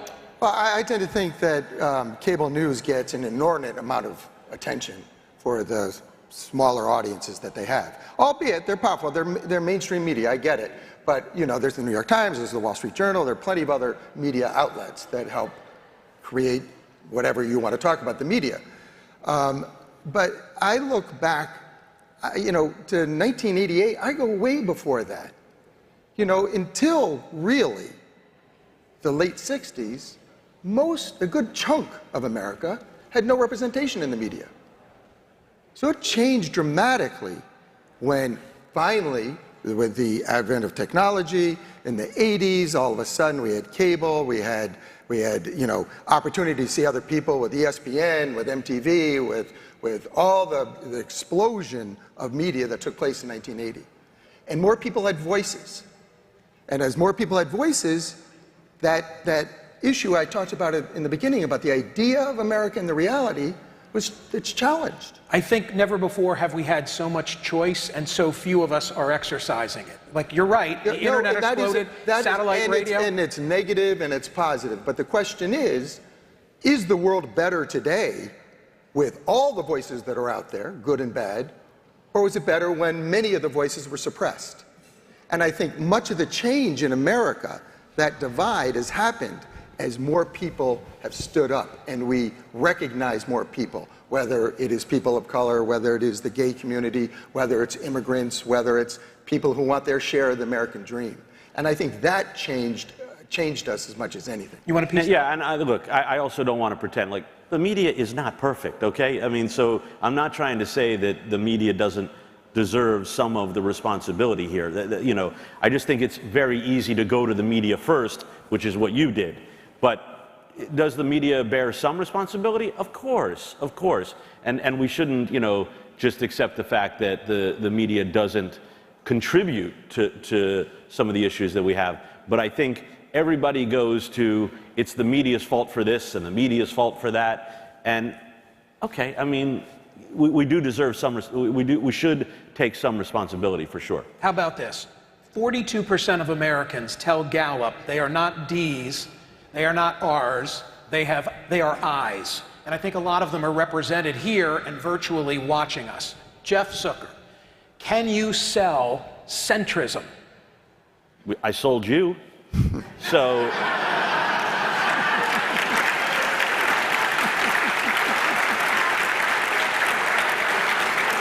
But why not say, hey, this is the path. We're not going to be MSNBC. We're not going to be Fox. We are going to go after independent thinkers. And I don't just mean me at Saturday, right? I mean, we're going to build a whole network around that principle. So could you give examples of that? Because I really don't quite understand it. And I do want to say, I'm defending the media, but the media makes mistakes. And they do, and we should be and are held accountable when we do. Most of us are held accountable. But give me examples of what a centrist network or newspaper that doesn't exist today, what would that be like? Well, it'll sound self-congratulatory to talk about this because I think I'm well suited for it. Yeah. And this is not But I agree. But the reality is there's not 25 of you. Is that the problem? There aren't enough people who are in this territory? Who are good and capable broadcasters like yourself. Look, the other thing is, we're being a little flippant, but you do represent what that network would be built around. Now, would that network succeed? I don't know. Why? Because passion doesn't rest in the middle? Well, I think there's a lot of passion here, but the reality is, I don't think there's enough good people like you to fill out that network, and I'm not sure that there's enough day in, day out passion to have that succeed. But it's certainly a noble idea and worth trying to do. But there's not enough good people like you, for instance, to fill out that network. What do you think? Not about me, but about the principle. No, but what do you think about Michael? I love Michael. I love Michael, and I wish he hadn't gone to CNN. But here, let me ask you a question. Big issue, 2020 election. 2020 election. Some people think it was fraudulent. Right. Corrupt. Some people think that the United States may be one of the worst countries in the world in putting on an election because they deceive the voter. Other people say, well, I've seen all the court's rulings, both in red states and blue states. It's a legitimate election. On your so-called middle-of-the-road channel, would you have that debate? Yes. I don't think you should have that debate. Would you put people I wouldn't have it as a debate, would I? I'm not going to ignore it, though, Jeff. No. You can report on this issue, but would you have the debate? I wouldn't treat one side with parity of the other. Right. But I wouldn't totally ignore it. Agreed. So you'd put on somebody who says the 2020 election is fraudulent. And I, as a journalist, better take them on. But yes, I would. And why? Well, hold on. Why are you giving them that platform? Because if I'm looking at data that says Republicans believe this, I feel like I'm not doing my job unless I air it in a critical way. Yeah, I agree. I agree, but go ahead. No, I think this is the interesting question about getting at your whole thing. There are two sides. You're talking about centrism. There are two sides to whether marijuana should be legal at the federal level. Okay, you can have that debate. There are two sides to whether student debt should be forgiven. You can have that debate. There's not two sides to whether or not the 2020 election was legit. Okay? Okay. I agree. But if that position is held by so many, do we not address it? No, or just ignore it? But I think we've got to find out the roots of why that is believed. The latest poll, I think, is 61% of Republicans believe that the election was illegitimate. That's because the leaders who are pushing that have gotten plenty of airtime on certain outlets to push that idea. I think it is dangerous to put somebody on when, as a journalist, you should be seeking out the truth. I do think we have to bring attention to it. We have to say 70% of Republicans, or 60% of Republicans believe the 2020 election was illegitimate. But then I want to bring on experts who know around the country what the courts have done, the systems have done, has there been any corruption of voting systems? And when you find out, no, there hasn't, it is our role to educate people that this isn't true. I get nervous when the issue becomes one of, are we even going to allow this on our airways? What? Allow the people who you know are liars? Allow subjects that are steeped in controversy that you may think are bullshit. Let me give you an example. I believe, they know this because I talked about it on air, I think that the Hunter laptop was worthy of more airing than it received right before the election. Either of you agree with me on that? Do you regret, how about if I ask it this way specifically, do you regret not dealing with it before the election?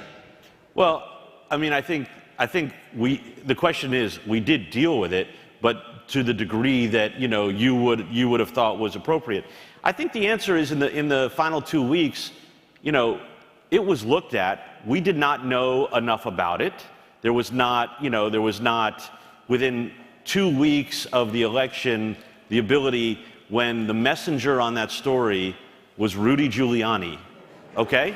No, that's the problem. It's like you're going to give a lot of legitimacy to Rudy Giuliani delivering, he's got the goods. So part of the issue with that story was who was delivering the goods, okay? That's one. That doesn't mean that we didn't look into it. We did look into it.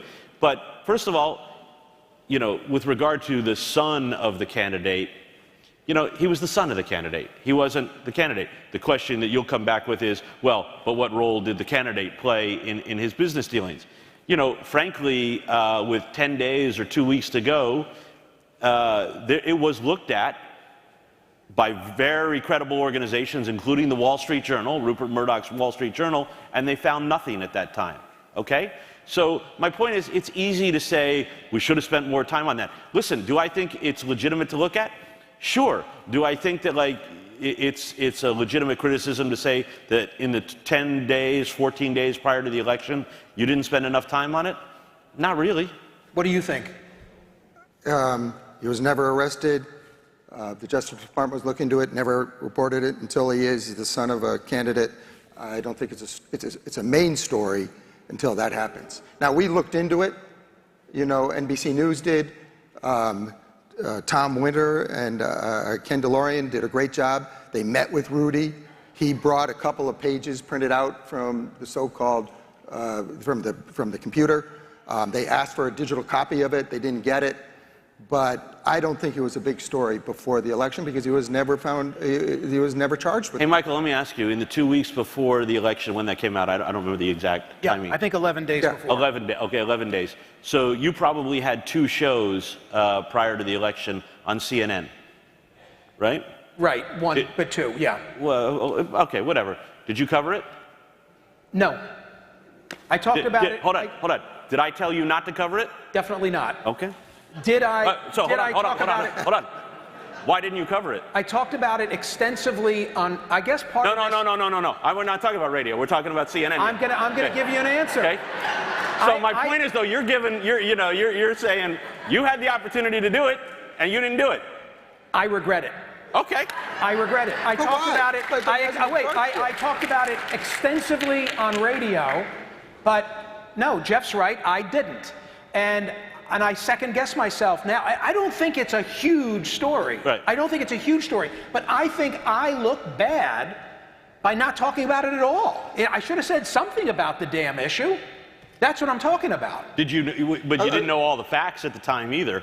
No, but I think that we looked partisan by not giving it some airing. Yeah, I think you got to. I don't disagree with that, but I think you have to be careful to just because somebody throws a smoke bomb into the arena I think listen, it is worth real examination, but in the 11 days prior to the election, it involves the son of a candidate who clearly has issues and troubles.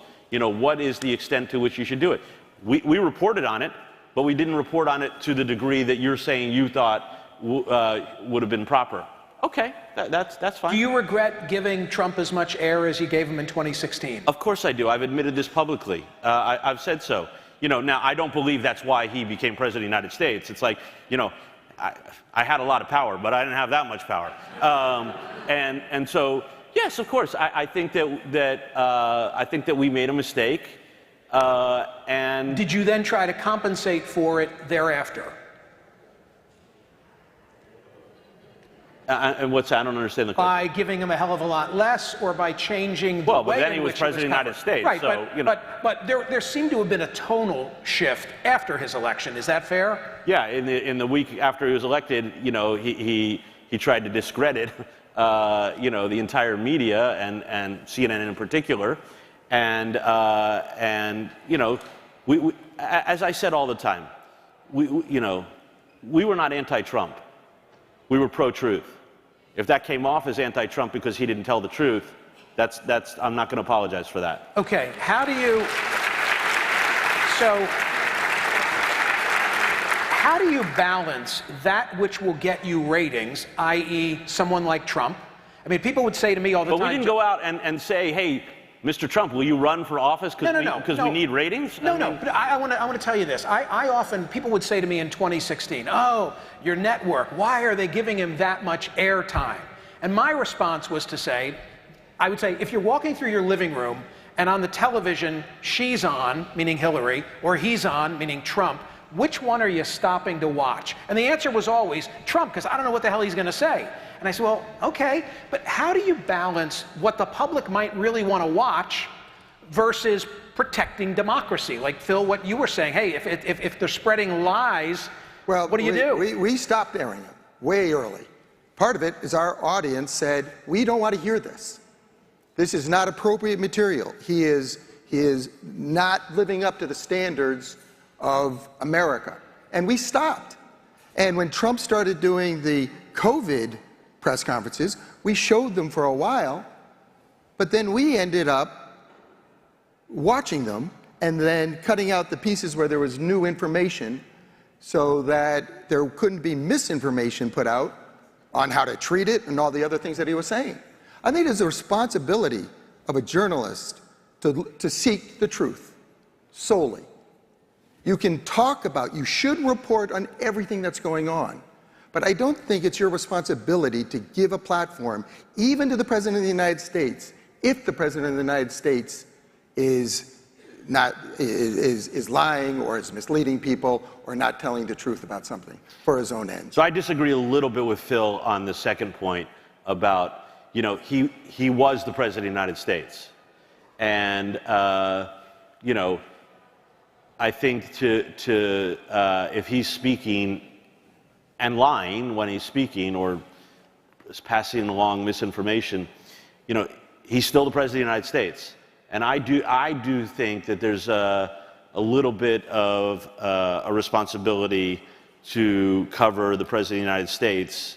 For instance, you know, when the broadcast networks did not cover Biden's speech from here about the threat to democracy, I think there was a responsibility to cover that, actually. I think they should have.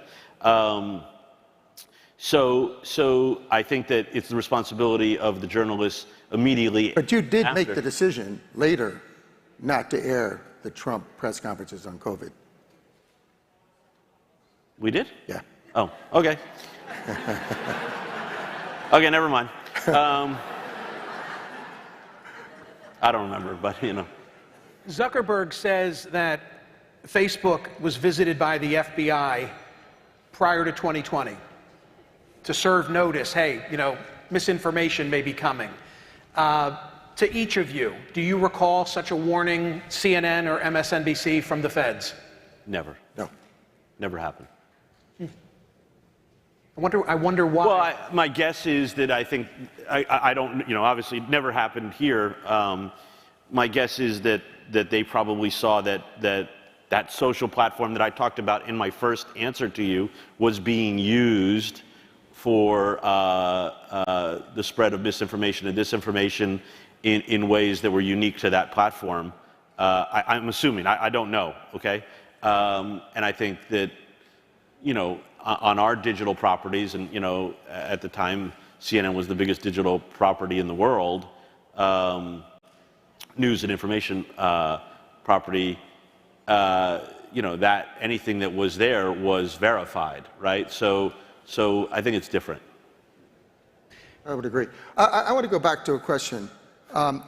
Interesting that we've had this discussion now for close to half hour. Not long enough. And politicians haven't been brought up. Okay, what do you want to say about politicians? Where did they fall into the great divide and the cause of it? Okay, according to me? Politicians and leaders of political thought leaders. Right. Where do they This is good. I like interviewing you. Okay, according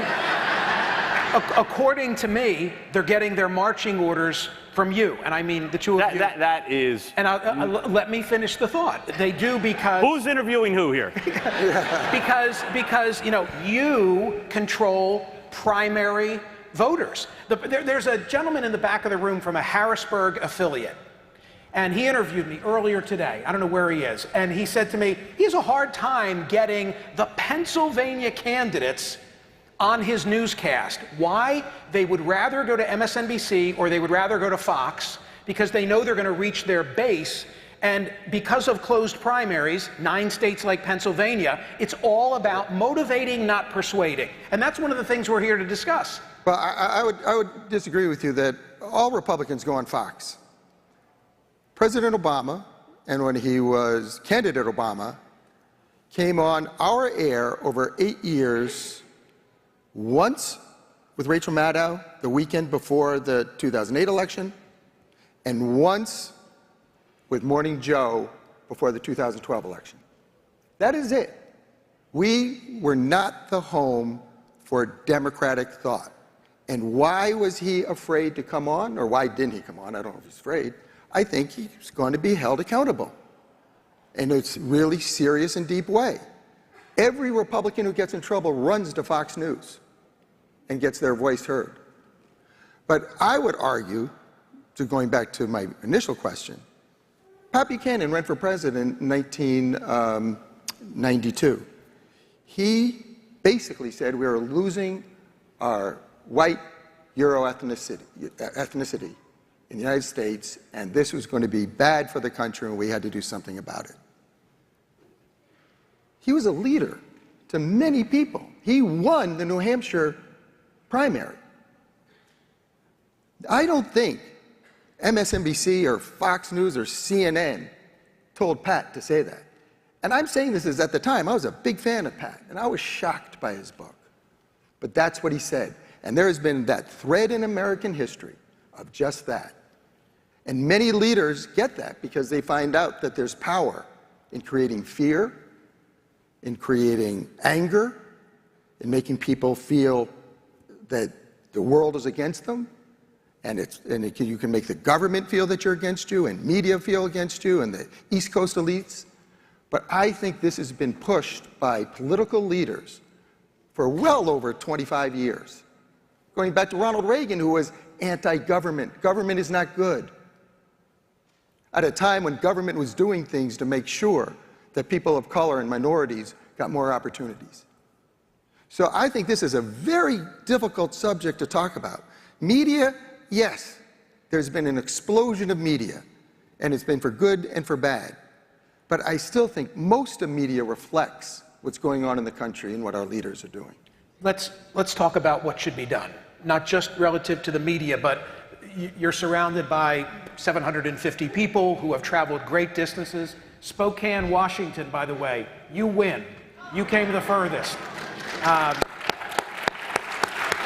I think I can speak for them in that they're not happy. You know, we're not happy with the status quo. We feel like there's overrepresentation in the media and in Washington and in state legislatures by the most partisan among us. And like, we're not. And the people who are in my orbit, and you may say it's a reflection of where I live, but they're fiscally conservative and they're socially progressive. And I think that's most of the country. Like, how do we get a voice? I agree. I agree with you that those are the issues we should be talking about. But what are the key issues that we hear about right now that politicians are talking about? Well, if it were the Democrats, it would be abortion. If it were the Republicans, it would be crime and borders and inflation. And immigrants. Yeah. And in the 2020 election.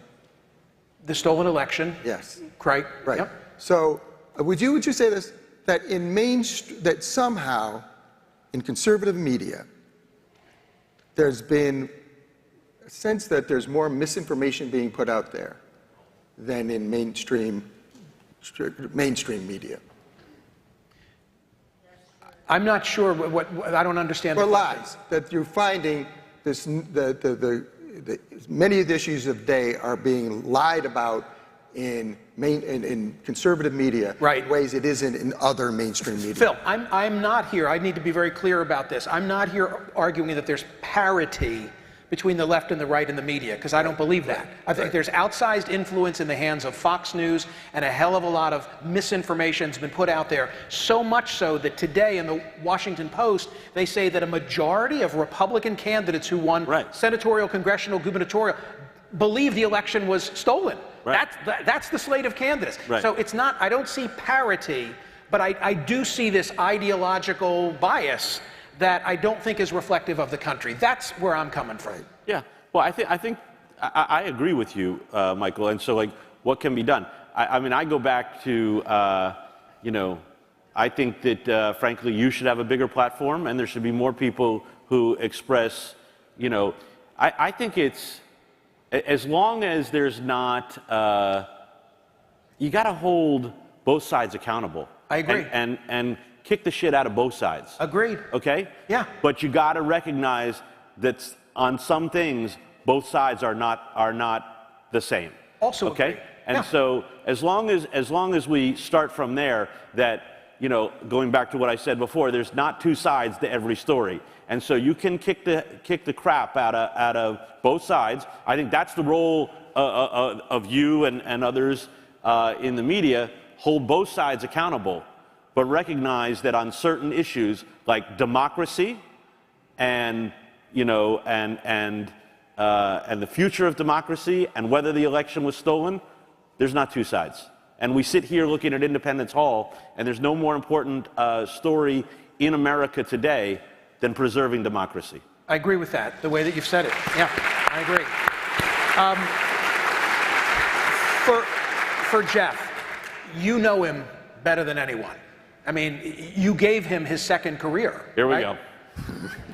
No, like you understand the guy. Oh, now you're interviewing too? You get him. Yes. What's he up to? Is he running? And how should he be covered if he does? Well, look, I assume that Trump is going to run. I mean, I don't know. I mean, you're teasing me, but I don't know. But I assume that he will run. And I think we know a lot more today than we did in 2016, and a lot more than we knew in 2020. And I think that, you know, we have to take into account that, you know, he's done a lot to undermine democracy, and that has to be taken into account in the coverage if he becomes a candidate. And I don't think that anybody can be afraid of that or pull any punches. And I do worry about that, that the media won't be as vigorous as it should be with regard to that. I can attest to the fact that you were very hands-on when you ran CNN. Often in the control room, I have many memories of election nights where I would be one of those panelists, and you'd be there putting your imprint on the coverage. What would you do if you were running CNN or some other network and he announced, and he's out on the trail and he's doing a rally, and it's good for ratings maybe because people on a Saturday night want to watch it? Okay, let me just one thing. I mean, I think it's easy from the outside. Everybody says you do everything for ratings. That's not what. So what's the mindset? What's the well? I mean, listen. If he's the, here's the thing.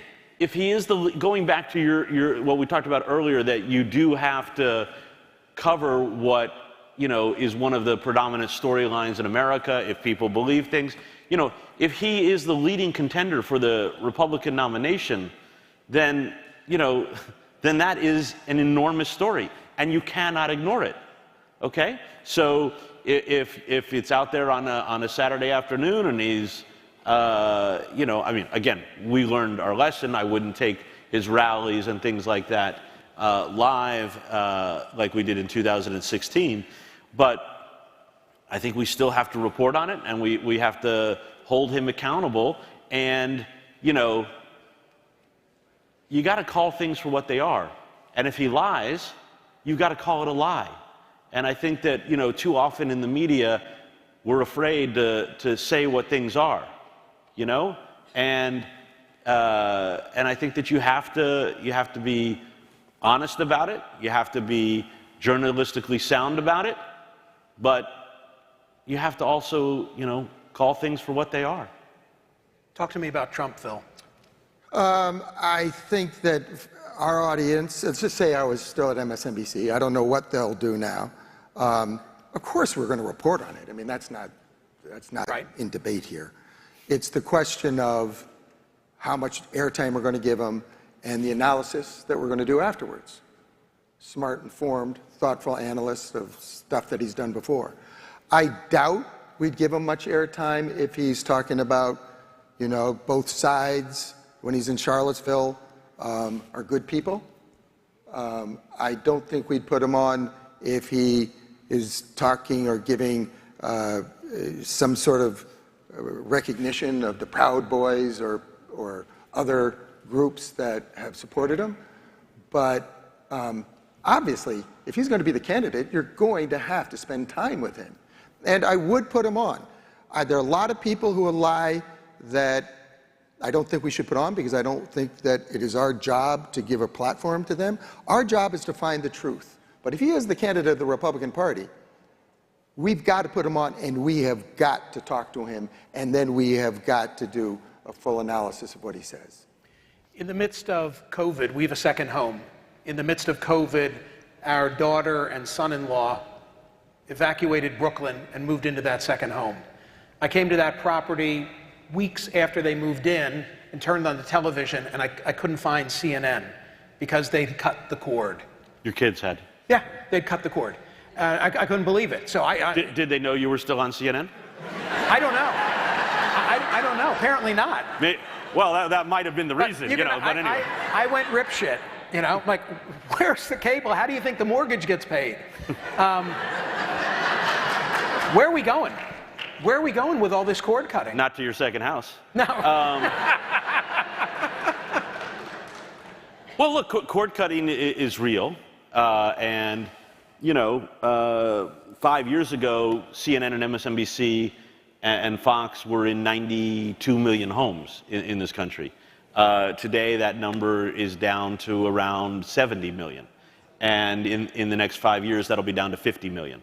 Now, two things. 50 million is still a significant number. Right. But it is, almost 50% of what it was, right?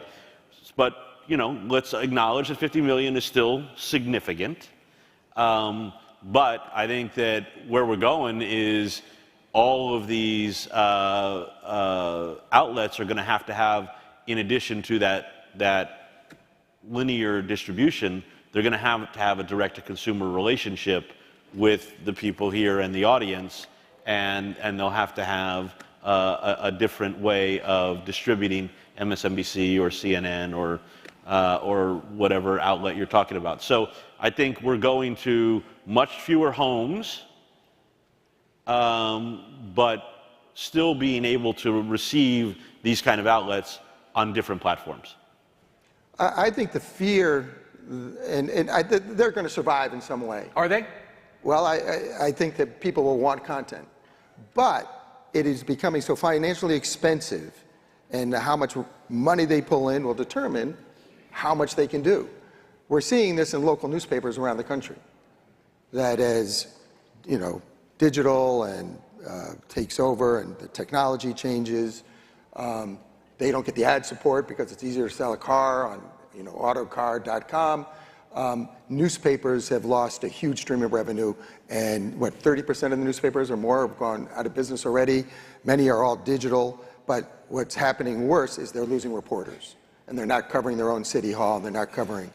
And so what I worry about the future is just to make sure there are these large platforms, or whatever method it is that it comes out, for these journalistic enterprises, because we've got to hold not only the president accountable, but we got to hold the mayor accountable, we got to hold city council accountable, and the decisions that are made at every level of politics. I make this point all the time, that anytime you read a story about a newsroom being eviscerated, you should worry, because there are fewer people now keeping an eye on government at all levels. Holding everybody accountable. But I don't know what the model is that's going to allow that, because no amount of bloggers, I think, are going to fill that void.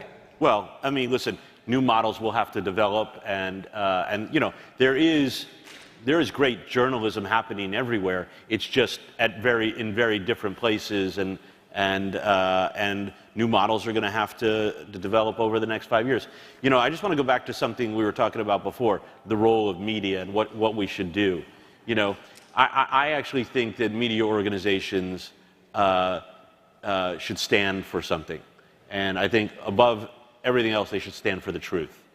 And then beyond that, you know, I think they should be pro-truth. I think they should be pro-democracy. I think we should want to live in a society that promotes democracy. And I think we should be pro-science and you know, believe in fact. And I think they're all related. You know, science is fact, and that's truth. And I think that if we're driven by being pro-truth and pro-science and pro-democracy, then I think media will be good. I'm going to ask you each in a moment for a final 60-second thought for the audience. I just gave you one. Then you're done. Oh, okay. Listen, I want to say this. The two of you do not come out to play. So I'm really grateful that you're here. I mean that. Well, hold on. Wait. I just want everybody to know, I love Michael Smerconish too, but I didn't realize that I had to say it 10 times in order to get everybody here. No, well, the reality is, well, I'm going to say I love him again. But anyway, the reality is, you know, I left CNN in February, and I haven't talked to a single person since I left. And, and so I said yes because it's you. Thank you. Thank you. Do either of you want to make news today by discussing a next chapter in your professional lives? Well, he's got a great chapter going. You know, I just got back from Italy. I was in France. I went golfing out in California. But I am working with Rachel Maddow on a production company outside of her work at MSNBC. She just is dropping a new podcast, which I think everybody should listen to, called Ultra, which will come out on Monday. It is about 1944, in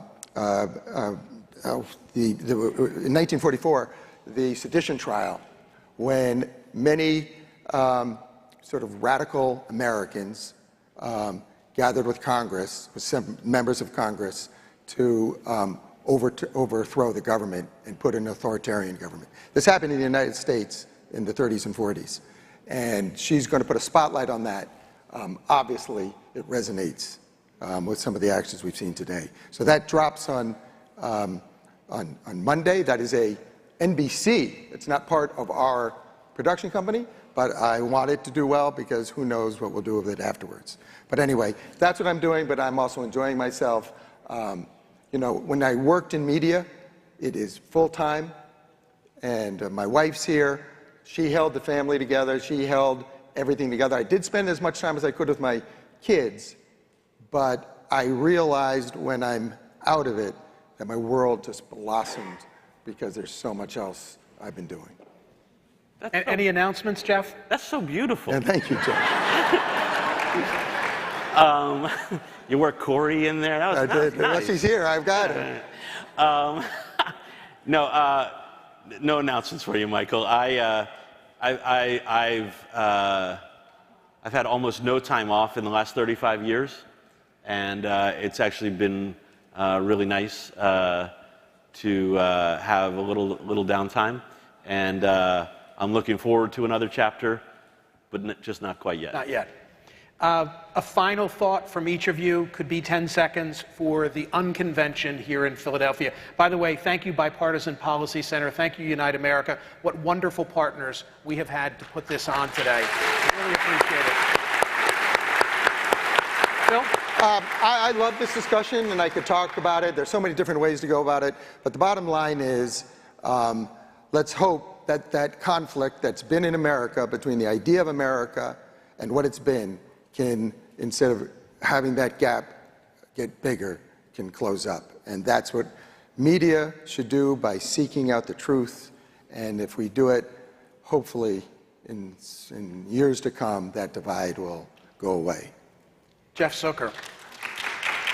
I mean, I think we covered a lot of ground today, and it was great to be with Phil, and it was great to be with you, Michael. And I would just say, look, I think this is a really, really critical time in American history, and we should not take for granted what happened in that building down there, because when it goes, it goes. And if the media isn't there to stand up for what's right and what's truthful, then there won't be anything left. So I think that at the end of the day, holding all sides accountable, but understanding that not all sides are always the same, and standing up for truth and standing up for democracy has never been more important. Thank you, guys. Thank you. Thank you so much. Thank you. That was really great. Thank you. Look at that. Standing ovation. Hello.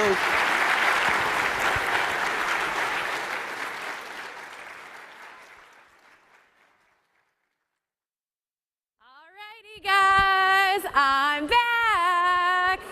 Aren't you guys just feeling more and more patriotic as the day goes on? I know I am. So we have our next policy lightning round. So please take your seat, pull out your phone if you're doing your polling through your phone. If you do not have a phone or you need a clicker, you just raise your hand. We can grab you one of those. But this next policy lightning round was actually one of the ones you guys said was one of the things keeping you up at night. Healthcare. What are we going to do about it? What does it look like? How has it changed since COVID happened? So for our first polling question, we have you had a telehealth appointment in the past year? For option 1, it is yes. For 2, it is no. For 3, it is unsure. Maybe you aren't sure what a telehealth appointment is. So 1, yes, 2, no, 3, unsure. And we asked you in your pre-survey, have you been impacted by having access to healthcare? And what we saw is that generally yes, that some people had a really hard time during COVID, that some folks live in parts of America where you actually have to travel to different counties in order to get a specialist. For some of you, we saw that what you need is to start thinking about the future and rising prescription costs and what that looks like and what that means. As you answer this question, and as we soon will turn to each other to talk, keep thinking not only about how you've been impacted right now and in the last year, but also potentially how your family or community has. Some folks mentioned they had waited over 8 hours for an ER visit. One person mentioned that they've had really mixed experience with telehealth, sometimes getting the answers they needed, sometimes not. So for have we used telehealth, the majority of people, 64%, said yes, 35% said no, and 1% were wondering, what is this? So I'm going to reintroduce the president of the Bipartisan Policy Center, Jason Gramey, so we can learn a little bit more about it. Anybody notice the pants? Thank you, thank you. All right, well, that last session was some big stuff, and healthcare is big policy, and we are honing in on this rather new aspect of healthcare, which is, of course, the ability to see a doctor without going to a doctor's office. This became an imperative during the pandemic, right? So I think many of us, 2/3 of us, had some experience with a virtual or Zoom doctor's appointment, and now there's some really big questions. So, some people think the appointments are actually better. A lot of people think they were better than nothing. And there are a lot of places in the country where your option is nothing. But now we have to decide about what to do going forwards. The reason that telehealth exploded is that the government declared a public health emergency and decided for the first time that Medicaid and Medicare were going to pay doctors for virtual visits, right? If that hadn't happened, we would not have had an explosion of telehealth. That emergency declaration is now running out, and so now there's a big question. what does Congress do? Do we continue the process of just, paying as we go? Do they change the payment rates? Do they change the access? These are some pretty important questions. But this is one of the more optimistic aspects of our discussion, because in the US we pay far more for healthcare than any other country in the world, and we get kind of meh outcomes. And there's not been a lot of ideas that could really change the curve of that. And I think people think that telehealth actually might be able to provide that kind of lower cost quality care in a lot of situations that would make life better for a lot of folks. So to give you the details, my dear friend and colleague, Julia Harris, she is our telehealth expert, has been studying these issues, and she is not nervous at all. Thank you. Thanks, Jason. All right. As Jason was mentioning, telehealth use exploded in 2020 due to all the changes that Congress, the administration, state governments, and private payers made to policy. And it looks like many of you benefited from some of those flexibilities that happened. Many of those new flexibilities are tied to the federal public health emergency for COVID-19 and are likely to run out unless something is done. And so some of the most significant changes that Medicare made were to temporarily allow people, no matter where in the country they lived or what types of conditions they had, to have video visits and phone visits with their providers from home. And that was very new. And they also, like Jason mentioned, began paying the same for to providers for if they saw their patients over the phone or over video, the same as if they physically went into an office. So two very big policy changes that we should keep in mind as we think about what the future holds. So what happened to telehealth use during the pandemic? Well, there we go. So at BPC, we often look at things through the lens of Medicare. They're a leader in the insurer space, and so we did our own Medicare data analysis. And we found that overall telehealth use for Medicare beneficiaries by 2021 was almost 40 times higher than it was before the pandemic in 2019. And interestingly, those with disabilities, end-stage renal disease, those who were dually eligible for both Medicare and Medicaid were much more likely to use telehealth services. And so it's important because it indicates that the telehealth flexibilities were creating easier pathways for people who struggle with mobility, who are sicker, and who likely face many more barriers to accessing care in person. We also found that people in urban areas use telehealth at much higher rates than their rural counterparts. Essentially, the further that you lived from an urban center, the less likely you were to get a telehealth visit. And that suggests that access to high-speed internet is still a big problem in rural America. And also minorities were more likely to use telehealth than white non-Hispanics. And it may be that people of color more often experience barriers to in-person care, such as lack of transportation or not having the kind of jobs that give you time off easily. We also found that a lot of telehealth during the pandemic was for primary care visits. And so this is interesting because the way that the policy was before the pandemic was to think about it in terms of a way for people in rural America to access specialty care. And what we saw when all the policy constraints were lifted was actually the majority of people are using it to just get a visit with their primary care provider. And at this point, primary care is the largest share of all telehealth visits that happen. We also observed a high reliance on telehealth for new mental health and behavioral health, substance use appointments. And over 1/3 of Americans are currently in a place where there is a mental health professional shortage. And so access to telehealth can address that lack of behavioral health providers. It also gives people who are worried about the stigma associated with those visits a way to get care, especially in tight-knit rural communities. And during the pandemic, many Medicare beneficiaries were newly accessing treatment because of telehealth. Lastly, there are a few red flags that I just want to note, which, people are concerned about what telehealth access will do to the cost for healthcare.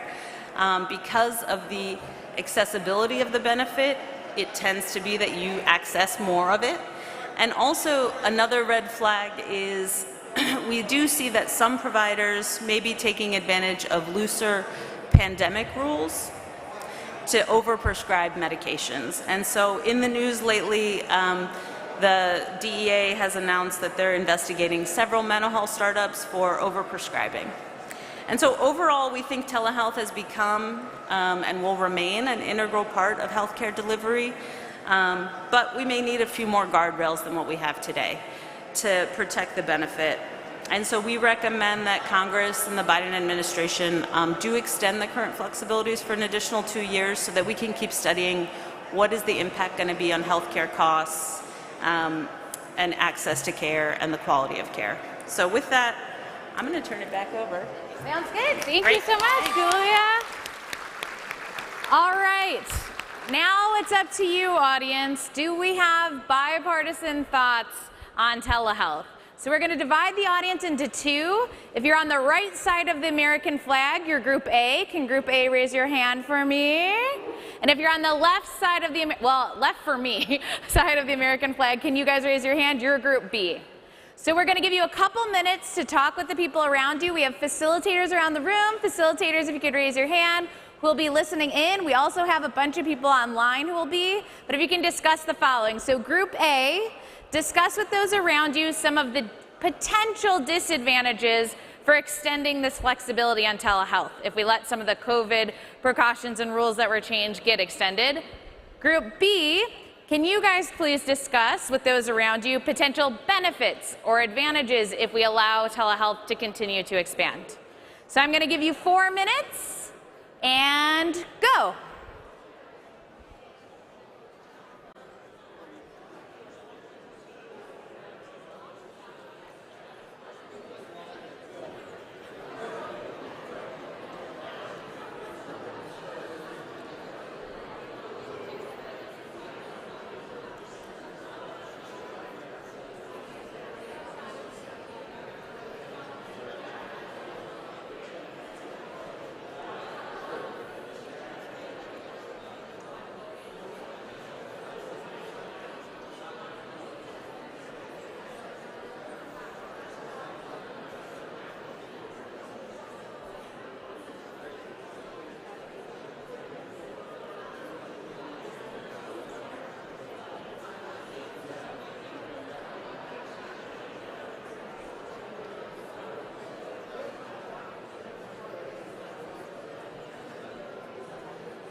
All right, you've got about a minute left.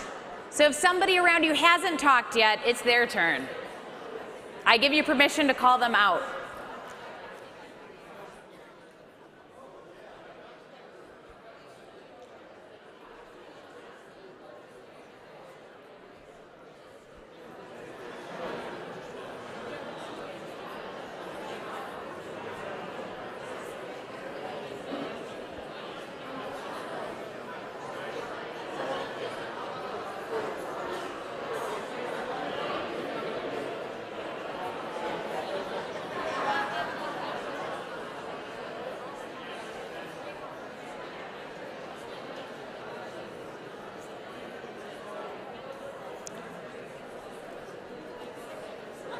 All righty, 5, 4, 3, 2, 1. Time's up. Lightning round. Let's see what you guys had to say. I saw a lot of really intense, great conversations. So I'm going to start with Group A for the disadvantages. So it sounds like people want more focus on insurance. You can't get your vitals or your blood drawn over the internet. It's probably a good thing. We want to be in person. Some people prefer that. That for older patients, it could potentially be a barrier. That some people said there's no disadvantages. This is only good. So that's exciting. So let's hop over to the extending. What would be the potential advantages? So much like we saw on the other side, actually, some folks think it's easier for people who are older, maybe who can't drive, or then they could have family around them for some of their appointments. It allows for quicker access to doctors. Some people said they are more comfortable being able to meet online, that you may be able to have more access to specialists, and that it helps filter out those who really do need services so that they can get more in-person attention. So it definitely seems like, you know, there's things to consider, but that in general, we see that, you know, a lot of us recognize that thinking about this and making sure we're just not letting it completely expire makes sense to do. So we have one last telehealth poll question for you guys. So whip out those phones and those remotes, and then we'll be headed into the final panel. But do you think Congress should work to extend flexibility for telehealth?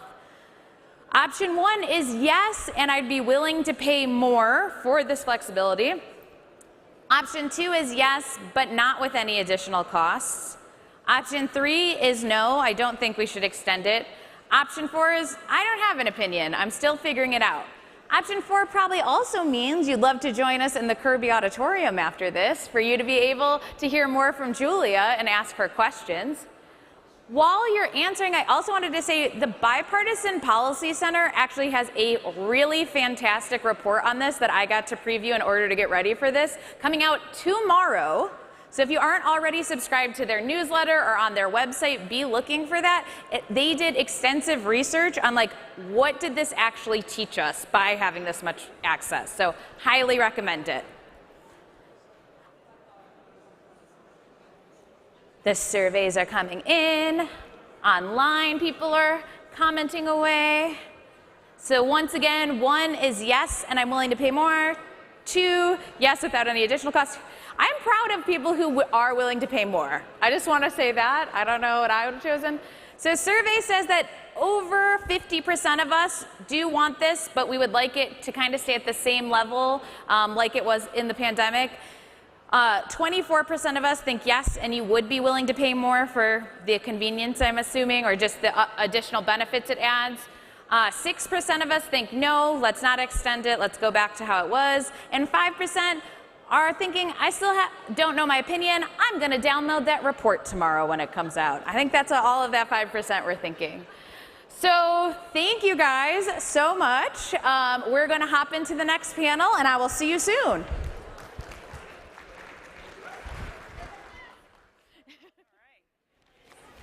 Okay. All right, I think there might be a break listed now, but we're going to skip that because we want to get back on schedule, but of course, feel free to move around if you need to.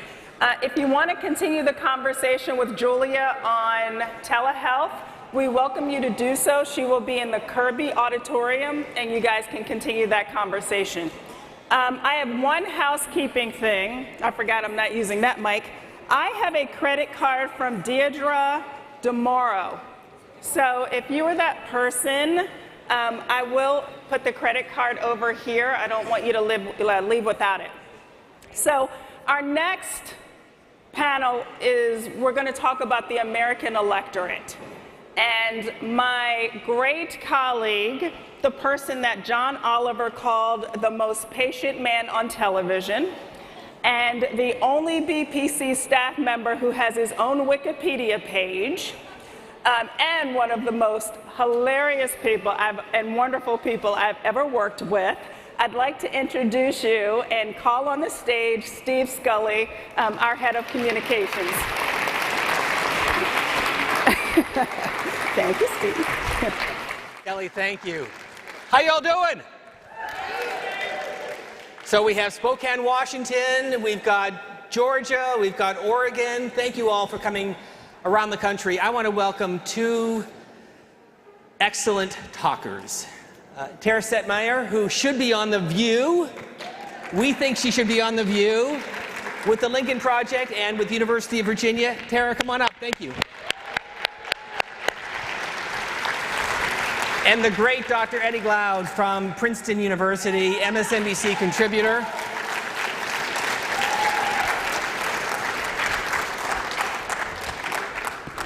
Thanks for crossing the river from Princeton to come to Philadelphia. Absolutely.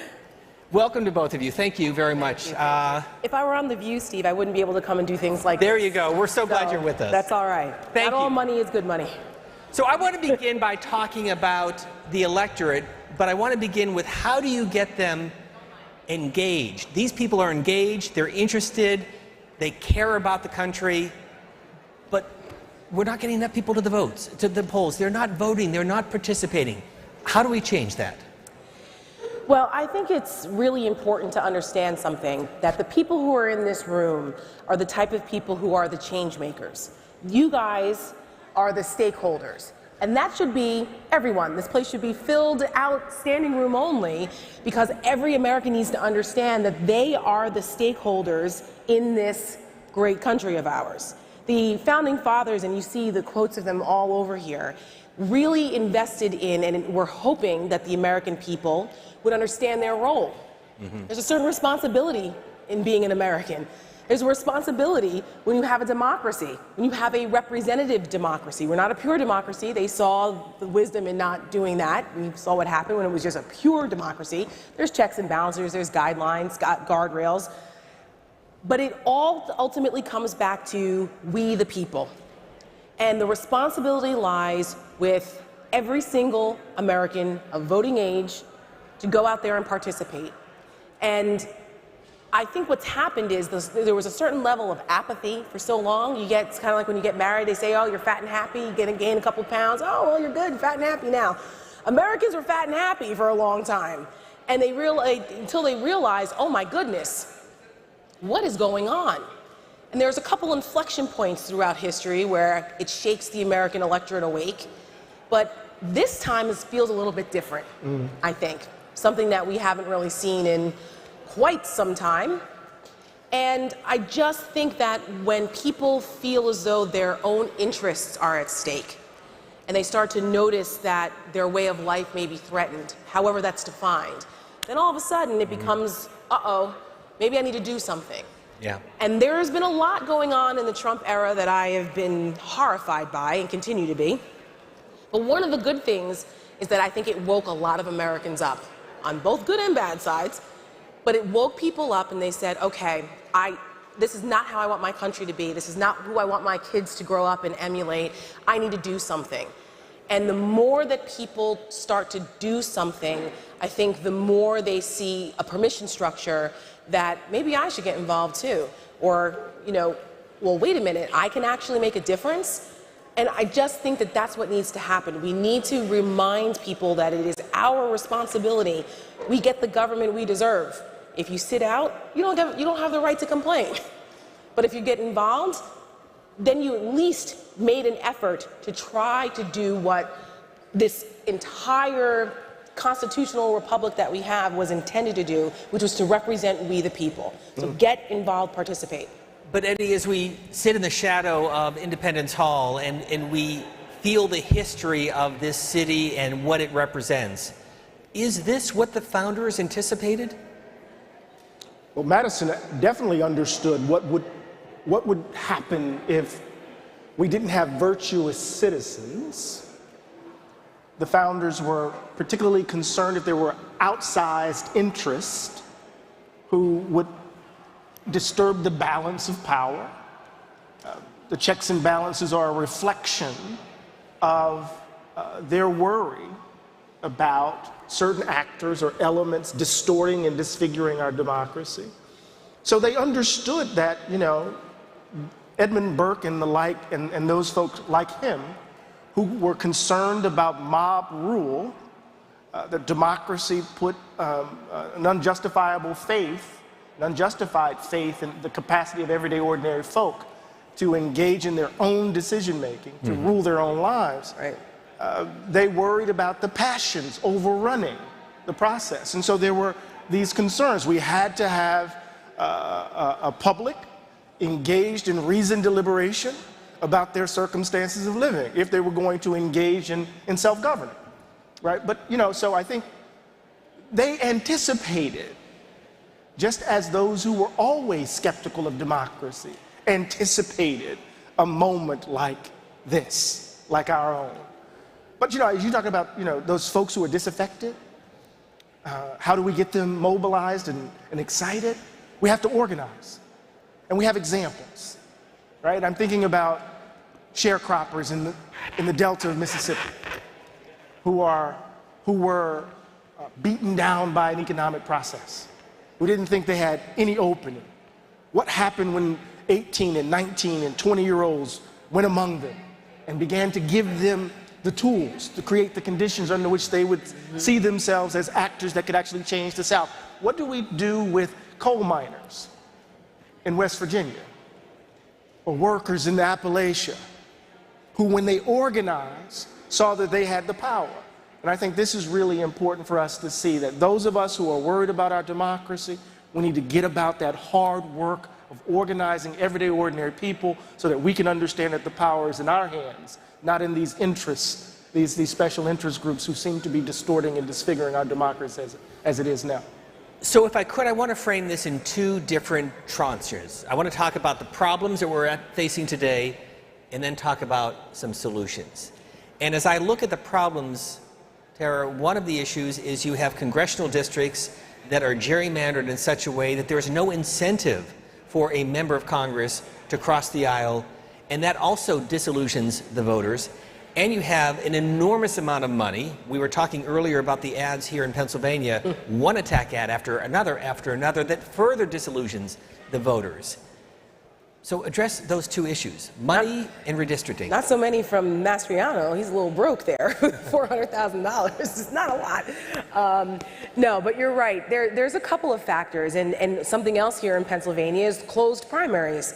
That's something else that I think is part of the conversation that we need to have about some electoral reforms to get more people involved. Because if you are like me, like Michael too, I think, or as independents now, I'm no longer a Republican. I left the party after Trump decided that he wasn't going to accept the results of the election, and I said, that's it.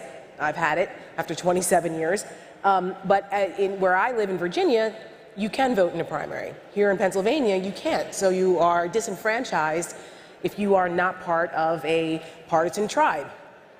That is something, along with the power of incumbency, gerrymandering. We see all of these cases. Right now is a case in front of the Supreme Court with Alabama, with the way these state legislatures and some commissions are drawing the lines. It's rigging the system a little bit in favor of incumbency. And so that also is something that makes people think, well, if I live in a district that's so partisan, my vote doesn't count, why bother? We just can't allow that, because not every single election is an election that is federal. You have local elections, you have school board elections. Not all elections are partisan. And you have, down ballot elections matter. All of these things matter. So when you see these things and people say, yeah, but then my vote doesn't matter. In the state of Virginia, where I live now, I'm from Jersey, though. I'm from over the bridge. Where I live now, when you're a Jersey girl, you're always a Jersey girl, right? People say, where do you live? I'm like, where are you from, or where do I live? I'm from Jersey. I live in Virginia. What exit? I'm just kidding. Oh, for God's sakes. It's actually 163 off the Parkway. There you go. Paramus, shout out to Bergen County. Anyway, but in Virginia, not too long ago, there was a state delegate race that was decided by one vote. Another one, it was tied, they flipped a coin. So just think, if you were that person in that district that said, my vote doesn't matter. It does. So you have to continue to make people understand and give examples. It matters. And so I just think that there are different levels of it. At a federal level, I think there should still be conversations about reforming gerrymandering and open primaries and those things like that. But that's a state-by-state issue, because our voting system isn't centralized. But I just think that as we're working toward that, this is an imperfect union. That's one of the imperfections that I think we need to continue to work on. But on the issue of money, so campaign finance money laws worked for a while on the federal level until a series of Supreme Court decisions, and basically the floodgates are open in terms of money in politics. If you could address that issue and how that relates to the electorate saying, again, does my vote count? I don't have the money, I can't contribute, I'm not going to participate. Right, we know that Citizens United changed the landscape in every way imaginable.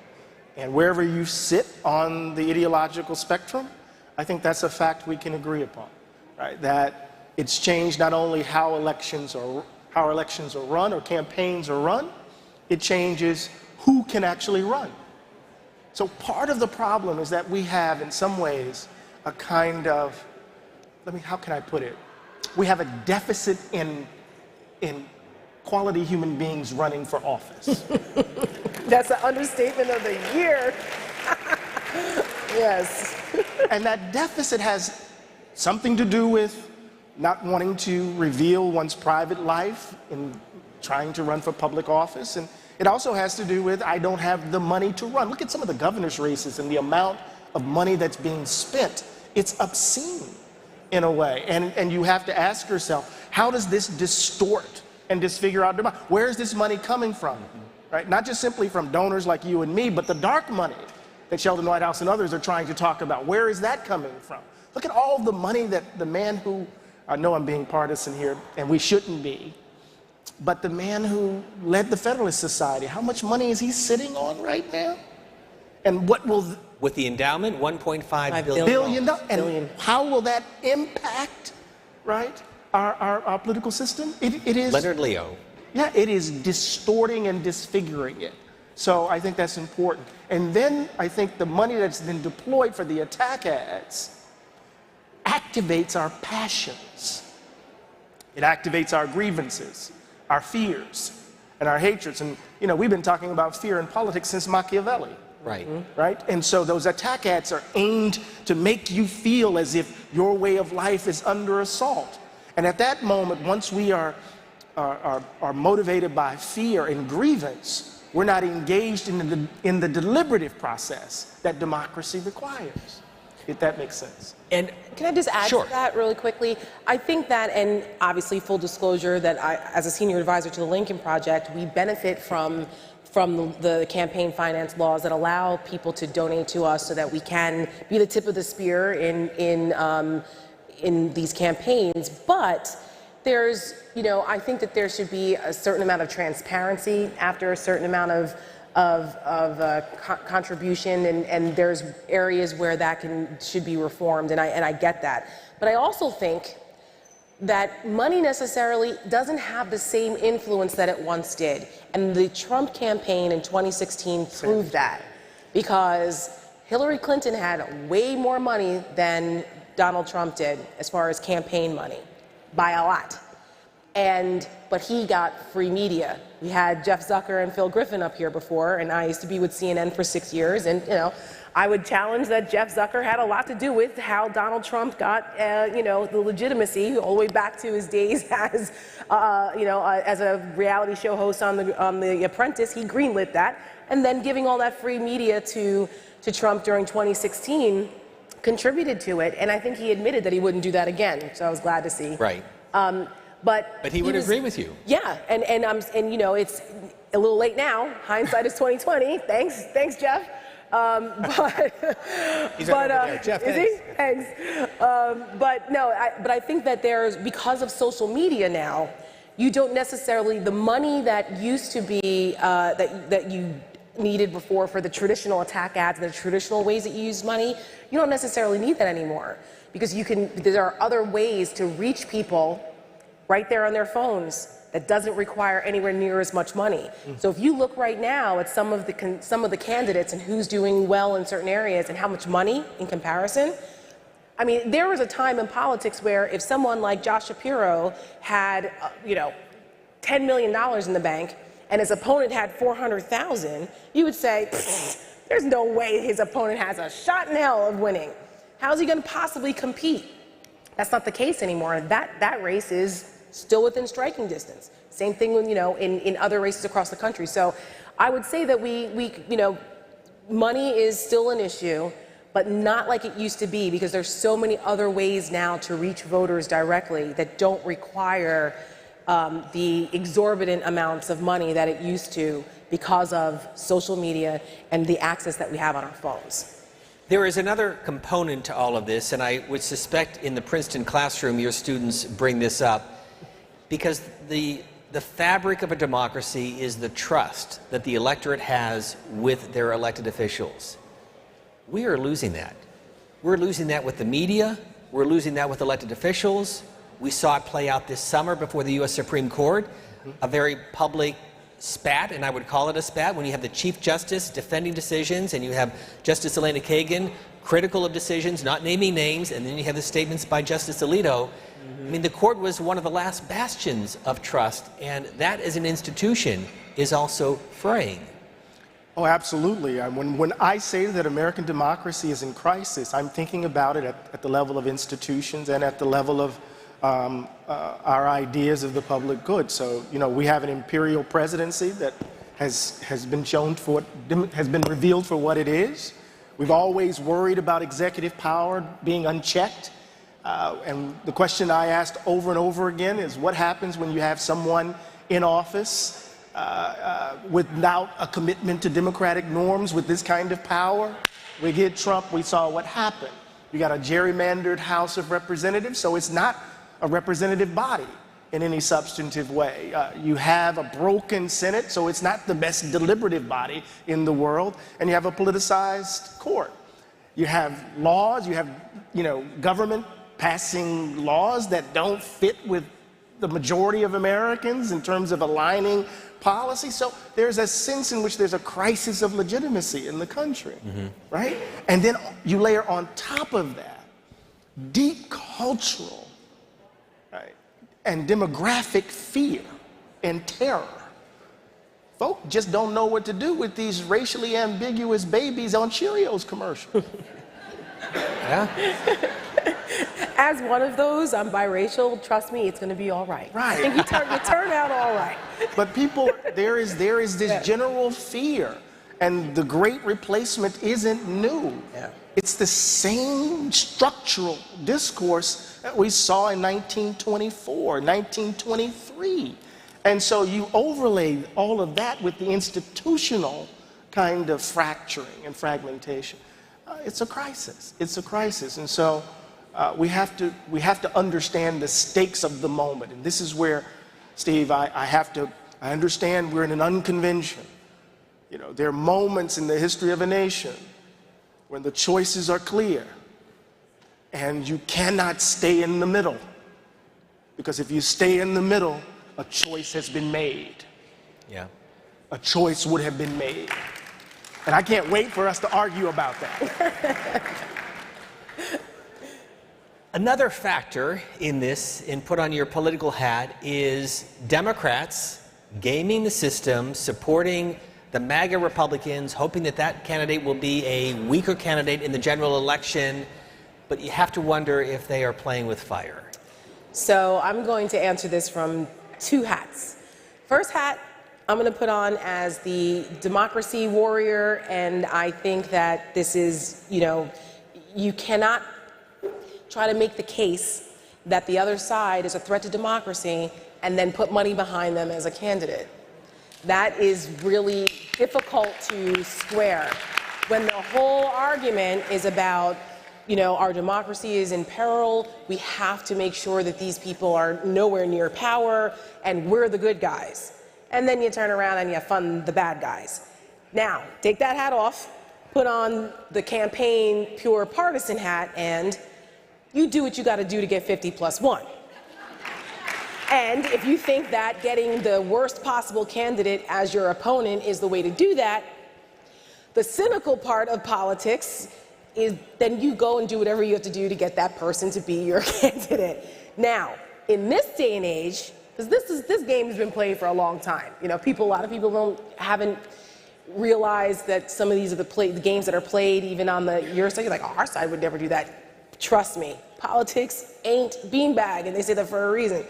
But in this day and age, you have to be careful because of the point I made before.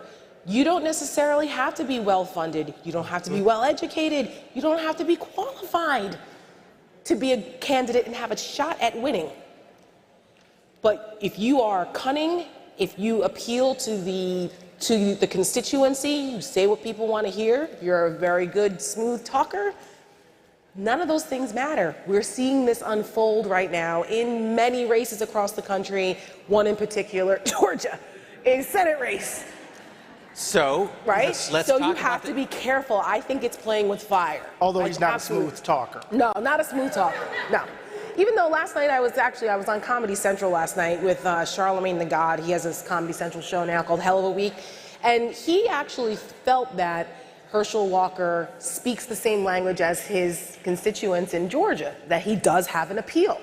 And I said, I'm not so sure about that. I would like to give the people of Georgia statewide more credit than that.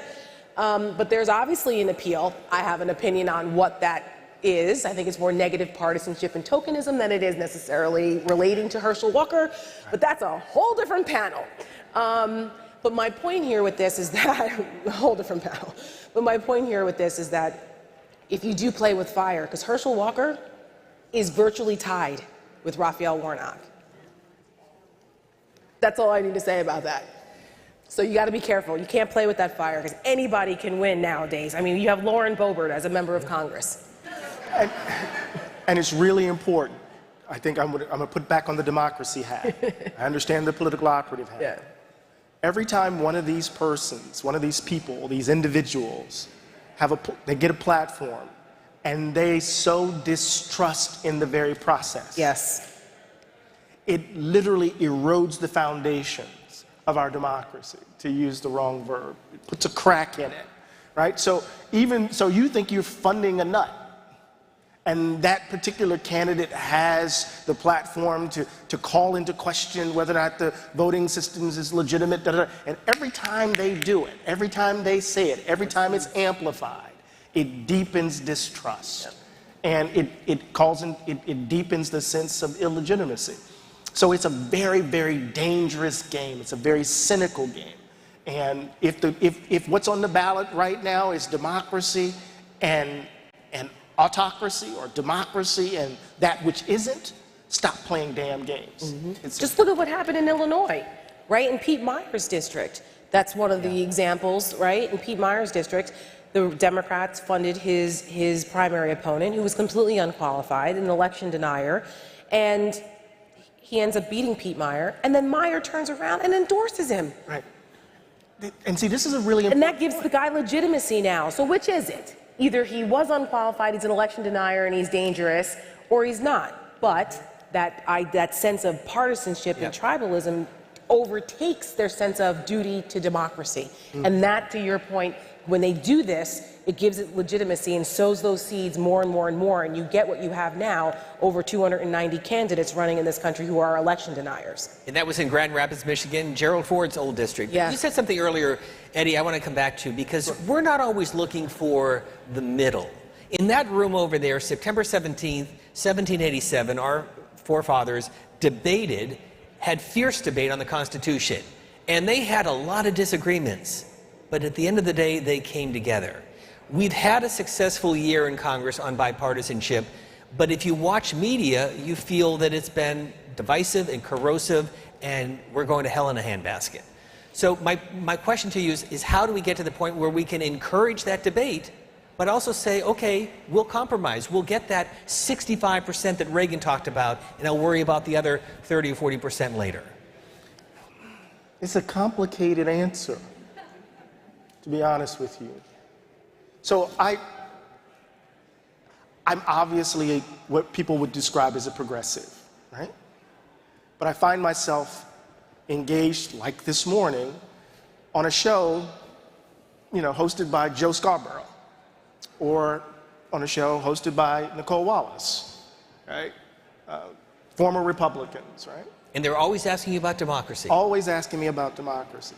And so part of what I want to say in response to your question, given the place from which I come, Steve, is who bears the brunt of the compromise? Who bore the brunt of the compromise in that room? Mm-hmm. People that made me possible.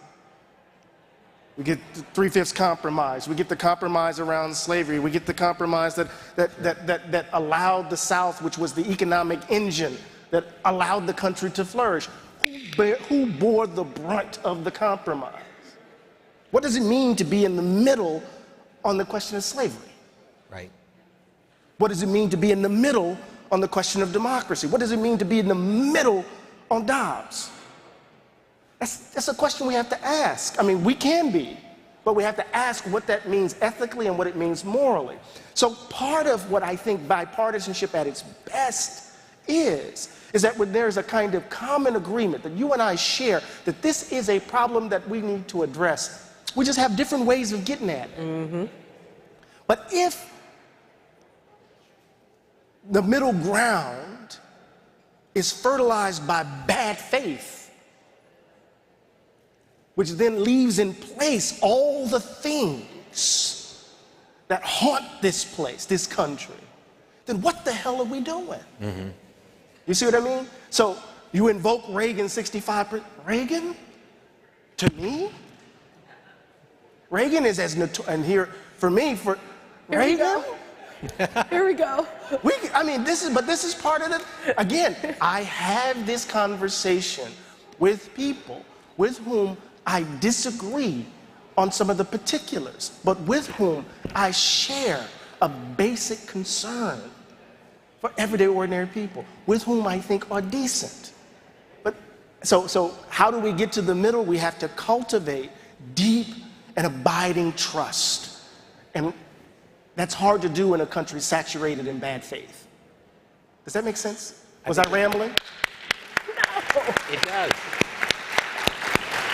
So I want to tell you one story. I mentioned it on the radio program with Eddie, but in December of 2008, I'm in the Oval Office doing the second to last interview with George W. Bush. Yeah. And I asked him the question, I said, Mr. President, what will you be thinking on January 20th, 2009, as you're on the west front of the Capitol and you see Barack Obama being sworn in as president? He looked at me, he said, I'm a Republican. I think John McCain would have been one hell of a president. And I supported him, and I wanted him to be my successor. He lost. When Barack Obama is sworn in, I'm going to look at him, I'm going to watch history unfold as the first African-American president, and I'm going to cheer him on, and I'm going to be available to him to help in any way as a citizen because he will be my president. Mm-hmm. I tell you that story. Class act all the way. What happened? Well, if you ask George Bush what he thought on Inauguration Day in 2017, he told us that was some what was the weird, line? He said that was some weird bleep. Yeah. We're a family audience. Little did we know how weird it was going to get. But what has happened? Yeah, you know, it didn't just start then. Exactly. And a lot of us know that now. And I think for some of us, I know for myself, I was naive to how deeply rooted a lot of these grievances were, how far it extended beyond just economic grievance, that there was a racial component to this. It took me a long time to finally say, yeah, that it was more than just economic grievance. There was a racial component to that too, and a xenophobic part of that too, and that ugliness was hard to come to terms with. My good friend Stuart Stevens, who's a veteran of 5 presidential campaigns, he wrote and dozens and dozens of other campaigns. Smart guy, an amazing writer. He wrote a book called "It Was All a Lie," and it was one of the most difficult reads for me as a Republican for 27 years, a conservative, to look back and reflect on when I was in it for all the right reasons, for policy reasons, for the old school conservative principles, and realize that a lot of other people were not in it for the same reasons, and that a lot of this was all a lie. And it was difficult to come to terms with. So I say that to say that this where we are today started decades ago. It's been building up to this point. Some would argue that the Newt Gingrich era really ushered that in, where with the advent of conservative talk radio, which was very influential in my road to becoming a conservative, actually. I mean, those in Jersey, Bob Grant, and then Rush Limbaugh, and listening to the end of the 90s, being part of all of that. So Rush influenced you? Oh, hugely, hugely. When I was in George Washington University in 1993, there was a Rush room. Of your old school Rush listeners, there was a Rush room at Blackie's Steakhouse on M Street, which is no longer there now, where we used to go and listen to Rush Limbaugh at lunchtime. We'd take the college Republicans. I was vice chairman of the college Republicans then, and we would take our group down and go to the Rush room. So hugely, hugely influential. So I get that. I was part of that, listening, and I realized, I look back now and I go, oh my God, is that how I sounded? Was it always like this? I had to do a lot of personal reflection. And so how we got here, I think there are a lot of points along the way where we see this hyper-partisanship, this idea of us versus them, the idea of this person being your political enemy, all being fomented from late 80s, 90s, when you put a camera, when C-SPAN was started, putting that camera in. It's all C-SPAN's fault. It's all C-SPAN's fault. Call Brian Lamb, it's his fault.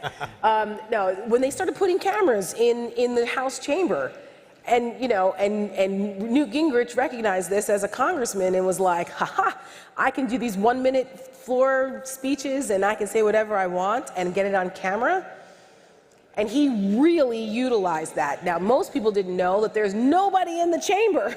It's just him. But he wasn't talking to people in the chamber. He was talking to the camera, knowing that they could use that clip and they could beam that out to whomever. And then you get talk radio would talk about it. And then you'd get Fox, then now you have Fox News in the 90s. And you have Roger Ailes understanding how to get people's emotions involved in things and the language they would use and how they would frame the issues, very us versus them, and getting people ginned up. And then you have the internet, and then you have social media, and the more sensational you are, the more attention you get. I call it the Jerry Springerization of politics. In 1992, when Bill Clinton was running for office, and he was asked during an MTV roundtable, do you wear boxers or briefs?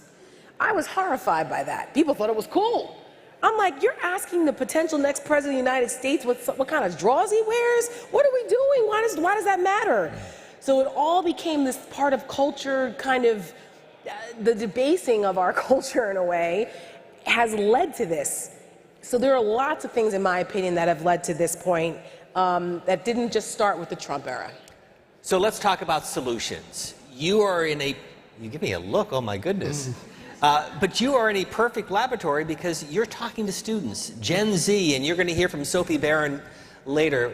I tell you, she reaffirms my faith in the next generation. But my question to you is how do we move ahead? How do we get the electorate back engaged in the process?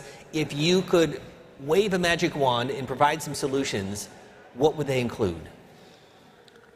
And what are your students telling you? Steve, yeah. Is that too big of a question? No, I'm just thinking about the younger generation. You know, so much is placed on their shoulders. Yes. And in some ways, you know, the Gen Zers or the Gen Yers, whichever alphabet we want to use, we might want to describe them as the catastrophic generation.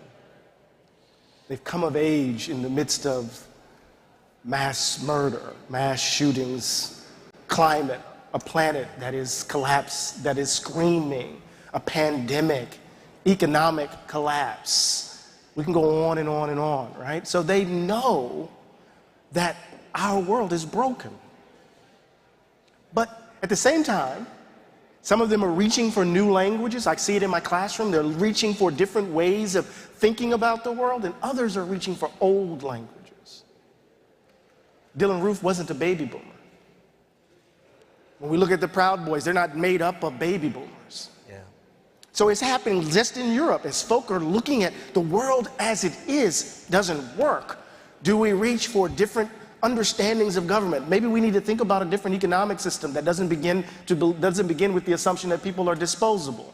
So you have folk who are thinking about green economies then you have folk who are reaching for old languages of authoritarianism, old languages of racism, old languages of Nazism, right, of fascism and the like, right? And we see them mobilizing and organizing in Europe. We see them mobilizing and organizing at home.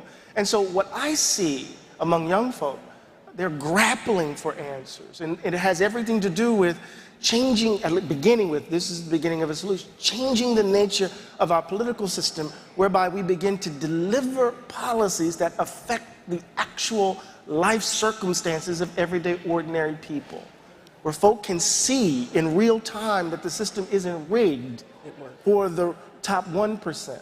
But if you work 40 hours a week, that you should be able to make a living wage, keep a roof over your head, send your kids to college, and allow them to dream big dreams. It doesn't seem to work that way anymore. And so they're trying to figure out how to reach for policy solutions that can speak to that reality. I don't have an answer, obviously. The only thing I could do is offer descriptions to clear the space so that they can do the imaginative work that I seemingly can't do. What about you? How do we get there? How can we make this a more perfect union? What would your solutions be to the problems that we've outlined here today? Well, I would say that our economic system, capitalism still works.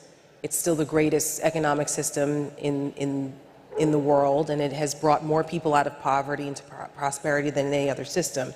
But there needs to be, I forget who said it, but they called it like compassionate capitalism. I think it was Scott Galloway, actually. I just interviewed him and read his book, and I know Michael did too. I think he's referred to him a couple times during here. It's a fantastic book. It's called Adrift. It's amazing because the charts are very easily digestible. But he talks about this. He's a capitalist guy, but he also talks about the necessity to have certain aspects of capitalism reimagined so that it does work for more people, and I think that's fair.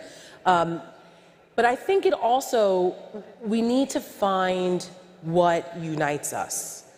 Regardless of whether you're black, white, red, yellow, green, male, female, transgender, whatever, there are certain fundamental human emotions, characteristics, desires, wants that are all the same. Everyone wants to be able to provide for their families. They want to have the pursuit of happiness is what most Americans want. They want equal access to the pursuit of happiness.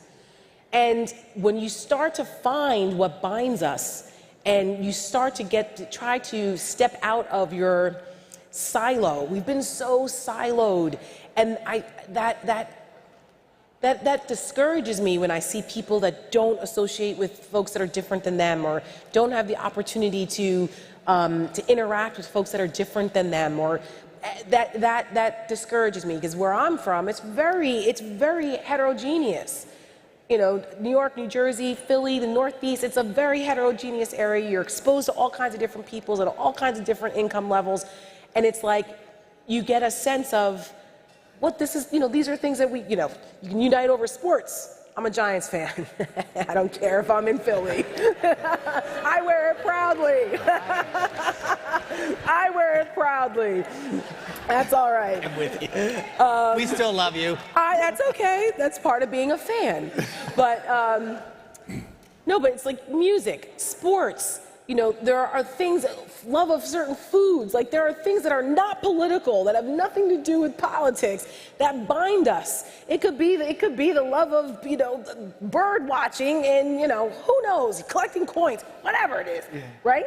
You find those things and you start from there. We have to start finding areas of common ground that are not politics, or else we're never going to get past it because we're so much more alike than we are different. Terry, that's so important.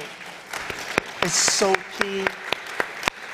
It's such an important point, but what I've been grappling with, and I know we only have a little bit of time here, is the intimacy of our hatreds. Mm-hmm. How intimate our hatred is, right? And people knew who tied the fan around Emmett Till's neck and threw him in the Tallahatchie River. They knew. What I mean by that, they knew because they drank beer with him. They played chess with him, or checkers, right? People know who stormed the Capitol. People know what folk are saying around your dinner tables. You know what, we're not gonna talk about that today. Leave that out. You know what you're hearing. And then we're so separate that we're walking mysteries to each other. And so in those intimate spaces, hatred festers so that the stereotype stands in for me. So what we have to do, what I have to do, it seems to me, in this moment is bring my full self into this room no matter what you think about me. To bring the fullness of who I am, to not leave the particularity of who I am at the door as a precondition for me to have a conversation with you, but to bring the fullness of who I am. And that becomes the basis for creating genuine relationship and mutuality, it seems to me. But we have to deal with the intimate spaces where all of this stuff festers. Because the divisions are so real. Right, and show empathy. Because I think it's hard, especially now, to your point, how the intimacy and intensity of that dislike for the other side, I get it. But it's like, okay, now there are always going to be people where it's just not possible, right? Which is unfortunate, but that's just the reality of it. But most people, if you show some some empathy, you know, I understand what you're saying. I just disagree, and this is why. Exactly. That is so much more difficult, it seems, today because we're so disconnected because of social media. I'm going to keep going back to that because you can look, there have been democracy surveys and different studies done on how social media has impacted democracy around the world, starting in 2011, roughly, where more and more people had access to Twitter or Facebook and, you know, cell phones, where democracy has been under assault all over the world, from Brazil to Hungary to here, because we can hide behind the anonymity of our phones and arguing with people where you're no longer now face-to-face with someone. It's a whole different game when you're arguing face-to-face. Trust me, I've been to Eagles-Giants games here in Philadelphia. Back to the Giants. I'm just kidding. That's true, though. But those arguments are a lot more intense in person, trust me. No, but my point is that when you start losing personal interaction, it becomes easier to dehumanize the other side. It becomes easier for you to look at someone as an enemy and not as a person, a fellow citizen whom you disagree. And those are part of the dangers, I think, that are contributing to our the assaults on our democracy that we really need to start paying attention to. How we get there, I'm not sure how exactly we do that, but conversation is the first place to start. You have to be able to have those conversations, or else it's a moot point. So final question, a minute for both of you. You are all here, and by the way, a round of applause to all of you for coming. Thank you. It has been so reaffirming to speak to so many of you, and you excite me about the future because you're here as the most important role as citizens of the United States who care about the country. And so giving each of you a minute to conclude the role of citizenship, the role of these people here, those watching at home, and those who just want to change in big and small ways. Your message is what? We are the leaders we've been looking for. To echo Ms. Ella Baker, we are the leaders we've been looking for. And I don't want to add a third element to the crossfire of right and left and middle. I want us to dismiss the ideological spectrum and think about what we care most about. What is our idea of justice without exception? And then to act on it. And I think if we get beyond the labels and get clear about our political commitments and what we mean by justice, then maybe we can build a better world. But we are the leaders we've been looking for. Yes. Top that one, Tara. Let's see. Okay. No, it's not about topping. It's about complimenting, because we're up here together, and that's, I think, what everybody here in this room is about. You know, anytime I think about this, I think of what Martin Luther King said at a time where there was a lot of turmoil in this country and fighting for a fundamental right. And I think right now what we're going through is that we are fighting for our democracy at a crucial time. And he said that the measure of a man comes at not a time of convenience, but at a time of what they do in a time of challenge. There's obstacles. And I think that we have to ask ourselves, what are we doing in this time of challenge? Because it is the collective we that will make that difference. I firmly believe that there are more of us than there are of those who do not want to see our democracy flourish. And it starts with people like all of you in this room, going back to your communities, going back to your families, and being energized that we, the people, determine the future of this constitutional republic. The power of the Constitution rests with the people. It's what it says right there in that room by George Washington. And that is absolutely true. So in this moment, in this hour, where we are on the knife's edge, where do you choose to stand? It is ultimately up to us, because if we want this democracy to be, this government to be of the people, for the people, by the people, so it does not perish from the earth, then it starts with every single one of us doing our part as responsible, engaged, informed, dedicated citizens of this country. Tara Setmayer, Dr. Eddie Glaude, to all of you, thank you. More to come. Thank you very much. Thank you, Steve. Thank you so much. Thank you. Stay where you're at. More to come. Thank you all. Oh, no. Thank you. Haven't you guys been feeling like you've been getting more patriotic throughout the day? You guys, I'm back on stage, and you know what that means. It's time for our next policy lightning round. This will be our last lightning round of the day, so I would love to have as much participation as possible. And this last one is dealing with the issue of housing. So if you can pull out your phones, or if you have your clicker, we have our first polling question for you. To create more affordable housing in your neighborhood, your personal neighborhood, would you support construction of multi-family units? Townhomes, apartments, condos, duplexes. 1 for yes, 2 for no. Would you support affordable housing? We sent a pre-survey to all of you and asked you, have you personally been impacted by housing? The answers ranged really far. Someone in this room has experienced homelessness multiple times. Somebody in this room had their rent doubled in 2 months, with 2 months' notice. Some people were able to buy their house affordably, but they still worry about their kids or their grandchildren's ability to do that. Some folks are concerned about increased traffic that might come. A lot of people were concerned about the school system and what might this mean if we have more and more people coming to it, but the other parts of our community aren't keeping up. There's a lot to think about when we think about affordable housing. So when we asked you, would you be willing in your community to have multifamily units? About 73%, almost 74%, said yes, 26% no.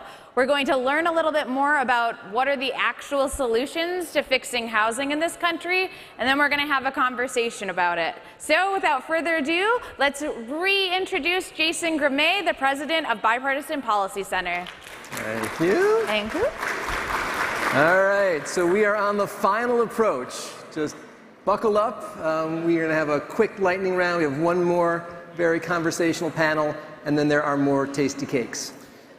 All right, housing, it's something that we all experience daily. I think the misery of homelessness affects every community in the country. It's something that we all have to grapple with in a very personal way. Millions of people are choosing between rent and food and medicine and sneakers. And so why? What's going on? Right? So the superficial answer is very simple. We haven't built enough houses. And so there is more demand, and the price of housing is going up much faster than wages, and that's creating a tremendous amount of insecurity. Why we haven't built enough houses is a much more complicated conversation. And to give you a little bit of insight, my colleague and friend, Dennis Shea, who is the executive director of the BPC's Terwilliger Center on Housing Policy, is going to share some thoughts.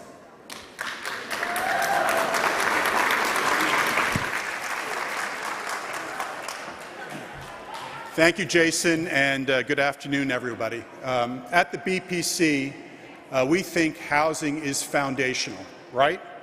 Of course, housing provides shelter, a basic necessity, but it's much more than that. It's our platform from which we engage our community. It's also, housing should be a source of safety and security for us, right? And research shows that affordable, if you live in decent, affordable, stable housing, that contributes to health benefits, and it can lead to improved academic performance among children. And if you live in a community-rich neighborhood, an opportunity-rich neighborhood, it also can be a springboard for upward mobility. And after COVID, we also learned something else about housing. It's our place of employment. For millions of Americans, it's now where they go to work, in the basement. So you can't understate how important housing is. But who here thinks housing costs have gone through the roof? Okay, first slide. Okay. Well, just let me give you a couple of statistics. Rents have risen by 19% over the past year. Home prices have risen by more than 20% over the past year, while incomes have only gone up a little under 5%. So housing costs are outpacing incomes. And what's the result? This is the result. Millions of families today, more than 10 million to be exact, spend in excess of 50% of their incomes just on housing costs. Millions of Americans can't afford to get into that starter home, to get on the first rung of home ownership. And on any given day in the United States, nearly 600,000 Americans are experiencing homelessness. So when we think about housing affordability, we look at it through three prisms. First, we need to increase the supply of housing, both for rent and for sale. Second, we need to preserve what we have. We need to preserve the existing affordable housing stock. And third, we need to help families bridge the gap between their incomes and their housing costs. That's what we call demand-side initiatives. So let's start with the supply side. As Jason mentioned, we have dramatically underbuilt housing over the past 20 years. And basic economics tells us when demand exceeds supply, prices go up. But I have a short video which explains the situation better than I do. Let's show that. We are in a housing crisis. Across America, families can't afford rising rents and soaring home prices. The problem is, we have underbuilt over the past 2 decades. New home building hasn't kept up with demand, resulting in a severe shortage that hurts low-income renters and first-time home buyers most. Housing is foundational. Everyone deserves an affordable, safe home at all stages of life. To make this possible, we need to build more homes and dramatically increase supply. It's time to make affordable housing a national priority. Thank you. I mean, some solutions, one thing we need to do is to get the private sector more involved. Unfortunately, it's not profitable for the private sector to build housing for the lowest income Americans. So at the BPC, we're strong supporters of something called the Low-Income Housing Tax Credit, which is an existing program that incentivizes the private sector to build affordable rental homes. We're also eager to see an enactment of something called the Neighborhood Homes Investment Act, which is another tax incentive that encourages private investment in starter homes in distressed communities for sale. Together, both proposals would lead to 2.5 million homes over the next 10 years. Zoning is another matter that dramatically affects supply, but that's primarily a local issue. Zoning can be incredibly restrictive, but the good news is that some communities across the country are taking action by, for example, allowing greater housing density. I've seen the poll that many people here agree with that. Allow duplexes, multifamily apartments to be built in their communities so there's more supply. Eliminating unnecessary parking requirements. You can't believe how much it costs when you're required to put a parking space associated with an apartment unit. It could increase the cost of building that unit by more than $50,000. Legalizing something called accessory dwelling units. These are like converted garages, mother-in-law or in-law suites. Expanding permitting process gets things done more quickly. The regulatory process should be faster because, after all, time is money and adds to the cost of housing. So that's the supply side. On the demand side, don't you say, well, people can't afford their homes. Don't we have the federal vouchers? And there's something called the Housing Voucher Program. And that is true, and it's an important source of housing stability for millions of low-income families. But unfortunately, fewer than 1 in 4 families who are eligible to get that assistance actually receive it, and many have to wait years to get it through a lottery system, and when they get it, they can't find a place to use it because landlords won't accept it. So that's a major problem that we're working on. We believe also that there should be more funding for something called mobility vouchers. This is a bipartisan proposal in Congress where you give housing assistance to families with extremely young children, very young children, because research shows if those children are able to move into a more opportunity-rich neighborhood early on, they have better access to schools, they have better opportunities to succeed, and they have more lifetime earnings, more likely to graduate from college. On the homeownership side, how about converting the mortgage interest deduction to a tax credit? We had the 2017 tax law, which changed things, raised the standard deduction, so most people take the standard deduction and don't itemize on their returns and take the mortgage interest deduction, but those who do skew higher income. Why not convert that to a credit that everyone with a mortgage could potentially avail themselves of? So that's another idea we're tossing around at the BPC. But the bottom line is the housing affordability crisis is a national problem requiring a national solution. It means the federal government needs to be involved, state and local governments need to be involved, nonprofits need to be involved, corporate America needs to be involved, and hopefully you will be involved as well as we try to solve this. And I think left unaddressed, this crisis will only weigh more heavily on families and on our economy, and it will definitely inhibit America living up to its full potential. But thank you for having me today.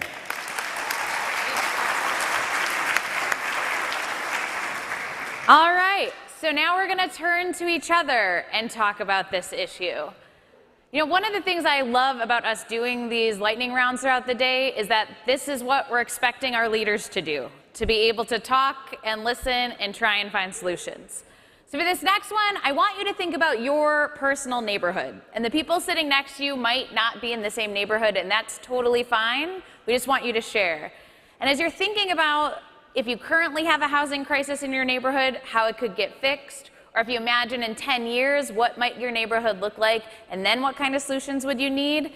We want you to think about, do you feel like supply policies, the ones that create more houses or make it so builders can afford to make affordable housing, or more demand policies would have a bigger impact? Demand policies being like rent vouchers and helping people be able to afford houses that already exist. If you're not sure, that's okay too, but we'd like you to talk about it and share with the people around you. We have our facilitators, if you can raise your hand, who will be walking around gathering your info. We have people watching online who will also be having this conversation, and we're going to give you 4 minutes to do that. And go.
We've got about 2 minutes left.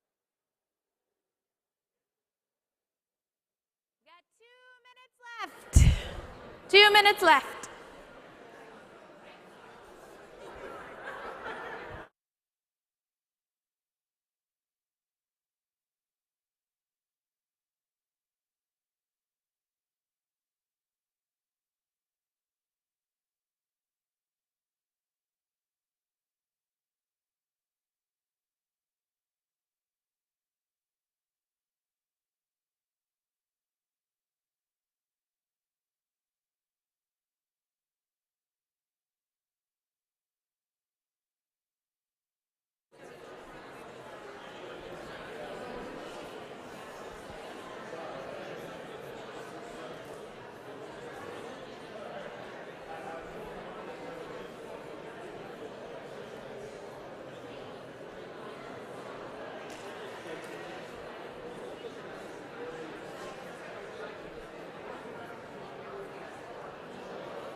Okay, let me see one more time.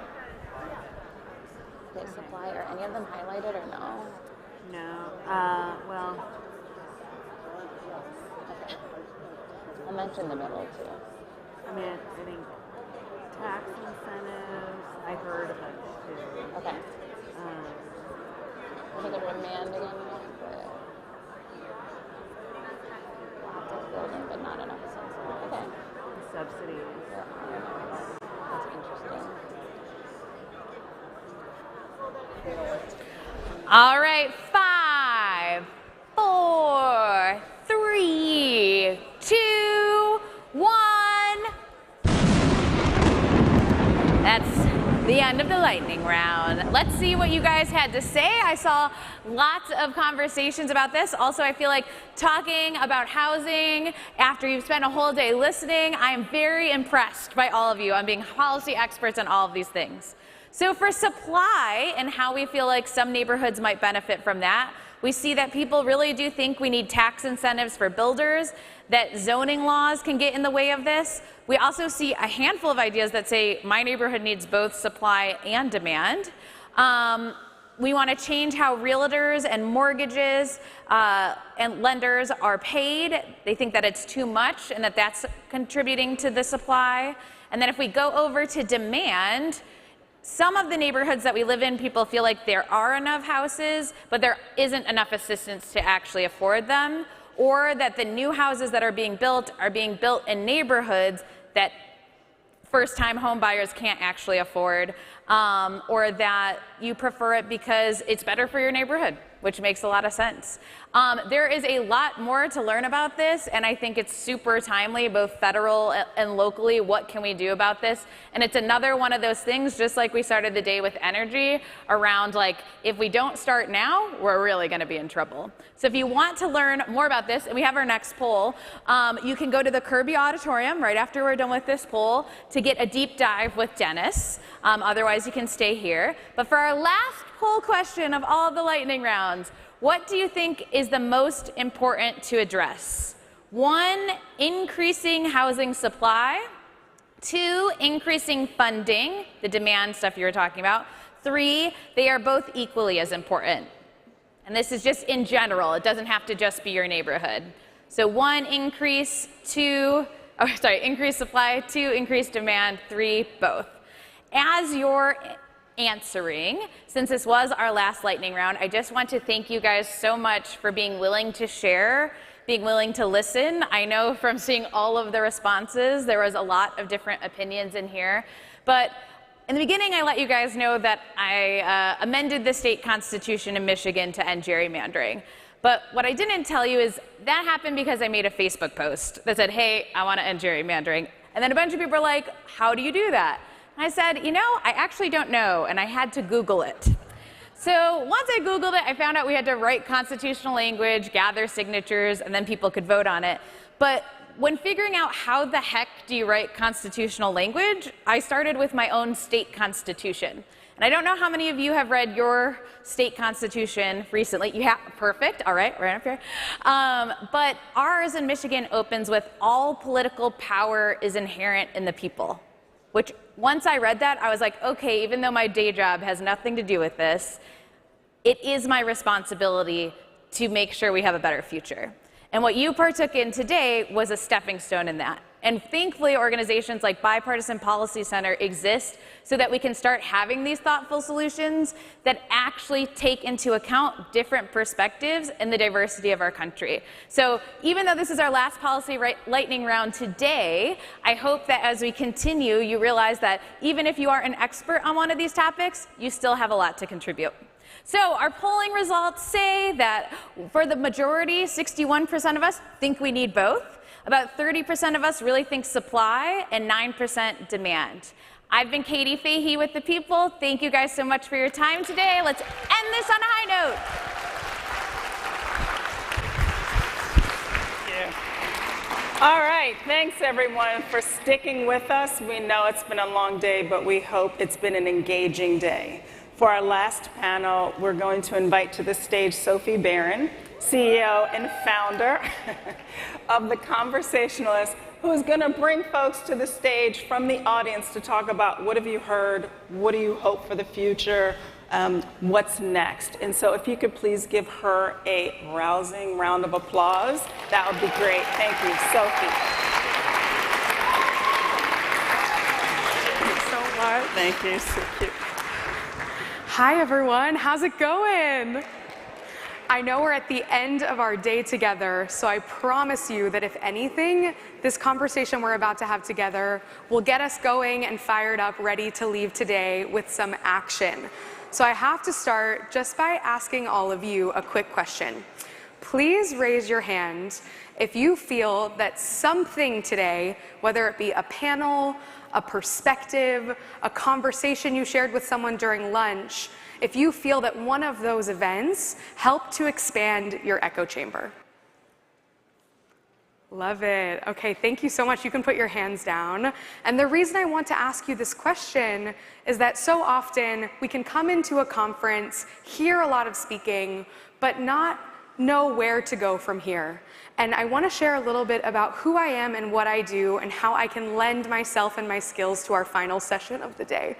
So I am Sophie. I am the founder and CEO of The Conversationalist. And first and foremost, I love to introduce myself as a unifier. I feel like I was put on this earth to bring people together across differences, to truly see each other's humanity and bring the world back together.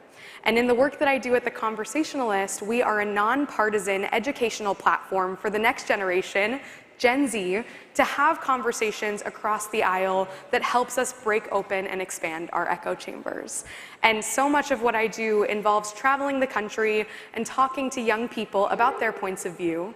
And today, I want to make sure that I get to hear from all of you about how today's event helped you channel your own perspectives and opened your own echo chamber so that when you leave today, you know where to go from here. And in the work that I do, in traveling around the country, I'm typically holding a microphone, putting it in someone's face on a college campus, and today I want to put that mic in front of all of you. But before I do, I want to take 30 seconds for each of you to turn to the person next to you and share one moment today that helped challenge you. What reaffirmed maybe your own perspective? What helped expand your mind? What panel or speaker or conversation resonated with you most? And we'll take 30 seconds to do that. So start now.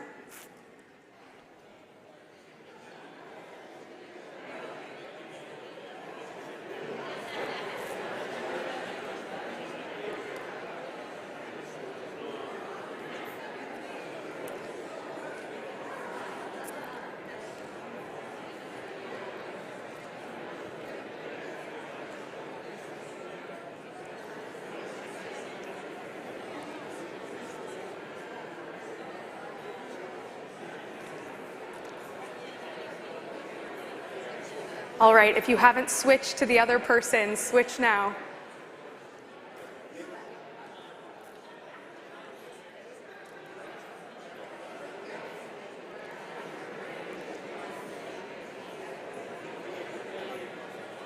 All right, I know that was brief, but let's bring it back together, and I hope that we can continue these conversations after we leave today. So thank you all so much for sharing. I apologize for cutting that short, but I'm hoping that that will kickstart a conversation we're going to have for the rest of this session. All right, so I wanted to share a moment that really opened my echo chamber today, and it was during our lunch hour. So I know a few of you in the audience were there, but I was so lucky to host a session with all of the Gen Zers here today, and I walked them through an exercise to help expand their own echo chambers. I put them into groups of random people that they've never met in the room and encouraged them to share what they feel is wrong with the world today and what is standing in the way of us solving that issue.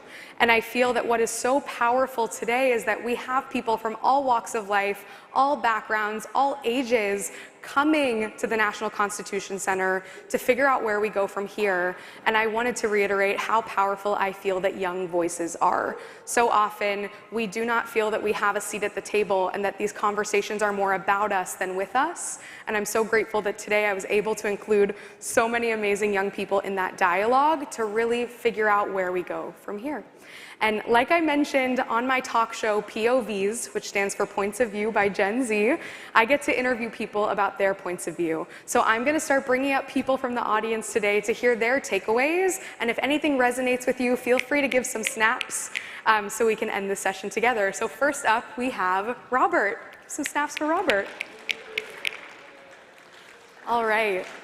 So Robert, thank you for coming to join us. Absolutely. Robert, please share with everyone today what you're finding as the main takeaway from the event.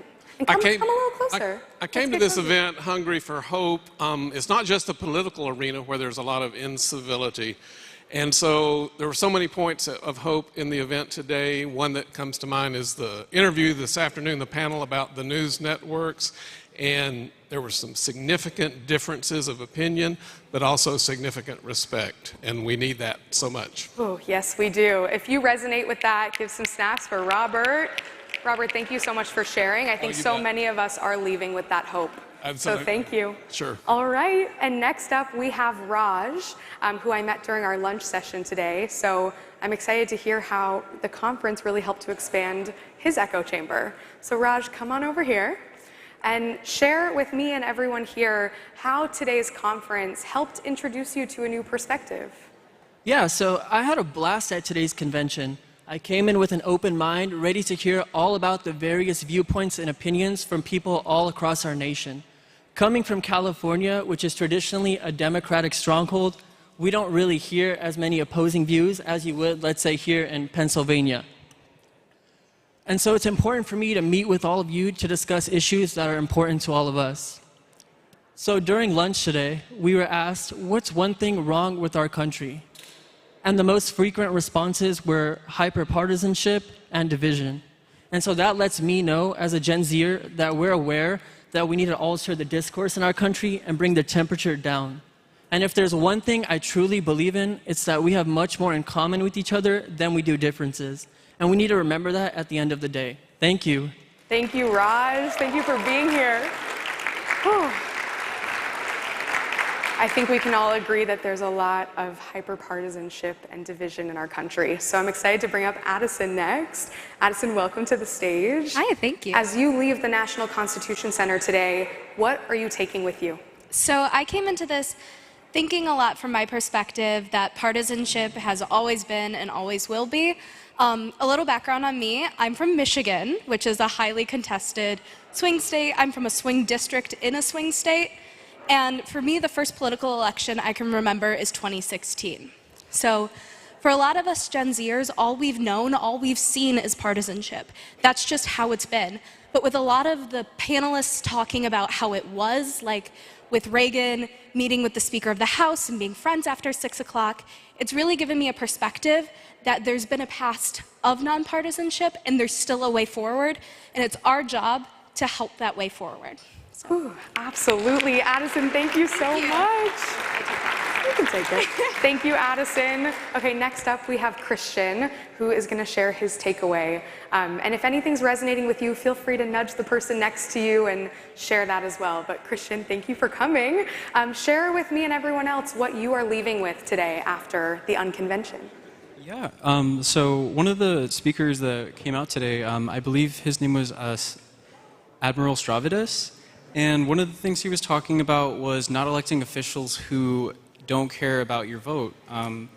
And that also kind of translated to another talk that was happening today, with Alaska and ranked choice voting. And so we see the implications of ranked choice voting in Alaska, in Congress, by having indigenous people elected in Congress.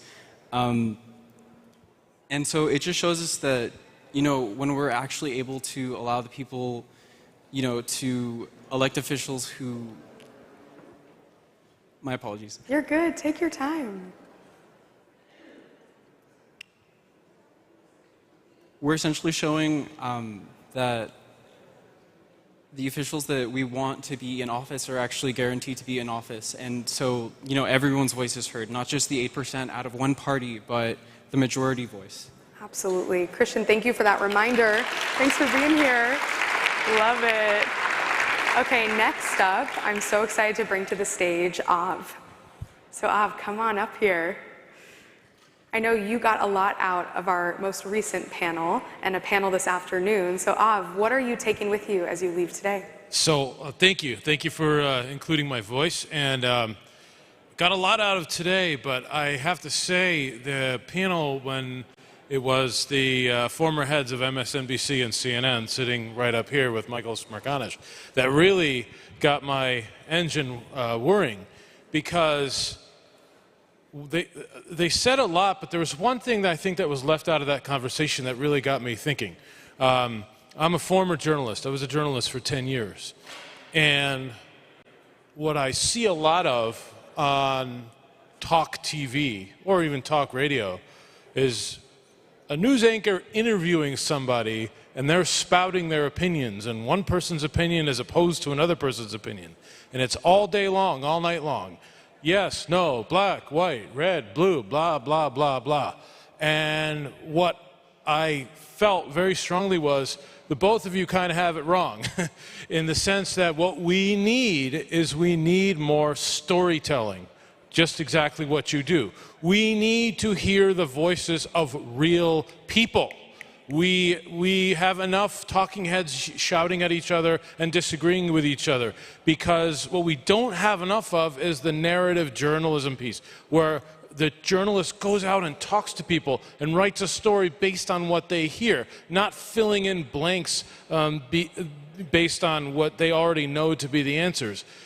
The journalists will allow themselves to be surprised and hear things that they wouldn't have ordinarily thought of. So we need more of that. We need more storytelling. We need to hear from more real people, because I think at the end of the day what we're going to find is everybody kind of wants the same thing.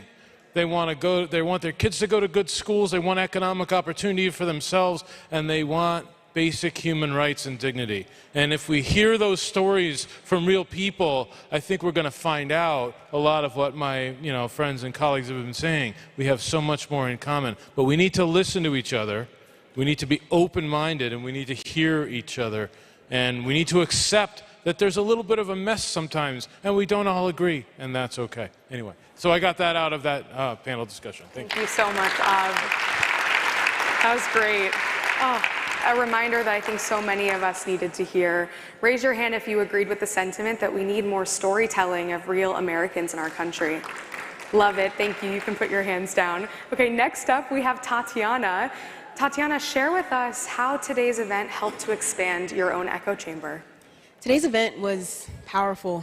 It was so powerful. And when we first walked in a little bit late. There was a little bit of issues with the bus, but we're here and we're grateful to be here. But when I walked in, I felt safe. I felt seen. And I was a little skeptical, though, because when you attend events like these, you often question, well, what's the hidden agenda? What do I have to look out for? What do I have to keep my ear open for?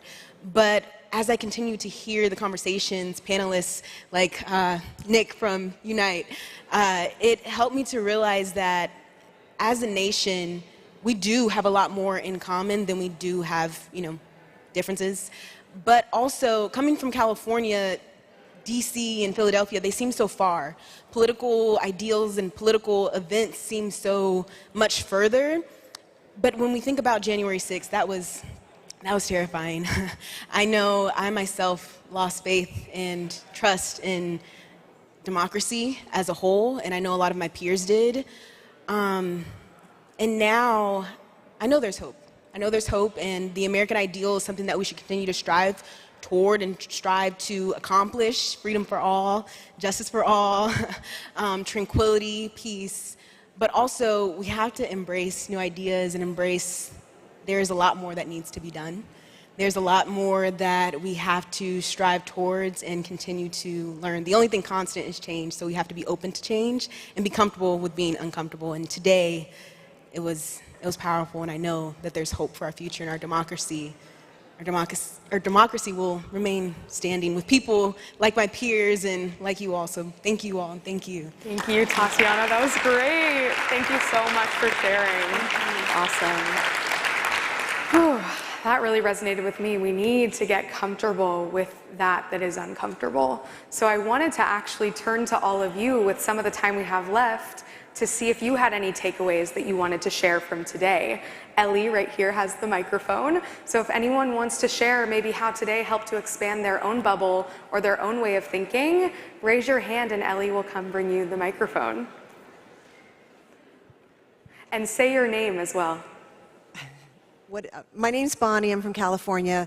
I think the greatest thing about today wasn't necessarily the speakers. It was all of the people in the room. And actually, the highlight of my day so far are these younger people that have been coming up and are so well-spoken and so articulate. And if those kids represent our future, then I feel much better than I do normally about that generation.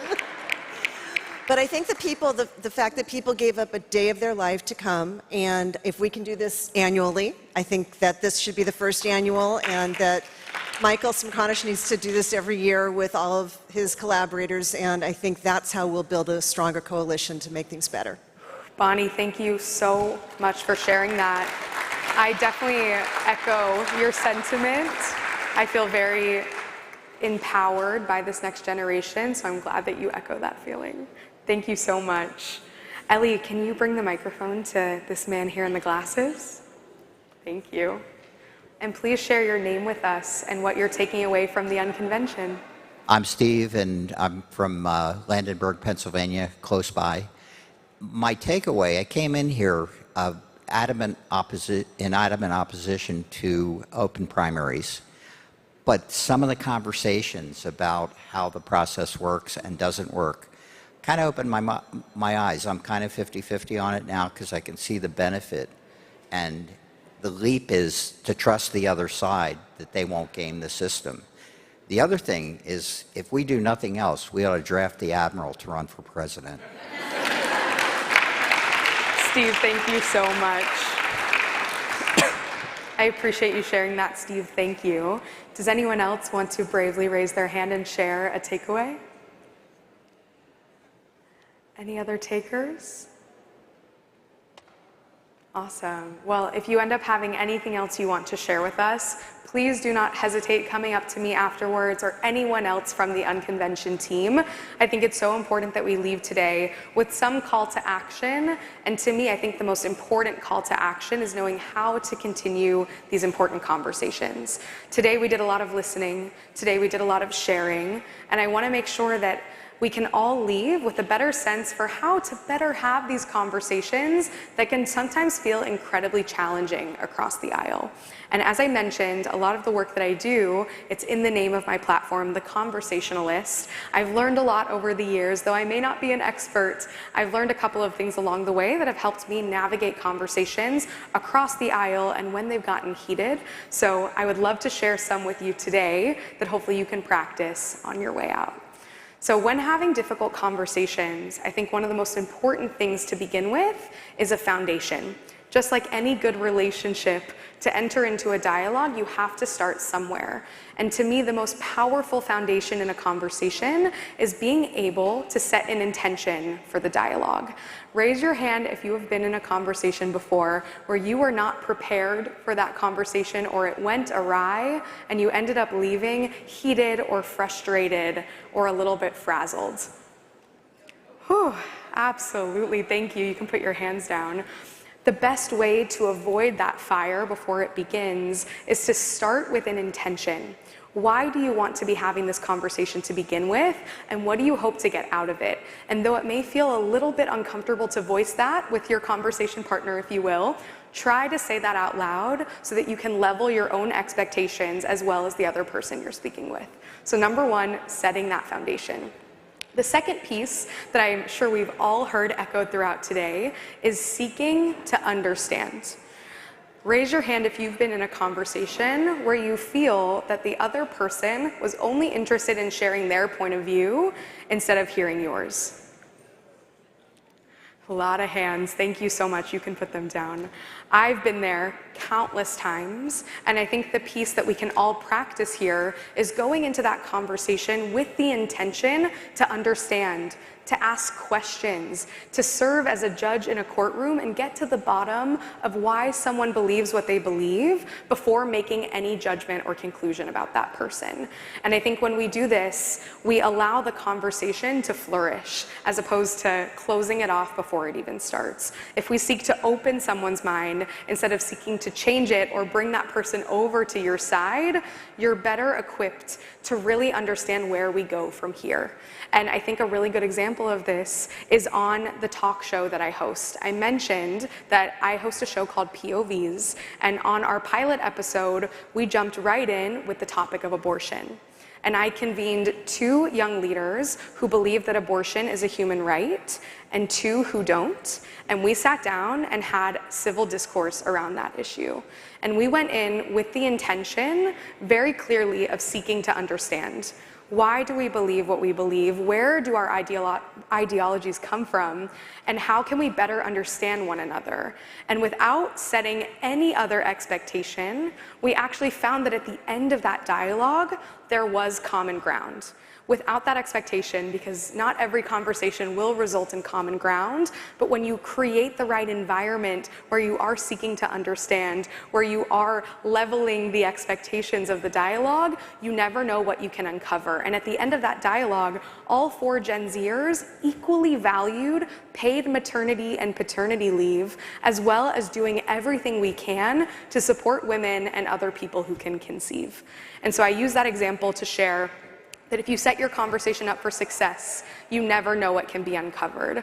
Which leads me to the next point. Whenever possible, when you're having dialogue that may get heated, try your best to speak from your own perspective. Let me poll all of you. Who here has also had a conversation where the entire time either someone was pointing to you as the blame, saying you did this, you believe this, as opposed to sharing from their own perspective first? Awesome, thank you for sharing. You can put your hand down. I've been there countless times, and I think another great ingredient to a fruitful conversation is being sure that you are sharing from your own experience and belief system that proves why you got to that belief. None of us can be true experts on every subject matter, and maybe it's the Kansas girl in me, but I think humility is one of the greatest ingredients in a conversation. And so with these ingredients in mind, I hope that as you leave today, whenever you enter into that next dialogue, whether it's on social media, whether it's with another participant on your way out, whether it's with a family member, a colleague, I hope that you can channel these tools into how we can better accomplish dialogue that can further the needle. And I hope that as you are leaving today, some practical, actionable ways that you can bring this into your own life include first seeking to understand why someone wants to vote. As we all know, the midterm elections are coming up, and oftentimes I feel that I'm always being told to vote or being told to share on social media that I voted without really understanding why I vote and what matters to me. And I think one of the most actionable things that each of us could take away in this room today is when you are thinking about voting, showing up to the polls, sending in your absentee, try to speak to the people around you, whether in the workplace if you're comfortable or whether at the dinner table, try to understand why people choose to vote. Better understand what matters to them, what drives them to the polls, and in those conversations, we can better understand our motivations, and I think when we uncover those motivations, we can see other people for who they are as human beings, which can lead to common ground. So that's number 1, uncover that why, especially as you're showing up to the polls. Number 2, this may sound silly, so bear with me, but who here is on social media? Got some head shakes. Okay, we got a lot of us on social media. I love social media. I think it can be an incredibly powerful tool, despite some of the divisive algorithms. And something that we practice in the conversationalist community is every time someone shares a perspective or an opinion, without jumping to a conclusion about that opinion or immediately reacting with a thumbs up emoji or a thumbs down emoji, we always react with the ear emoji. And I think this is something that all of us can take to even our email accounts, to our social media platforms, and when someone is sharing something with you, instead of immediately refuting that or jumping in with your own perspective, maybe try sharing that you hear that person first. And for us, sometimes reacting with that yellow ear emoji can speak volumes. So I would action that next if you're comfortable on social media. And lastly, as you leave today, I really hope that these conversations will continue to push you outside of your own echo chamber. And as someone who really believes in the power of young voices, Anya Dillard, who's a young activist in our community, recently shared with me that when she's in spaces or in conversations, she always asks herself, who and what is missing? So in your next conversation, whether it be with friends or family, with colleagues, try to take a moment and reflect on the environment around you and ask yourself who and what is missing in this dialogue. I think that's the best way to gauge your own echo chamber as it's forming in the moment. And when we ask ourselves the question of who and what is missing, we're better able to break outside of that echo chamber, seeking out new perspectives, whether it be on social media, whether it be in your own communities, on your campuses. That's the best place to start so we can push ourselves to include other people at the table, no matter their background, their age, their religion, their race, and better understand where people are coming from. So I hope that today these are skills that you can walk out of the National Constitution Center with to practice these conversations, because the minute we break open our echo chamber, we're able to bring the world back together. And with that, I'm so grateful to have been a part of this event today, the Unconvention. I want to especially thank Blake McGill, who really made space for young people at this event today. And if you're struggling to navigate these conversations, as we all do, just remember that we are human. We make mistakes, but if anything, we're starting that dialogue, and dialogue is really where we can shift the world around us. And I want to leave you with one final quote before I leave us today, which is something I always like to ask myself when I'm finding myself in a difficult conversation. And that question is, how will I ever change someone's mind if I can't understand it first? So thank you all so much for having me. I hope to stay in touch. And without further ado, I'm passing the mic to our other hosts and partners. Thank you. Awesome. Thank you so much. Okay, we're at the finish line. What a day, what a day. I've talked a lot today, and so I feel short on words, but really full of a lot of emotions. And just to share a couple of those emotions with you. One is humbled just to be on the stage. I've looked up to Jason and to Michael for so long and listened to them. United America is just proud to be here and to play a small role in it. The second is inspired, not just by what happened here on this stage, but in conversations with so many of you around this hall. Especially the students and the young people. I mean, this is your future, and your being here just means a lot to absorb this and to hopefully take some action when you leave. The third, I would say, is grateful. Grateful for this event, but especially grateful for the staff that made it possible. Jason and I are up here, but it's really all the people in the tie-dyed shirts that you see. So.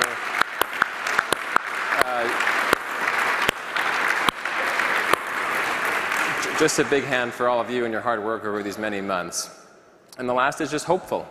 Hopeful by what we saw today, but then I couldn't stop, just keep looking out this window to Independence Hall and realize that no matter what's wrong with our democracy, our founders gave us the tools to fix it. So that's what keeps me going, and that's what I hope all of us take away from here. How about you, Jason? Well, so we often talk about the question of whether democracy is resilient. You guys sure are. Thank you for sticking with this for the whole day. It means a lot to us. It's been a great day. And I think the question that we are talking about a lot off on the side now is, was this one and done? Was this the... That's what we thought too. It was not supposed to be a rhetorical question. But we really want to understand now, this is an ember of something that feels like it's really important to us. And it clearly is important to certainly all of you. We do not want to take you on a timeshare cruise where we start to follow up, with daily, but we are going to be staying in touch. I think we're going to be putting some things on the Uncon website. We're obviously going to be sending out a couple emails. We're going to probably, pulse each, email account a couple times, and then we'll stop bugging you. But we have some real ideas about keeping this going. I mean, the interaction that we've had, the input that we've gotten, even on these kind of lightning rounds, these weren't just for you. This actually helps us understand what the country feels like. And so we are going to see you as a continuing part of our organizations if you'll have us. And thank you for coming. Thank you.